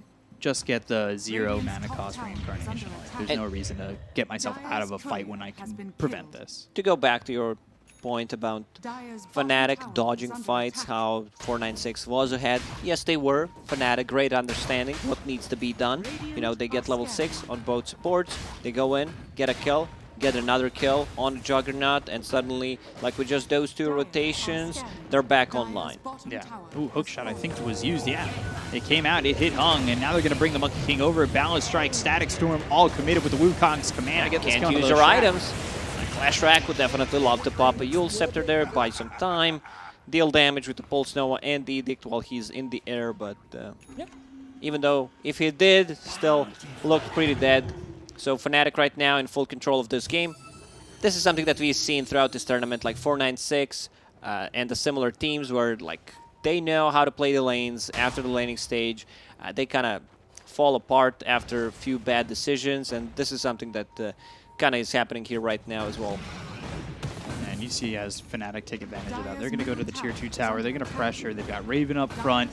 Lasaros ready to make a move with a blink as well as a Ravage to come in. They'll take out these boars. They'll take out the Necro Creeps, and really, it's just looking pretty methodical right now from Fnatic. They know what to do. Also, Disruptor is level 15. This is a newer talent for him. The Static Storm duration plus 1.5 seconds. That's pretty big, you know. With the Aghanim Scepter, they found Beastmaster. Yeah, with Ags this early, it's really gross. Kinetic Field is down. Red, again, he's got it. And then the hook shot was used on Hustler. He'll force Staff, try to get away from this one. Even Bullwhip himself. But Bullwhip after Bullwhip, they're trying to find themselves a bounty. He's just too far away at this point, now onto the high ground. Bottom's pushing in a little bit on the Radiant side, but now it's cleaned up. Those creeps will get killed off. They've got the tier 3 mid gone, and now they're going to work on these racks. 496, if they take a bad fight, yeah, they've got buybacks, but it just might be the game. Yeah. Exactly. Buck Balance strike, already Bombi, dead. One more hit. There's the phase shift. Wrong But, way, yeah, buddy. the Wrong gush. way. They're making it look pretty simple. You've got Leshrac who's trying to cut the creep waves. I mean, this is so far Fnatic, I think, putting all the pieces together to, you know, take this game over 496. So I like it so far. It looks really good, but we'll see. Can 496 put it together? Have a good high ground defense? I would say maybe if Jug was a little bit more farm, but his game fell off really hard. If I have to lie, I would say yes. You know, they still have a chance. If I have to use my Dota knowledge, I would say, you know, this game looks pretty over. Once Tidehunter blinks in with the Ravage, there's going to be follow-up from the Disruptor, who has a Blink Dagger right now. So at this point, Fnatic just has a very simple task. They don't necessarily need to go in and try to, you know, force a high ground anymore. They took one set of Raxes, Roshan, #2 respawn. So this is the fight where they are trying to look for, and yeah. Also, DJ's hook shot in the previous Roche, stealing that Aegis was also kind of big. Like this just got Ags about. This game really shows how like 2 supports can win you the game. And yeah. The 2 supports who did not have a really good time early on. They got level 6s, they found a farm. Like you can see heroes moving from a lane to be able to give level 6 to one support, the other one gets the tome. Monkey jumping on a Bombi. Yeah, Yeah, Balance Strike comes in, but not looking like, at least right now, he wants to follow up. That's a word of the wise to all you guys who love playing supports in your pubs. You can be the hero. Static Storm on Speaking Jug. of which, Static Storm onto the Jug. They've got the Primal Roar, but there's the Ravage to follow it up. They'll miss the hook shot from nothing, DJ, but okay. glimpse back on Red. Kinetic Field is down. They'll bullwhip him, slow him up, kill him off. Raven with the double kill. Shuriken does get the life of Jabs, but right now Moon is just terrorizing this puck. And, well, making Bombi have to run the extra mile just to survive. The only kind of a game that 496 can play right now is try to split push, cut the waves with the Jug, with the Leshrac, Bounty Hunter maybe killing some couriers, try to stall the game. Let's see if he can get one courier here.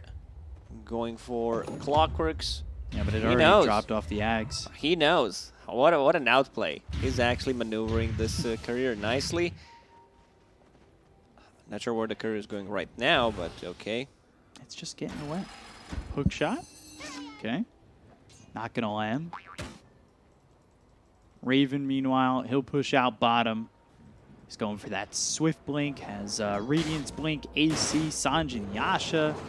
Man, Raven King is just creating gold out of nothing with the skeletons. Like, there's farm on the enemy side of the map. He gets there with the skellies, and it seems pretty impossible to kill.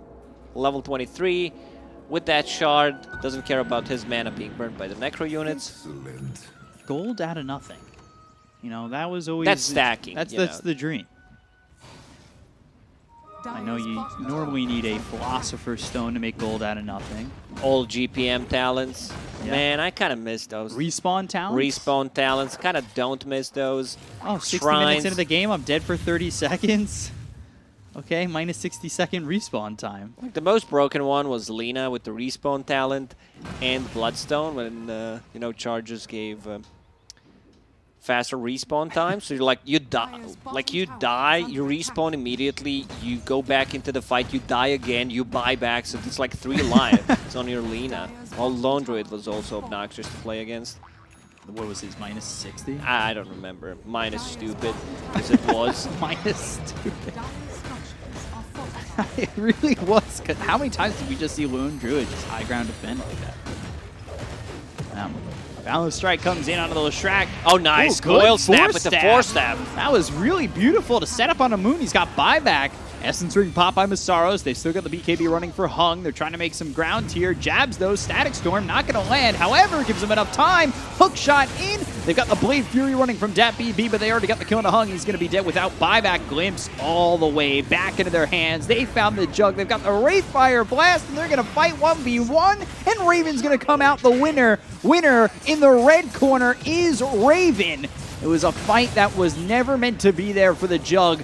Red's gonna run, he's gonna hide, try and get into the trees, but an ultra kill. Can you give Raven the rampage? Masaros! He wants to go in. He wants it. Masaros, you need to tank the fountain. Like, you need to tank the fountain for... Oh, now Jab steals it. What is going on with this team? They're having so much fun. Jug doesn't get to use the Omnislash once again because doesn't want to pop it on Wraith King, who has the ulti.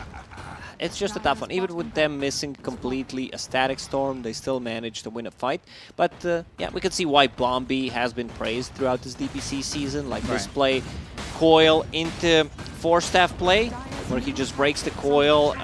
Felt really, really good. And yeah, still 5 dead. Yeah, looking like they're just going to be dead the entire duration of the rest of this game. And yeah, you know, Beastmaster comes back. But the Ancient, it explodes, and game 1 goes to Fnatic. 496 did a very good job for the first like 12, 13 minutes, and after that it just fell apart. Good decision making by DJ, 2 supports really shining.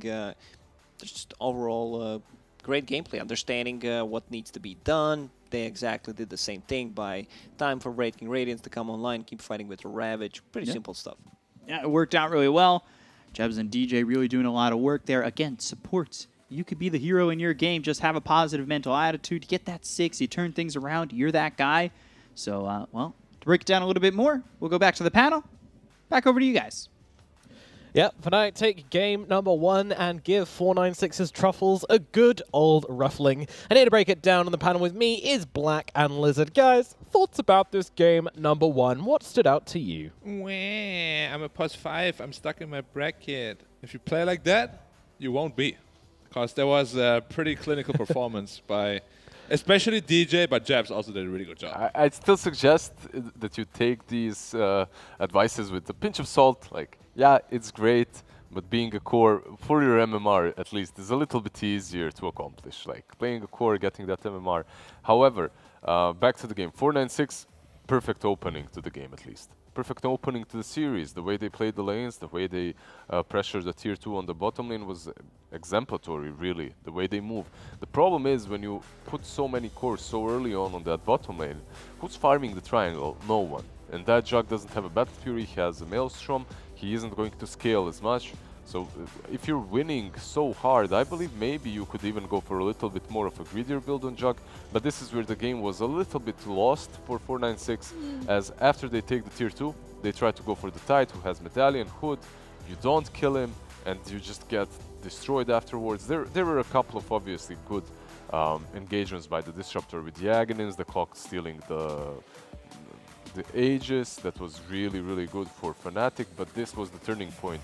This stopped their snowball. Yeah, but this was quite late already, because the Wraith King just finishes Radiance, he joins the fight, and suddenly he just destroys them. I feel like if they do it like a little bit earlier, you know? Yeah, it was just a little bit off tempo for 496, and I feel like there were inches from greatness in this game. I really do. Like, the first 15 minutes was looking kind of good. And then, I mean, this play at mid we saw earlier where they kind of went on the Tide with 3 heroes. I mean, that's never going to work under a tier, like right in front of a tier 2 where it will TP'd into. Like, I don't really know what the plan was there. Definitely some miscommunication. Maybe they expected the Raw. Maybe they had a different idea on what they were actually doing there. But all the same, it did look very awkward. Ended up getting them killed. And, you know, that's a problem with this kind of draft from 496. If you make one critical mistake, the game just gets so difficult. Yeah. It really always feels that way with 496. 1 inch away from greatness. Yeah, they have lost so many games in those 60, 70-minute games, you know, one mistake just seals the deal. And yeah, that's what I just mean with stability, you know, like they only know aggression. They don't know how to hold back at all. And against like a wall, like Fnatic, you know, it's not easy to break. And here, they didn't break. They did not. I would say that I kind of like the Juggernaut going for the Maelstrom. I felt like it allowed him to play at the tempo which they needed to play at. Like, he built the items he needed to build, but unfortunately it was the plays which let them down in the end. What about Bounty? Was he really such a crux in this draft, or do you reckon he could have been that secret ingredient that made it work? He was fine. Like, later on, you obviously see situations in which Clockwork solos him pretty much. But overall, the laning stage itself wasn't bad. They did well with him. And throughout the game, he had some impact while they were still snowballing. Later on, obviously, he falls off. Yeah, my biggest problem with Bounty support is just look at what Clock did and what Disruptor did. They just have so much more potential as a hero that, you know, Bounty Hunter will always fall flat. I feel like he played really well for the position he was put into. Got a lot of kills on the back line, you know. Like, a lot of those team fights, actually, he salvaged for his team. But he's just a Bounty Hunter, you know. He can't get, like, a game-winning Disruptor ult or, like, a game-winning hook shot. Just you track people and you throw shurikens. And throwback with this Disruptor to the old school builds that we have seen maybe a year and a half ago with the Null Talisman going into the lane, just to spam out that Thunderstrike like one more time. It gives you some more damage, obviously, and the magic increase, but straight into Aghanims afterwards. That's from position, from position 4. Yeah, that can work definitely. Baller move, definitely, and it did work. Baller move. Yep, certainly did. Alrighty, our MVP for this series, well, it's either going to be Jabs or DJ. Which one is it going to be? It's DJ, playing on the Clockwork. Unsurprisingly. It's got to be, right? Like that 3-man cogs into the 3-man Static Storm, the Roche steals. My goodness, this guy was playing on another level this game. Yeah, on the bottom lane next to the tier 2, they also kill off Juggernaut with his initiation into Static Storm. So overall, the Aegis steal, yeah, he definitely deserves it. I love the way before the game as well, you know, we're talking about how people were talking about how, you know, DJ, Jabs, is there room for both of them on the same team? I mean, in this game, there's just kind of It's almost like they were listening. They were like, hey, screw these guys. We'll show them. We'll show them what we're made of. And they certainly did exactly that. It's great to be wrong sometimes. And we certainly, well, I was the one who was bringing up those doubts, which have been displayed across the board. But definitely Fnatic showing that they are a well put together team right now. They're looking like a well-oiled death machine in this region. I'm starting to ask the question, you know, they've already had the matchup versus Neon, haven't they? They lost. Yeah, they lost that game, but earlier on in the tournament. What about now? Do you think it would be a closer series now that they've kind of got into gear a bit? Yeah, I think so, definitely, right? Wait, Fnatic played Neon already? I think. I thought they had the last matchup on the last day, or something like that. Am I wrong? I don't know. Or is it TNC versus them?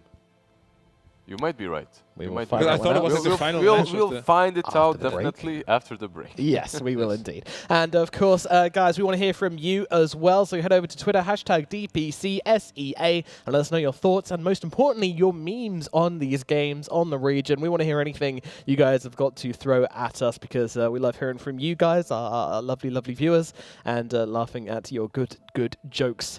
Hopefully.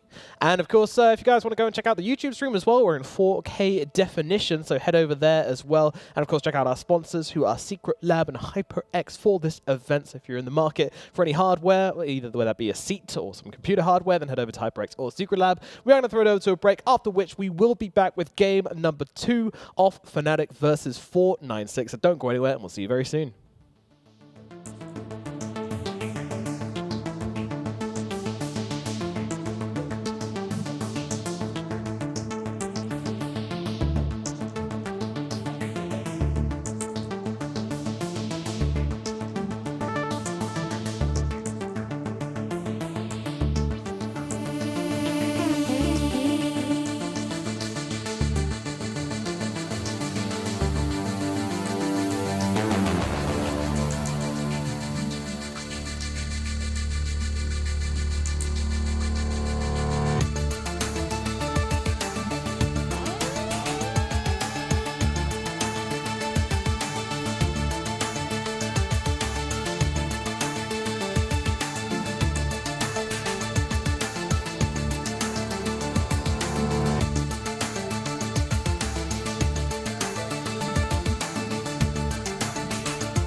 wanna change your range?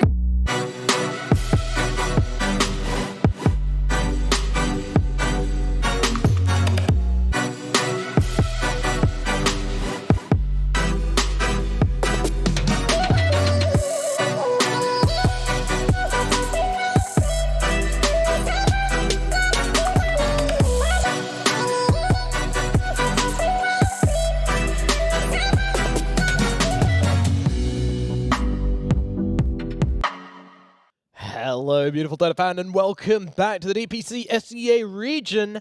I'm here with Black and Lizard as we get into game number 2, Fnatic versus 496. These two teams battling it out. A very important win for 496, but unfortunately they're a game down. Meanwhile, Fnatic continuing to show their dominance in the region and spanking them good and proper in game number 1. Can they do the same in game number 2?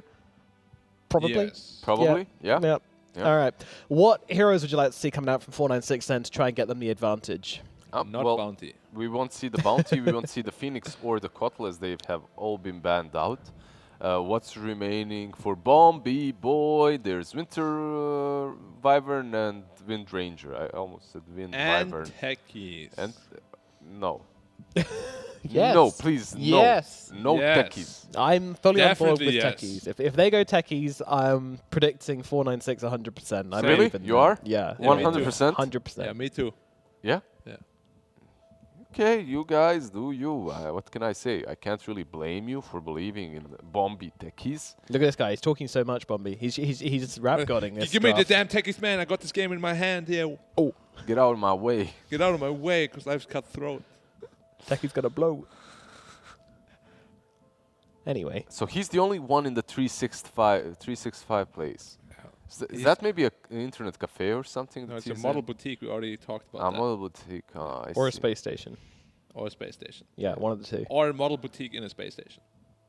Ah, we got it. We got it. I think now we figured it out. We did it. We put our brains together, Black, and we reached the conclusion. Always works. It does. It does. 100% How success are you rate. guys so smart? Like you figure everything We out. You also should- don't know. We struggle with it daily. Yeah.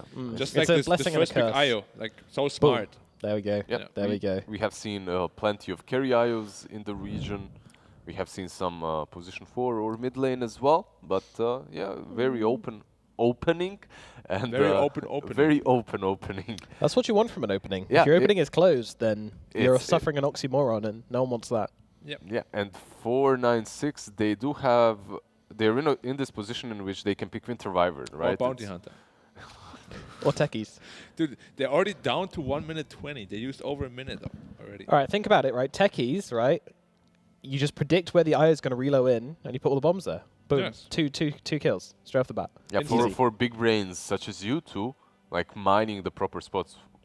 It's easy. It's easy, right? Yes. It wouldn't be a problem Yeah. at all. Every time you see the circle, you already know. Fool. But they're really running through their time here. And it's the opening. Yeah. It's like the first pick. It's the first stage. Now they You got IO. shouldn't be We're so surprised. Yeah. What do we do? You shouldn't be struggling here. Like I don't know, man. 496, they've had 2 weeks break, 3 weeks even. They had enough time to prepare for their matchup. That they had 3 weeks to prepare for Tiny. this series. But Tiny is not what I thought they would pick. Very underwhelming hero against IO, in my opinion. Yeah. You can't burst IO, and you can't burst IO's partner. Okay. Yeah, might be position 4, might be mid as well. So the flexibility of the hero is something that's nice to pick it up this early on. But Crazy to say, right? That the rock is flexible. A rock, yeah. But there's a reason why he's underpicked at the moment. And Fnatic, What is that reason?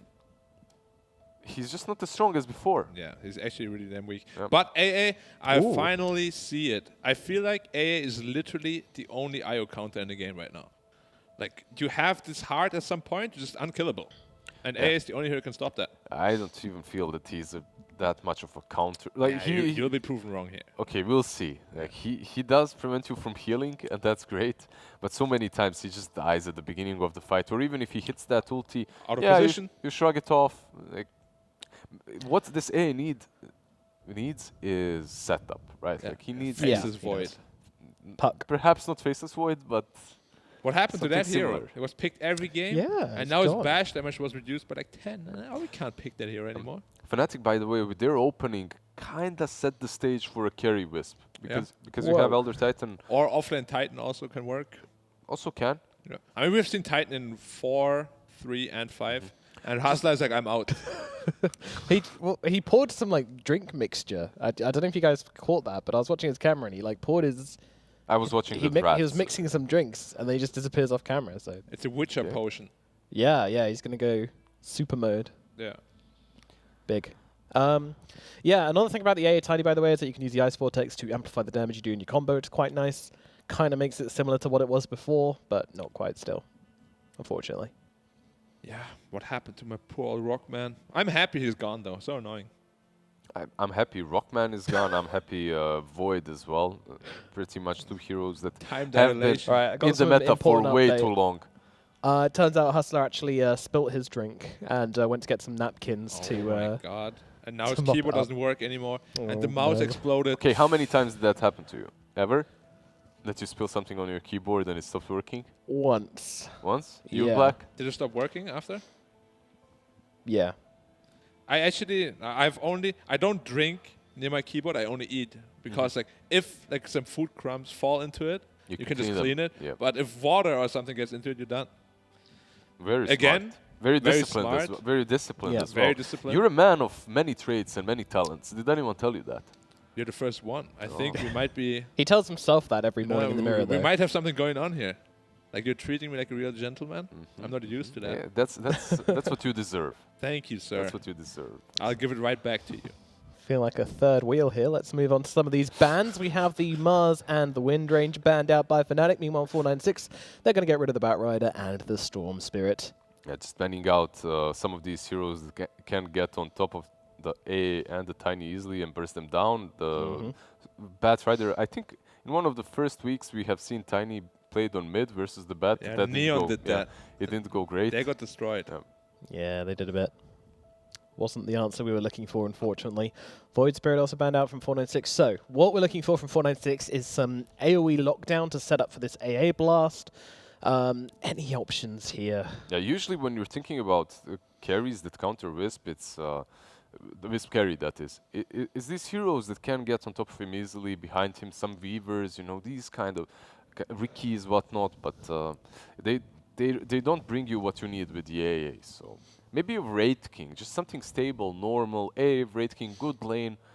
You have the setup for the stun, for the Cold Embrace, just not Cold Embrace, so Cold Feet. Quapple. Okay. Quap of pain. Very painful. Yes, the Dominatrix enters the mix for 496. AA Quap, a lot of potential for burst damage, not a lot of control. No, still not a lot of control. They've got Avalanche, they've got Toss. A lot of burst, though. An abundance of burst damage. And they're pretty open a wealth still. of burst damage. Amplified, of course, by that Ice Vortex, if you can get it off. Which is good against IO as well, cause a lot of overtime heal. How do you counter that? You just kill them. So you can't heal. You just kill... Why do my teammates never think of that? Just kill them. Stop going to the jungle, farming the camps, go and kill them.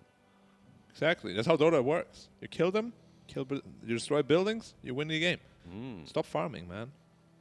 Okay, Fnatic now, with these 2 picks, they can pair up the Wisp with something like we've seen a Dragonite even, like Wisp DK would be pretty solid.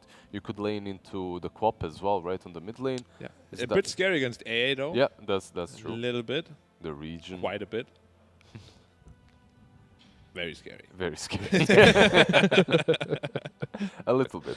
Quite a bit. What could they pick? They have options against Quap. Puck is banned out. What are the good combos with Elder Titan? The Mars is the most obvious one that we've seen, but it's banned out by Fnatic. Banned. You don't have to. This is the combo for Fnatic. This lane is already scary because you have extra damage from the Spirit, and then you have Overcharge. Yeah. You just destroy any lane. I think Wraith King would make a lot of sense again from Fnatic if they want to put this IO on support. But if it's a core IO, then Can go Tangle, here. yeah. Okay. Can roll through on top of that AA. Bit of magic immunity, going to be quite nice if you can Quap get is that quite off. good against him though. Sonic Wealth will always push you. They did play a position for IO as well DP. with the Pango, so Now Fnatic is having a lot of problems they need to deal with here. Yeah, DP, good frontliner.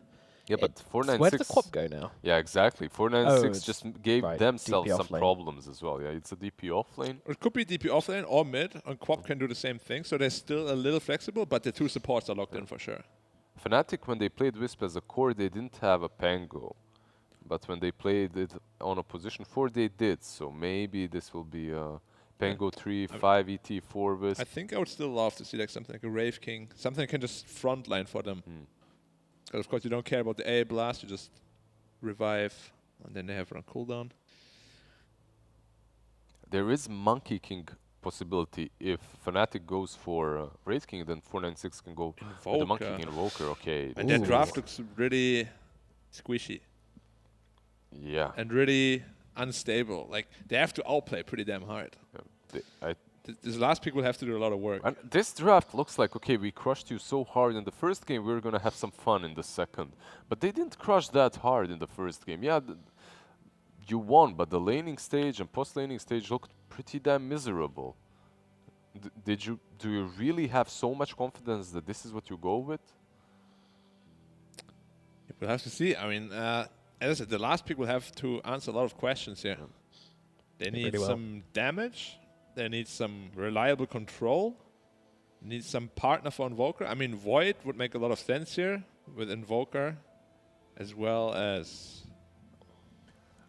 I'm not sure. I actually like Wisp and ET a lot versus anything that they send on the offlane. Yeah. Like Tiny and Dead Prophet.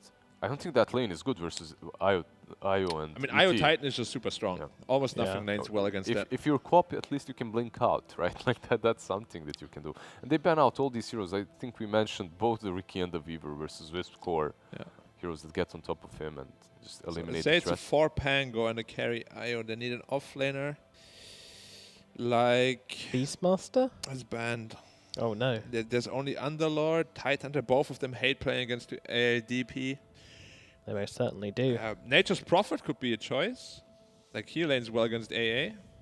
And brings you some extra right-click damage later on as well. Yeah, I like that Prophet call. They don't really have anything against him. Yeah, some damage, AoE damage with the co-op obviously in the Tiny, but... Gives a lot of global potential as well. I feel like Nature's Prophet makes the most sense here. If you put that IO on +1. If not, I think I still like the Wraith King. If they do go with the Wraith King, I just don't see the reasoning behind getting that Wisp. Yeah, even, I agree. You're just picking it and then flexing it on a position where he doesn't truly shine. What about Void? Nyx. So Nyx it is Assassin carry. gets through the pool, and there's a lot of AoE damage coming out from this Queen of Pain, from this Tiny, from this DP. So those 4 Nyx. carapaces So looking yeah, damn this good. is Nyx Pango offlane, with Pango probably being the support. Don't you just pick like Wraith King here? I feel Wraith King is super good. Of course, they have the Invoker mana burn and maybe Nyx mana burn, but you're gonna have a free lane. Shard, You have a free lane, 100%. You do. There are many options for them. Wraith King, as well. Anti-Mage maybe. Terror. Juggernaut again. I mean, knowing them, probably, yes. And it's going to be the Slark. Okay, okay. Makes sense. Makes sense. Yeah, all right. Now the question is, do we believe that they can outplay Fnatic? Because they have the better draft. Yep, I believed in their draft in the first game as well. I still see that they do have they hold a lot of power in this draft too. I just have a feeling that Raven and Elder Titan will just dominate this game too hard for them to recover post-laning stage. Yeah. All right, so that's a prediction for Fnatic. Yep. All right, Black? Yeah, I think I'm going to go with that as well. IO with Axe actually destroys Slark. They do have ways of shutting them down with the AA. It's just a lot harder to execute because, again, they have one reliable stun, which is a Tiny. It's not easy. Not a lot of setup. They have to outplay Fnatic. I just don't see that happening. Yeah, they never got their AoE lockdown, did they? And that's something which I have a bit of a problem with. I think AA shines when he has someone to play with, like the Puck. So that's not there, which means I find it hard to go for 496. I think it just looks a little too difficult for them. They haven't convinced me, so I'm going to be going for Fnatic as well. That's 3 for Fnatic. Are we going to make it 5? Let's find out with our casters. Beak up on the cost. What say you, gentlemen? You can start B Cup. All right. You know, Count the rings on a tree. Sometimes they tell you your future. They were cutting down some trees near the apartments right before we got here. I checked the rings. They kind of said some things to me, and well, what they said was Fnatic are going to win this game. Alrighty, Lacoste. Yeah, I was there. I was actually, you know, near his apartment, waiting him to come to the studio, and it also said Fnatic. But yeah, Fnatic just, I think, maybe has a bit of weaker draft, but shown that they're more consistent in every aspect than 496. So I'm also not big fan of a Slark. It just doesn't feel that good of a Slark game to me. Ags on Io, once he picks it up, Slark is going to struggle. Is it just the AoE damage which you're worried about for the Slark? Yeah.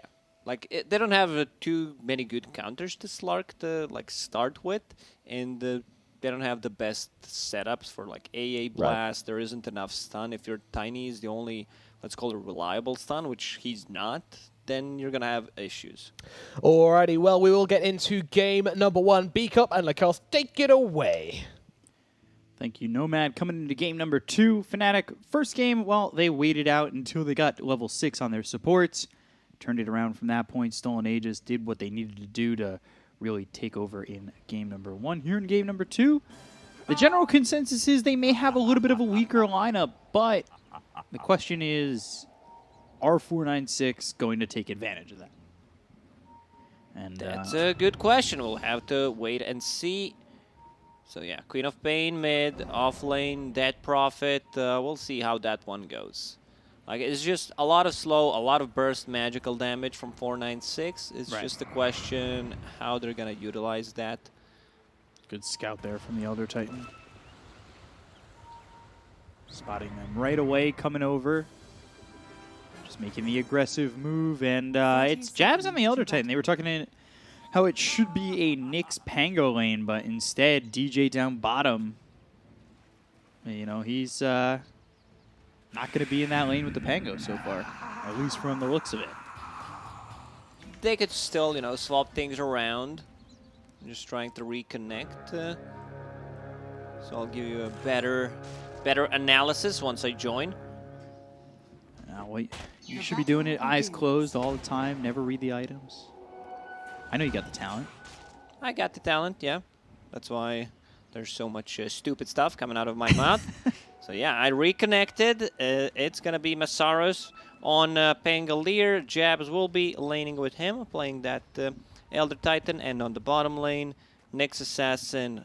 I guess they just wanted to have like a reliable stun. So DJ will be playing that Nyx Assassin. Elder Titan still needs levels to put point in stun, which he doesn't like to get until at least level 4. Right.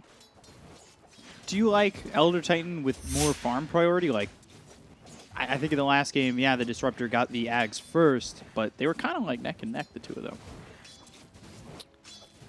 Nyx Assassin still does the same job. Okay, Red, he gets the first blood on DJ. Yeah, as we're in the try screen, they get the kill there on the Nyx Assassin, and will find themselves their first blood. So 496, something going right for them. We'll see if they can continue that. Hung, already looking like he's having a little bit of troubles here, at least dealing with what Moon's thrown his way. Not really getting much harassment onto the Invoker, and, well, eating a lot of harassment himself. Invoker doesn't care too much, that's why they picked it against Queen of Pain. That Shadow Strike, like, he didn't even put a point in Shadow Strike. It's kind of, I'm going to say pointless, but it's kind of meh against the Invoker. Also, now that I'm thinking about the top lane, why they decided to put ET on the top, he does much better job trading against the Slark, where, like, yeah, on the disarm, they've got him. Jabs is traded, but that is a much better kill to get when you're able to kill off a Slark. It is solo experience for Bombi, but it's an AA. Maybe that 6 comes in a little bit quicker. Things look all right. You can already see that Raven's got queued up the Helm of the Dominator and the Ags. We've seen some other builds on these Wisps, but Raven, we've seen build. like Orchids when it's a good game for Orchid. Like, he's playing against Queen of Pain now, but they really lack AoE damage against the Slark. And it's, not going to say a burst damage, but it's a lot of overtime damage coming up from these spirits. So I like this build. Helm of the Dominator, Thread the Creep, have an extra stun, an extra slow, or an aura, and then have that Aghanim Scepter. We'll see how well Raven can farm here. Hustler trying to come around and get on top of this IO. Not the case just yet. 14-5 over mid for Moon. Throws out the Tornado. Has Cold Snap if he wants to put it onto this Queen of Pain. Queen of Pain doesn't even put a point in Shadow Strike. She's like, yeah. Playing into Invoker. A lot of region coming out from Quas. It's like 12.6, 13.6 at the moment. If he eats a Tango, like you just don't care too much about that harassment. Bottom lane, they can't leave Raven alone. Right. DJ needs the pull, but the lane was pushing in, so they have a couple of creeps advantage. Tossing DJ into the air. So yeah, no points in the Shadow Strike. It's always the DJ who says, put your hands in the air, put your stuff in the air. Now, yeah, I'm just going to toss DJ into the air. Yeah. So, we're taking a look over mid at the moment. Does get a point into Shadow Strike. Yeah, you don't want to put the second point in Blink. Yeah, I know. That would be just... But it ruined my opportunity to make a pointless joke. You know, no points in Shadow Strike. Like you said, it is pointless. I'm still on Bears, you know? I'm trying to keep it up over here. You have to stop. Hung. Ooh, Avalanche comes he out. Dodges it. Tornado onto both, and Hung's just dead. They might even lose Hustler. They've got jabs over here, but with Invoker sitting low enough, he doesn't want to make that aggressive play. That's fine. Now Invoker with 2 Null Talismans, like Enchanted Mango, Gloves of Hest for some extra damage. I'm just wondering what his item build is going to be this time around, because he committed with the gloves, so it still might be like Hand of Midas, especially after having this good of a start and getting this kill. So I really wouldn't mind. It's greedy, but you can make it work. Yeah, he queues up Hand of Midas because he had such a great start. Usually we don't see Invokers who are playing Quaswex going for that Hand of Midas. Sometimes they fall back to, after getting Phase Boots earn into Midas, to be able to scale. But yeah, here just feels completely fine. Lanes are going decent, so he can afford to be more greedy. Is this an Orchid Invoker kind of game? Sure. Well, looks good. Against the Slark, against the Queen of Pain. And the Swashbuckle, that PB. I thought it was just a kill on a Bombi, but it's going to be a kill on a both. Jabs hitting so hard. It's an insane lane.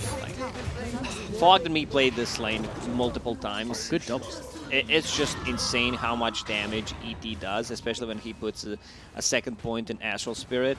And Pango's level 6.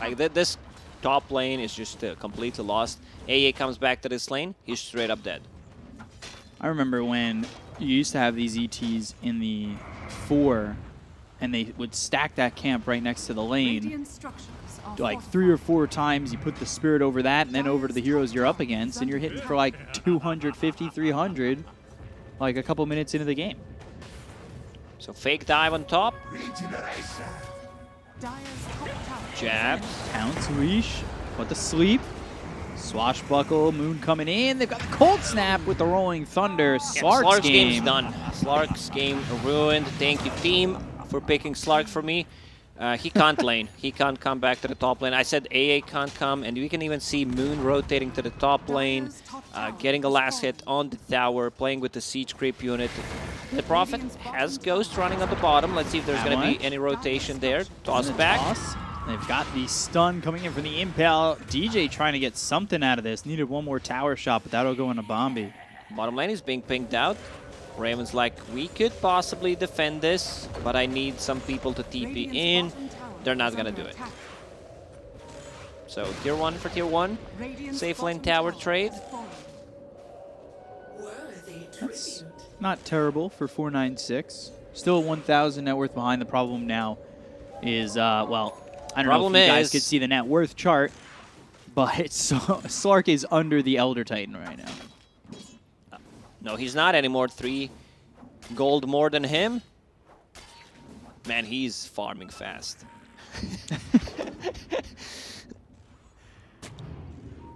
I'm actually getting dizzy how speedy this is. It's so fast. His farm? Yeah. It's so fast you can't watch it. It's almost unbearable. So Musaros, Orb of Corrosion, Bottle. I say it every game. Every game I see it. I am a big fan of these offlane bottles and how they're being utilized. It allows you to just dominate the enemy safe lanes even harder. Like that extra mana region. If you get it before 5-minute rune, able to refill your bottle is just so valuable. Queen of Pain just blinked onto Jabs, who was channeling an Echo Stomp. Oh, they're trying to converge on him. Shadow Strike, Hustler coming in. They've actually got 3 heroes through, but they won't commit onto the high ground with no vision. Never a smart thing to do. They've got a lot of heroes over mid. This is a little bit concerning, because if this doesn't go really well for 496, they're making, making space for Fnatic by just being here. That's 4 people mid for no real reason. It's very hard for them to make stuff happen. Tiny's also level 3. Without a Blink Dagger, yeah, 7 minutes in, it's a rough one. Well, I was going to say, without Exorcism, they're just sitting here mid, and, like, they're finally going to have it up in just a second. There's double damage on Quap, so they could put some pressure on the tower, try to force things, and put away some pressure from Slark, who's farming on the bottom lane. Still needs like 25 minutes to recover, considering how bad his lane went. Still ahead of the Elder Titan, though. For those who are just tuning in, that Elder Titan is position 4. Diffusal being built for the Slark.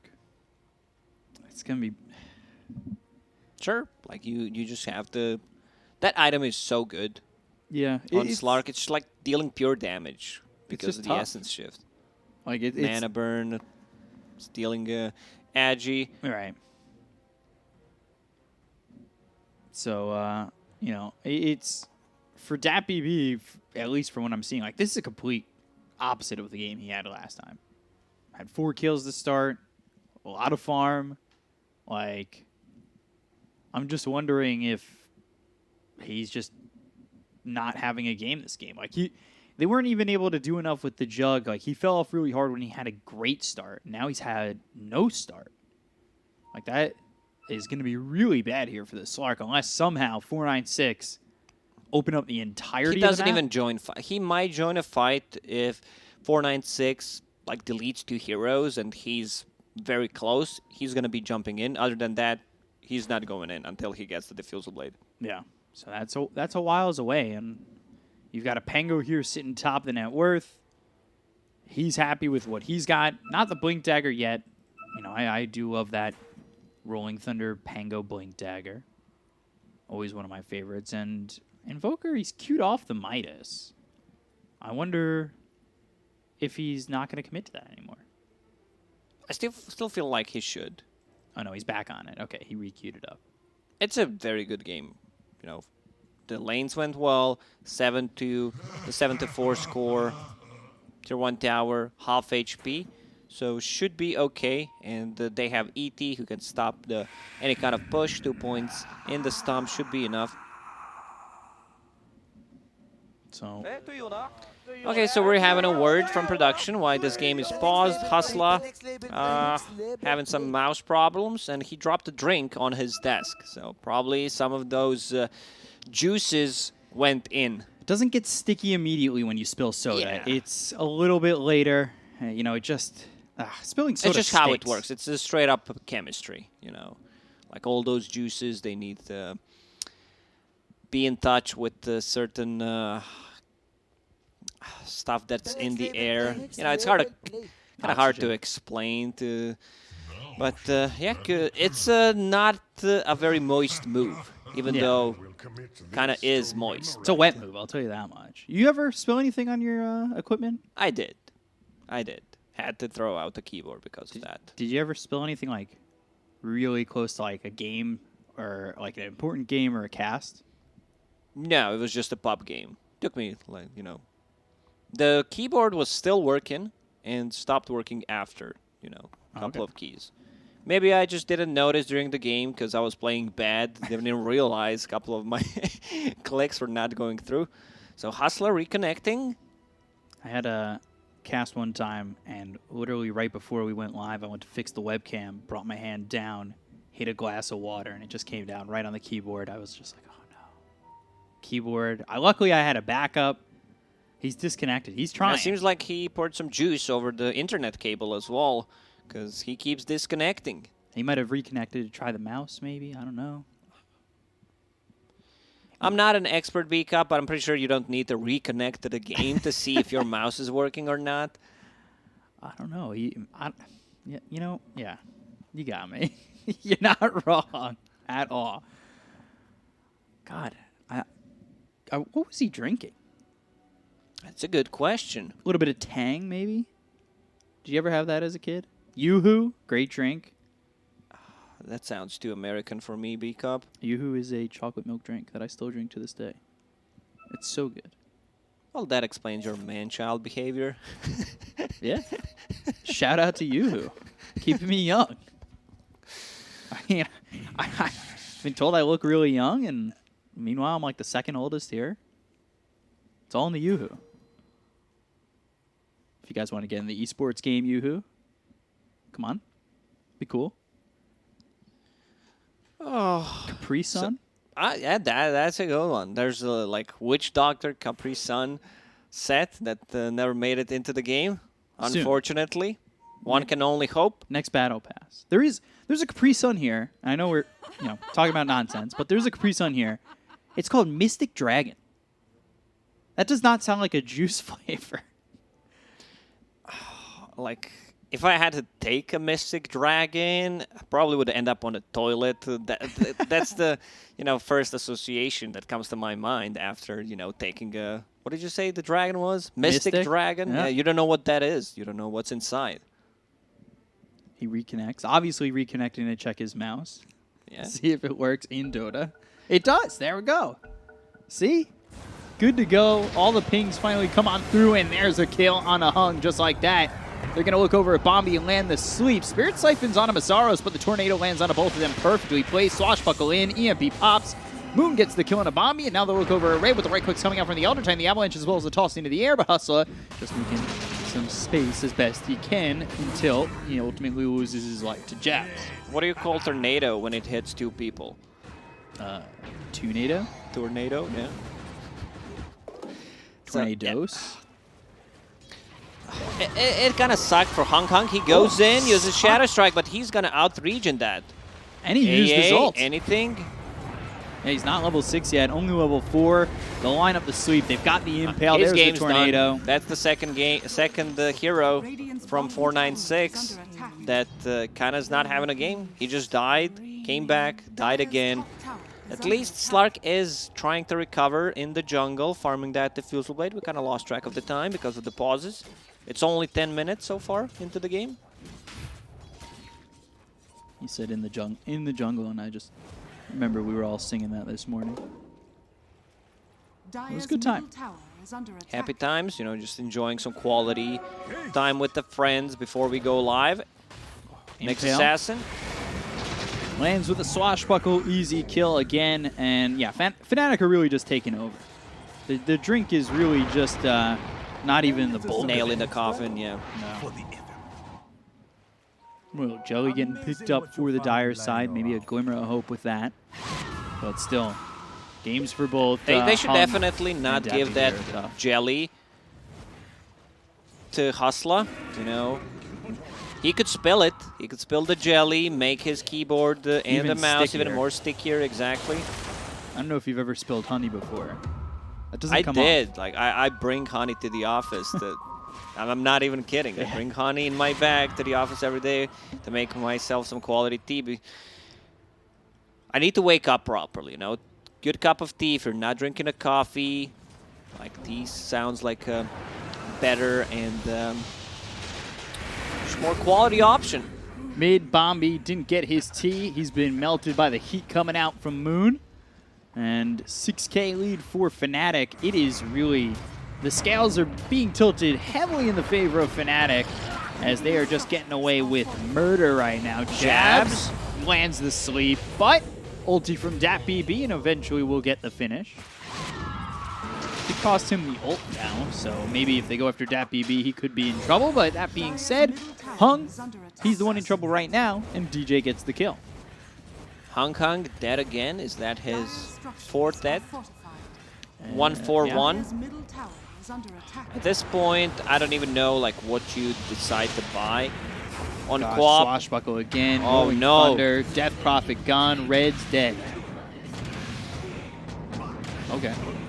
He clipped one of those trolls. Troll Teasy. You know what they should do? That's a big brain play. Put a ward there, maybe, and use Helm of the Dominator. Just let him sit there for the vision. What do?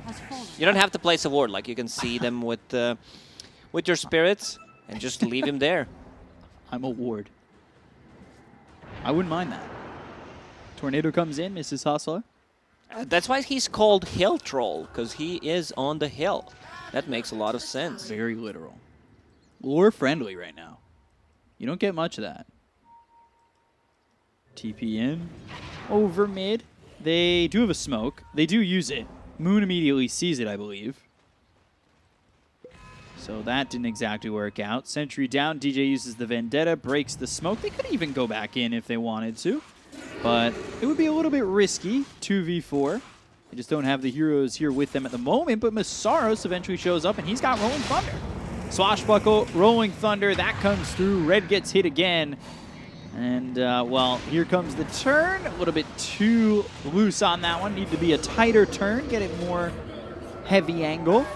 Exorcism gets popped, but, well, Red, his life gets popped. So no more Exorcism, no more Red, and no more 496 in this mid-team fight because they are getting ripped apart. Hustler gone, looking for more. Bombi on the run.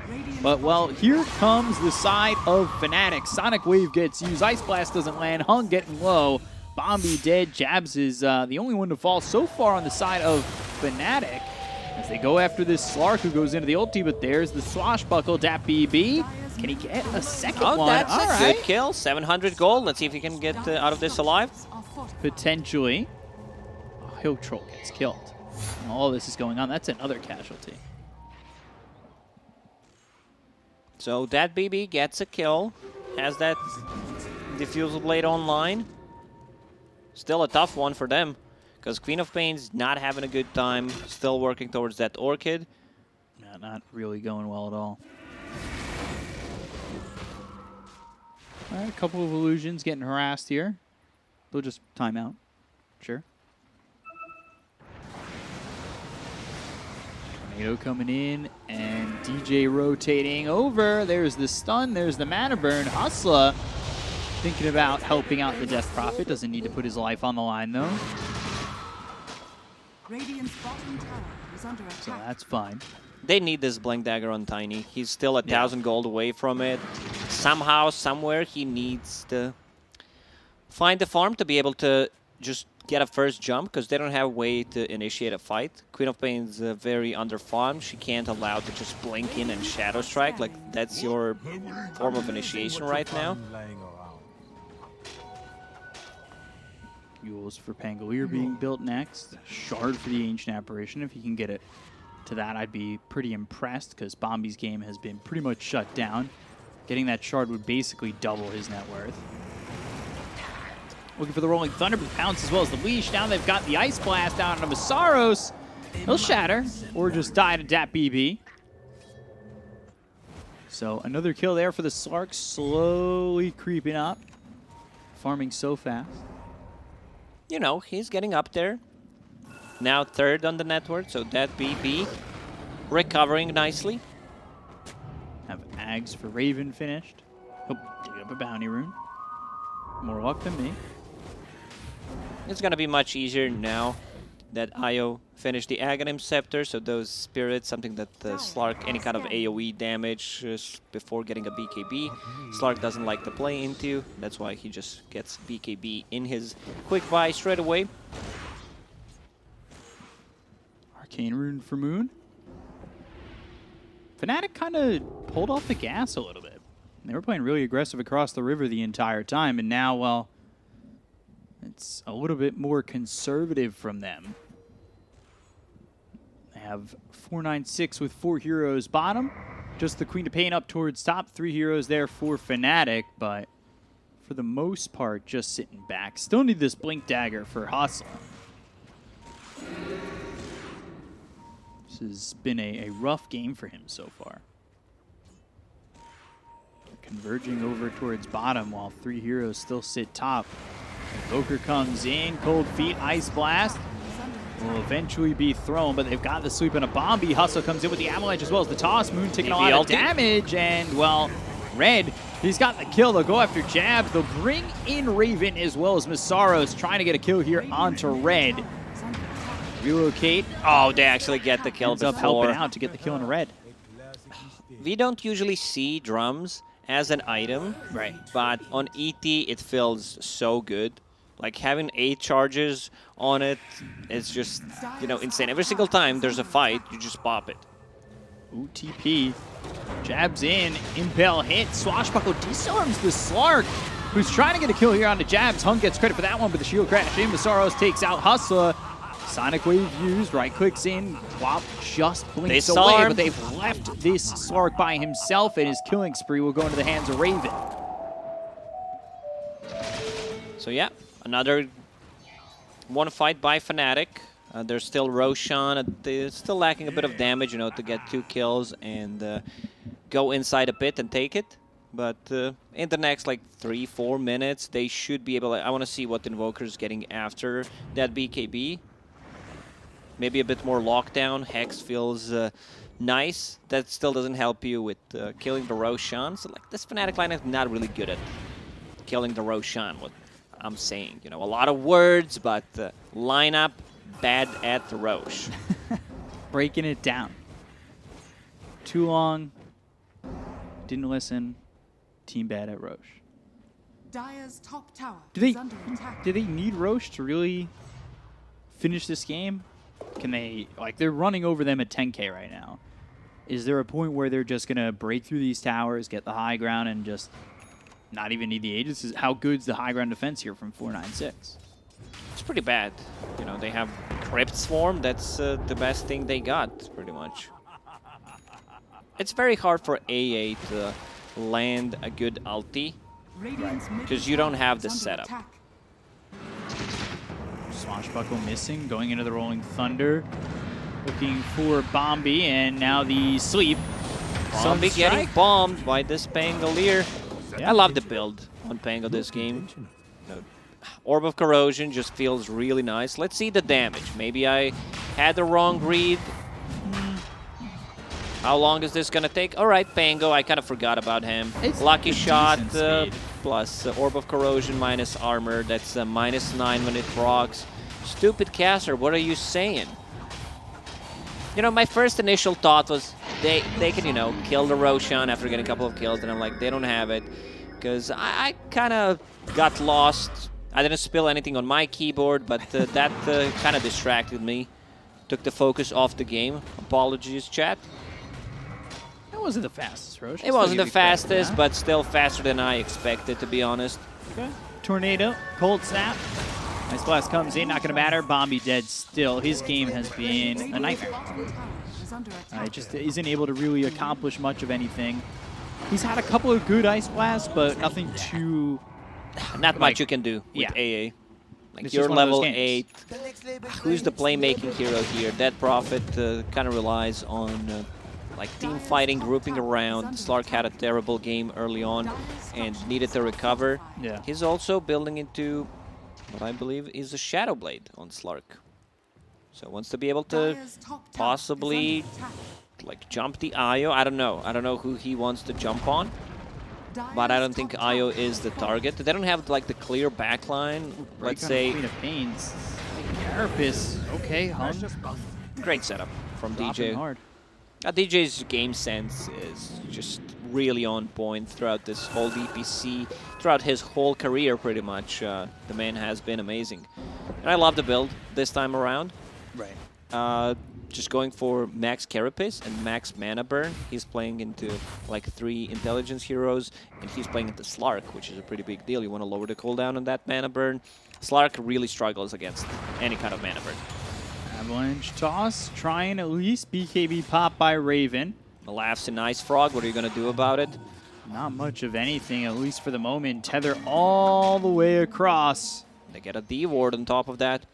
So I talked about the itemization. Pango going for Hood of Defiance to tank things up. All they have pretty much is magical damage, some right clicks from Slark, of course.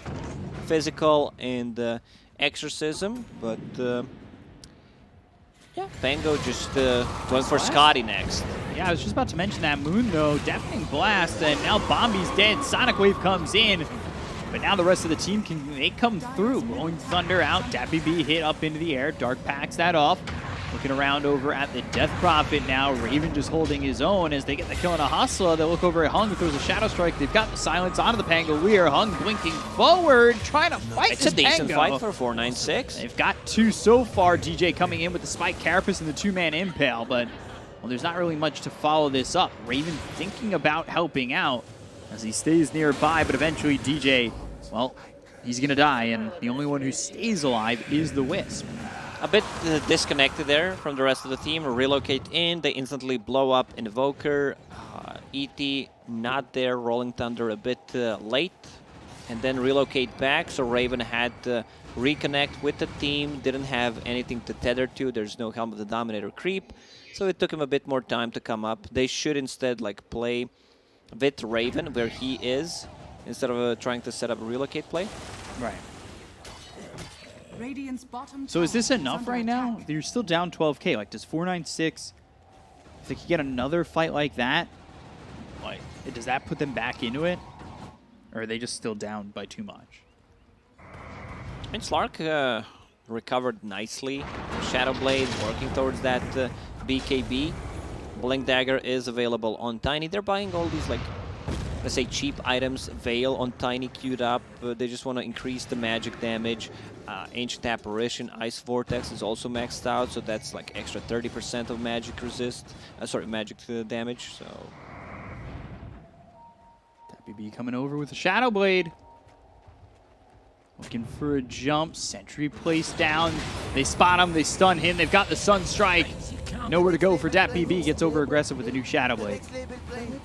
AA Blast will just hit the DJ. I mean, the idea is there that they want to set up with the Slark and use that Ice Blast, but, well, he just dies too quickly and gets found out. Really, really heads-up play to throw that sentry down. Relocate. Let's see where they Relocate in going. between the Tier 2 and the Tier 3. Just checking what's happening They there. found him. Bombi. And the Sun Strike's in. Shield Crash for the kill. Even when he's hiding, he can't stay out of sight. Is under attack. Dire's Yeah. bottom tower Pango is under insanely attack. farmed. Like, applying AoE Scotty with the Swashbuckle. Reducing the healing coming out from the Dead Prophet. Spirit Siphon is just going to feel great. Crippling Slark with the move speed, maybe forcing him to misuse his Dark Pact with it. He's so farmed. I mean, he's ahead of everybody on the side of 496. Tornado comes in, they spot Hustler, Avalanche out, no mana left on this Tiny. Hit with the Cold Snap, ends up dead. Meanwhile, you got Hung who's bullying DJ, but that's just an Nix's Hessin that's out of the fight. They've got the Rolling Thunder with the Ice Blast coming in, and now the Earth Splitter is through, and that's gonna land. They get the kill on the Moon, though. They'll take out the Invoker, they lose Bombi, Sleep hits onto 2. But behind them is Hung with the BKB, they get the kill on the Jabs, they'll take it a third, and now they look for the rest. Masaros, Swashbuckle, some distance. Might be wrong, but I think decent. They actually saw Dead Masaros. Prophet coming in. That Masaros should be dead. Leap, I mean, Pounce, and yeah, that should be the death of him. Still 12k gold lead for Fnatic, but they just lost 4 heroes 2 times in a row. Yeah. Radiant's top tower is under attack. Like, that is really starting to not turn around, but it's hope. It's hope again. This is a type of fight that they should be able to own with the Pangolier. In this area, Pango really shines, a lot of stuff to bounce off. Right. I think the play is... because they don't have any save on 496. So try to find a Dead Prophet with the Nyx Assassin and just blow her up. Because Dead Prophet is dealing a ton of damage, getting closer to level 18. So 8 extra more ghosts. It's just going to be a ton of damage. 12k lead right now from Fnatic. Veil picked up for that Tiny. Let's see. Avalanche There is a toss. sentry. Yeah, they've got blown the up. sentry down, and they get the kill on a Moon. Invoker, his game's kind of not, you know, he's farmed, but it seems like it's getting really hard. BB avoiding these stuns. Three-man silence. Toss again, and look at that with the silences, with the damage. They get the kill on a DJ. They look over at Hustla.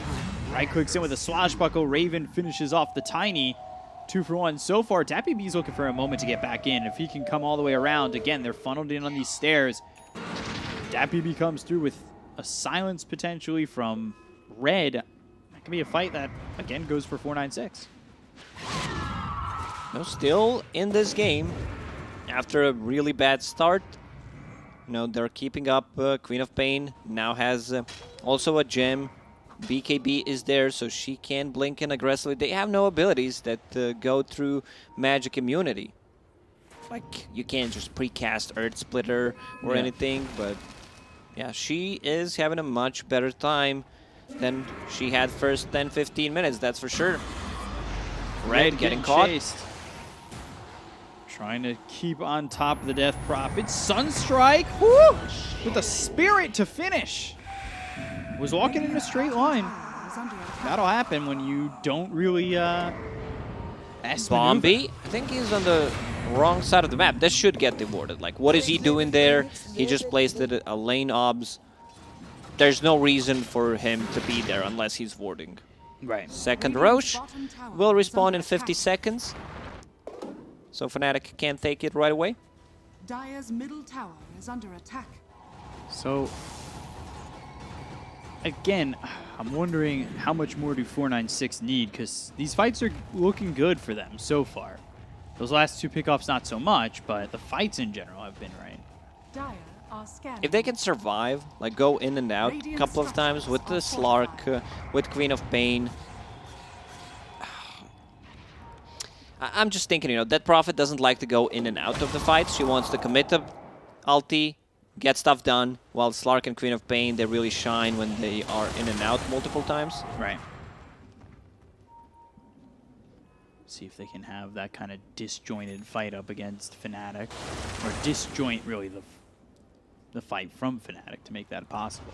One item we didn't mention is ET with the BKB.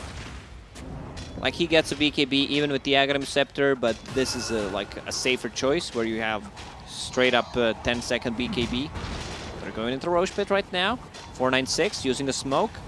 They're not going to be there in time. It's too late. So Age is picked up by Moon. He's had a couple of times where he's felt like, well, even though he's second in the net worth, he gets blown up. So he picks up that Aegis by Carapace into the Impale. Uh-oh, Red in too far potentially. The aggression from Hung goes out onto this Nyx Assassin, and they don't get the kill on anybody just yet. Finally losing Red. Hung commits for this, pops the BKB, and he's just dead. He plays over-aggressive to kill DJ and loses his life for it.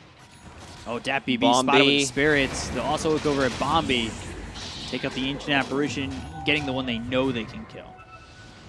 Exactly what I talked about. They need to burst Dead Prophet before the fight starts. That was Hustla. Pretty interesting from Jabs.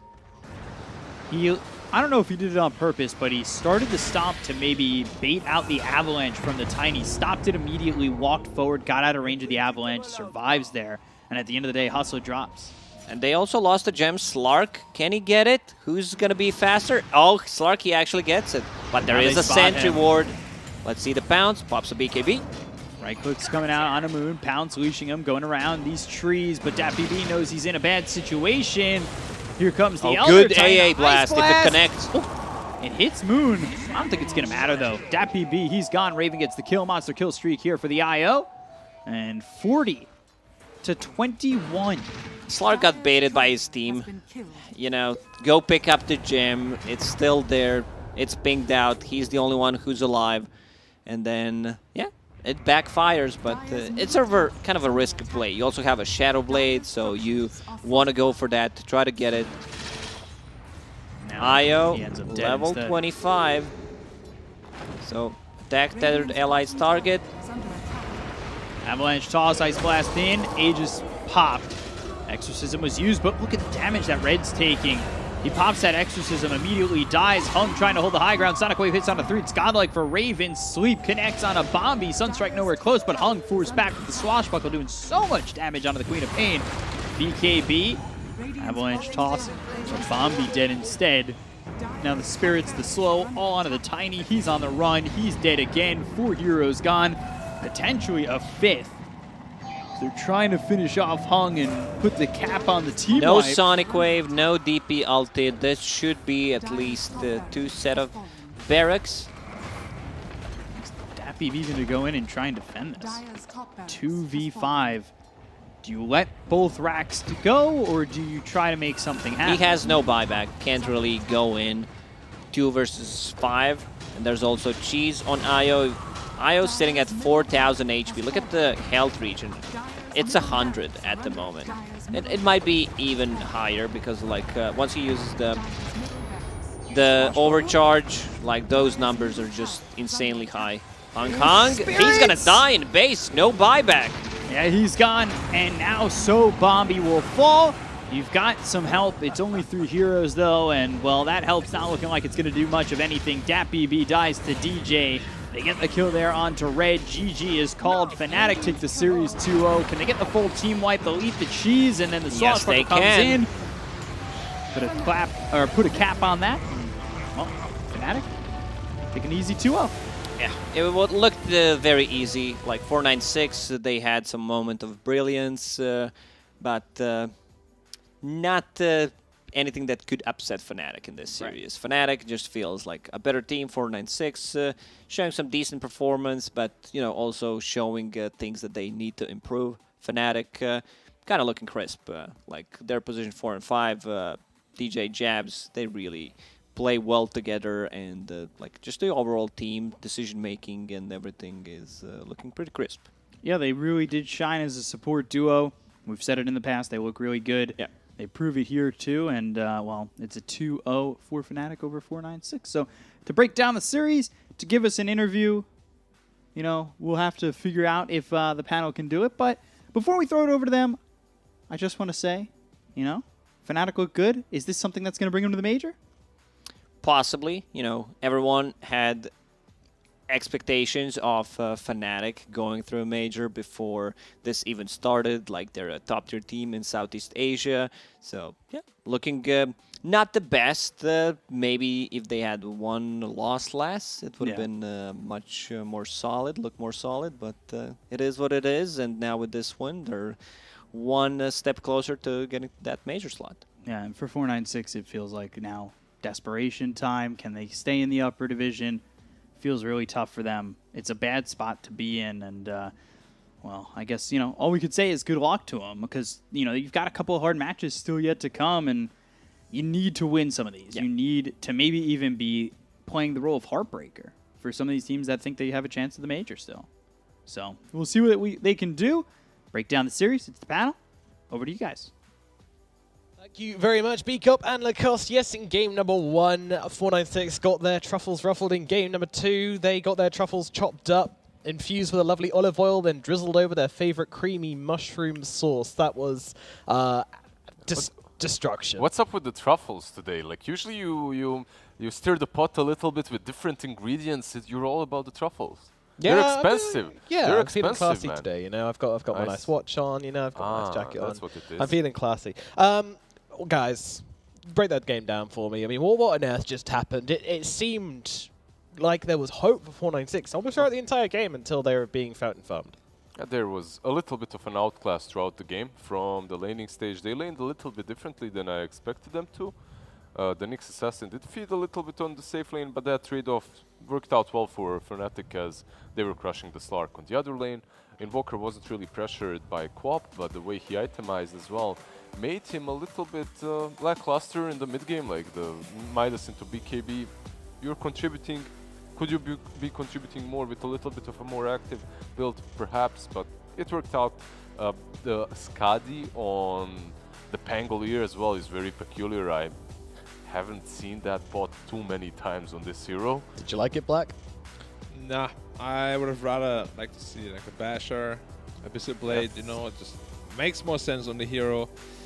But it just overall felt like Fnatic were having, you know, just a good time with this game. Like they crushed 3 lanes pretty much. Even though bottom lane the Nyx died once or twice, IO was still free farming.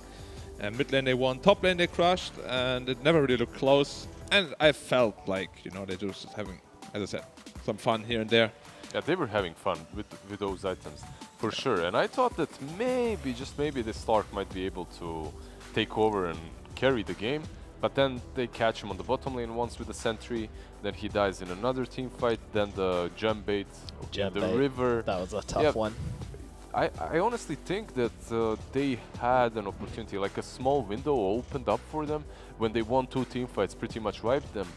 But yeah, the execution is just so much better for Fnatic, and they bait them into these very, very easy traps that they execute properly. It kind of felt like Fnatic were like having fun.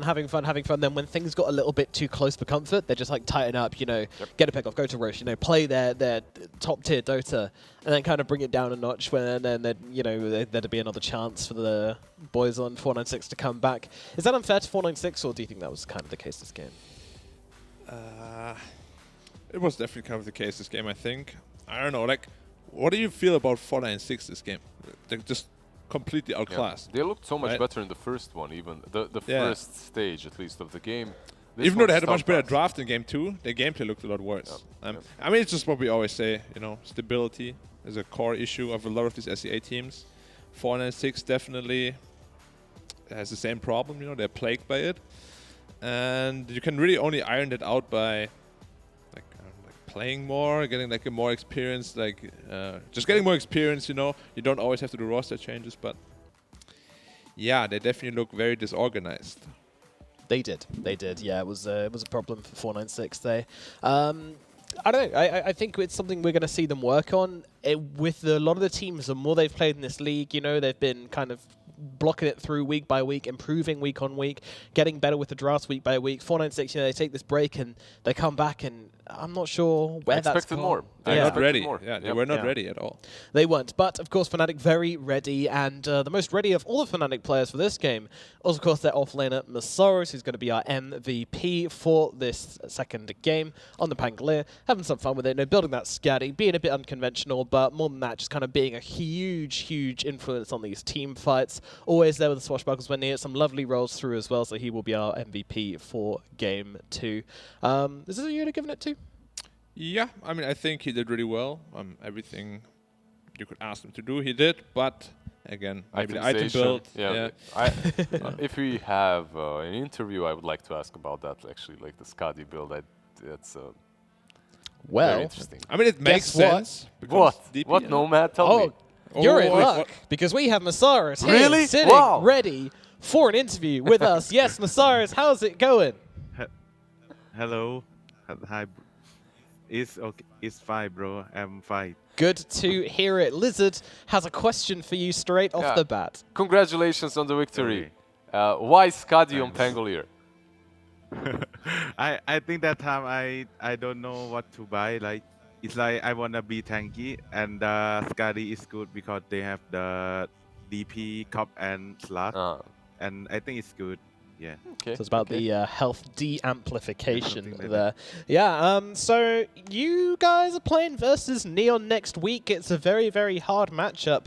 The best team in the region statistically, but do you view yourselves as the best team in the region on Fnatic? I think I think we need to meet first. I'm not sure about to think we are the best team, but I think we are strong enough to beat them. Fair enough. If you're strong enough to beat them, then you're strong enough to be the best, I would say. Looking very, very nice today. But did you have a question for Masaris? How do you feel like in Fnatic? Because you came from your old team, Trust, and how do you feel like in this new team? Like, did they accept you? You know, do you feel like it's a new good home for you, or?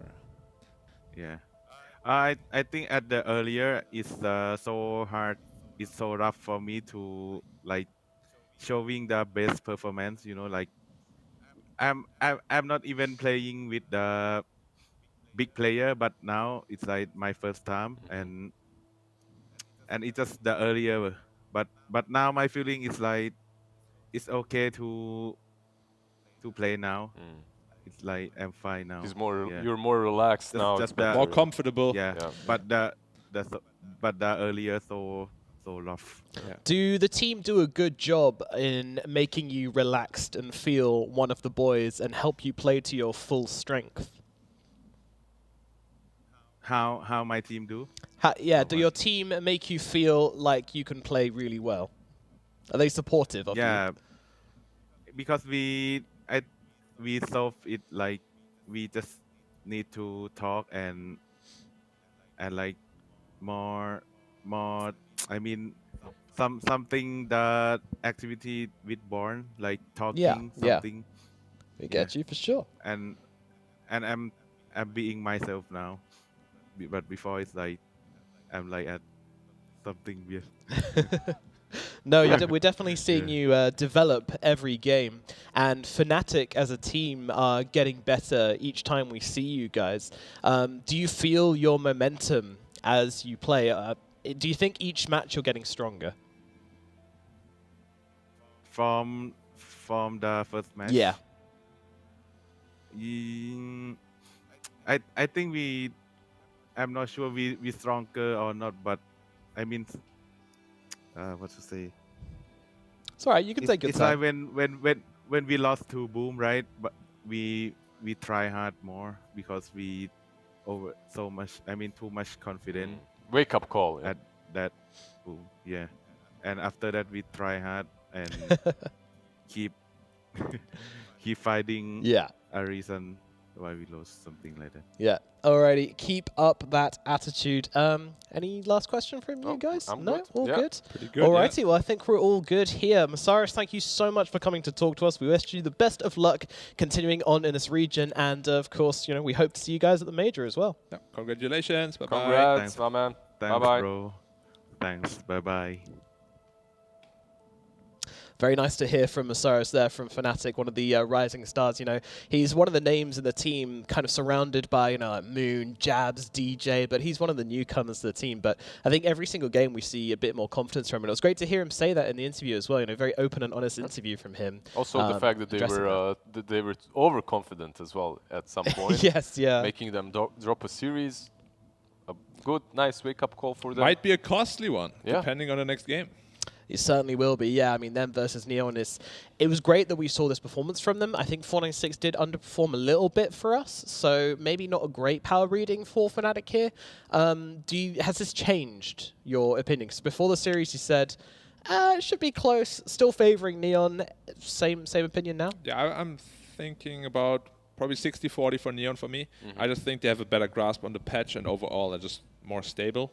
Yeah, the second game didn't even make me too confident in Fnatic, actually. Like, the second game, I saw holes in their draft that are exploitable, and that I even expected 496 to exploit and maybe even take this to game 3, but didn't happen. And they lost 2 team fights very severely with 15k gold lead. 15k gold lead, yeah. But maybe they were taking it a little bit easier. Sure, but that's also an option. We don't know that. We can just talk about what we see, and there's a very obvious weakness. There is indeed, but hopefully they can sort that one out for next week. I mean, I'm sure they did feel a little bit like they were relaxed today, playing some fun drafts in the second game because, they felt like they had that first game so in control, clearly. So, let's have a look at how the standings look after today's results. Two Closing 2-0s the end. are going to put Fnatic now at 4-1, snapping at the heels of Neon Esports, and they will meet next week in the Clash of the Titans, which will more or less decide first place. I mean, that's super exciting because, of course... What's the head-to-head? Like, if Fnatic beats Neon, does that then mean Fnatic is on top, going should over be. Neon, or is there a tiebreaker they have to play? I think... I believe we have tiebreakers if that's the case. So there's no head-to-head? We'll get back to you on that. But yeah, I'm sure but they can find that out and whisper it in my ear because I don't know. It's a coin toss. It is not a coin toss, Lizard. Stop spreading lies. Okay, it's B-Cop reading out of the rings of a tree. No, that's not true either. Lizard is just lying. It's B-Cop reading from leaves of tea. Production, can we mute him, please? Anyway, next week we've got a ton of games coming up, but right now, looking very, very good for Fnatic and Neon. Meanwhile, Execration 496 and Vice all kind of struggling down at the bottom. And don't forget, on February the 17th, we have more Dota 2 coming up. We have Boom Esports versus Execration, followed by T1 versus Vice Esports. This is a must-win series for Boom. If they want to be in contention of heading to the major, they really need to pull off that victory, especially considering today both the teams expected to win did win, which puts them further ahead from Boom. Boom, they must win this game. It's an absolute must. And Execration probably want to win it as well, otherwise they're going to be fighting for those bottom three for elimination. So really, really getting tight at the top and at the bottom, and even in the middle. I mean, across the board, there is only one clear winner in the region right now, and that's really Neon. Yep, and I guess Fnatic is kind of locked in the top 3 as well. And we'll just have to see whether they're first or second. Yes, they're probably locked in the top 3 after this, I'm pretty sure. I mean, I'm not sure, I didn't do the math, but should be. My gut feelings are usually always wrong, except when they're right, which in this case is right.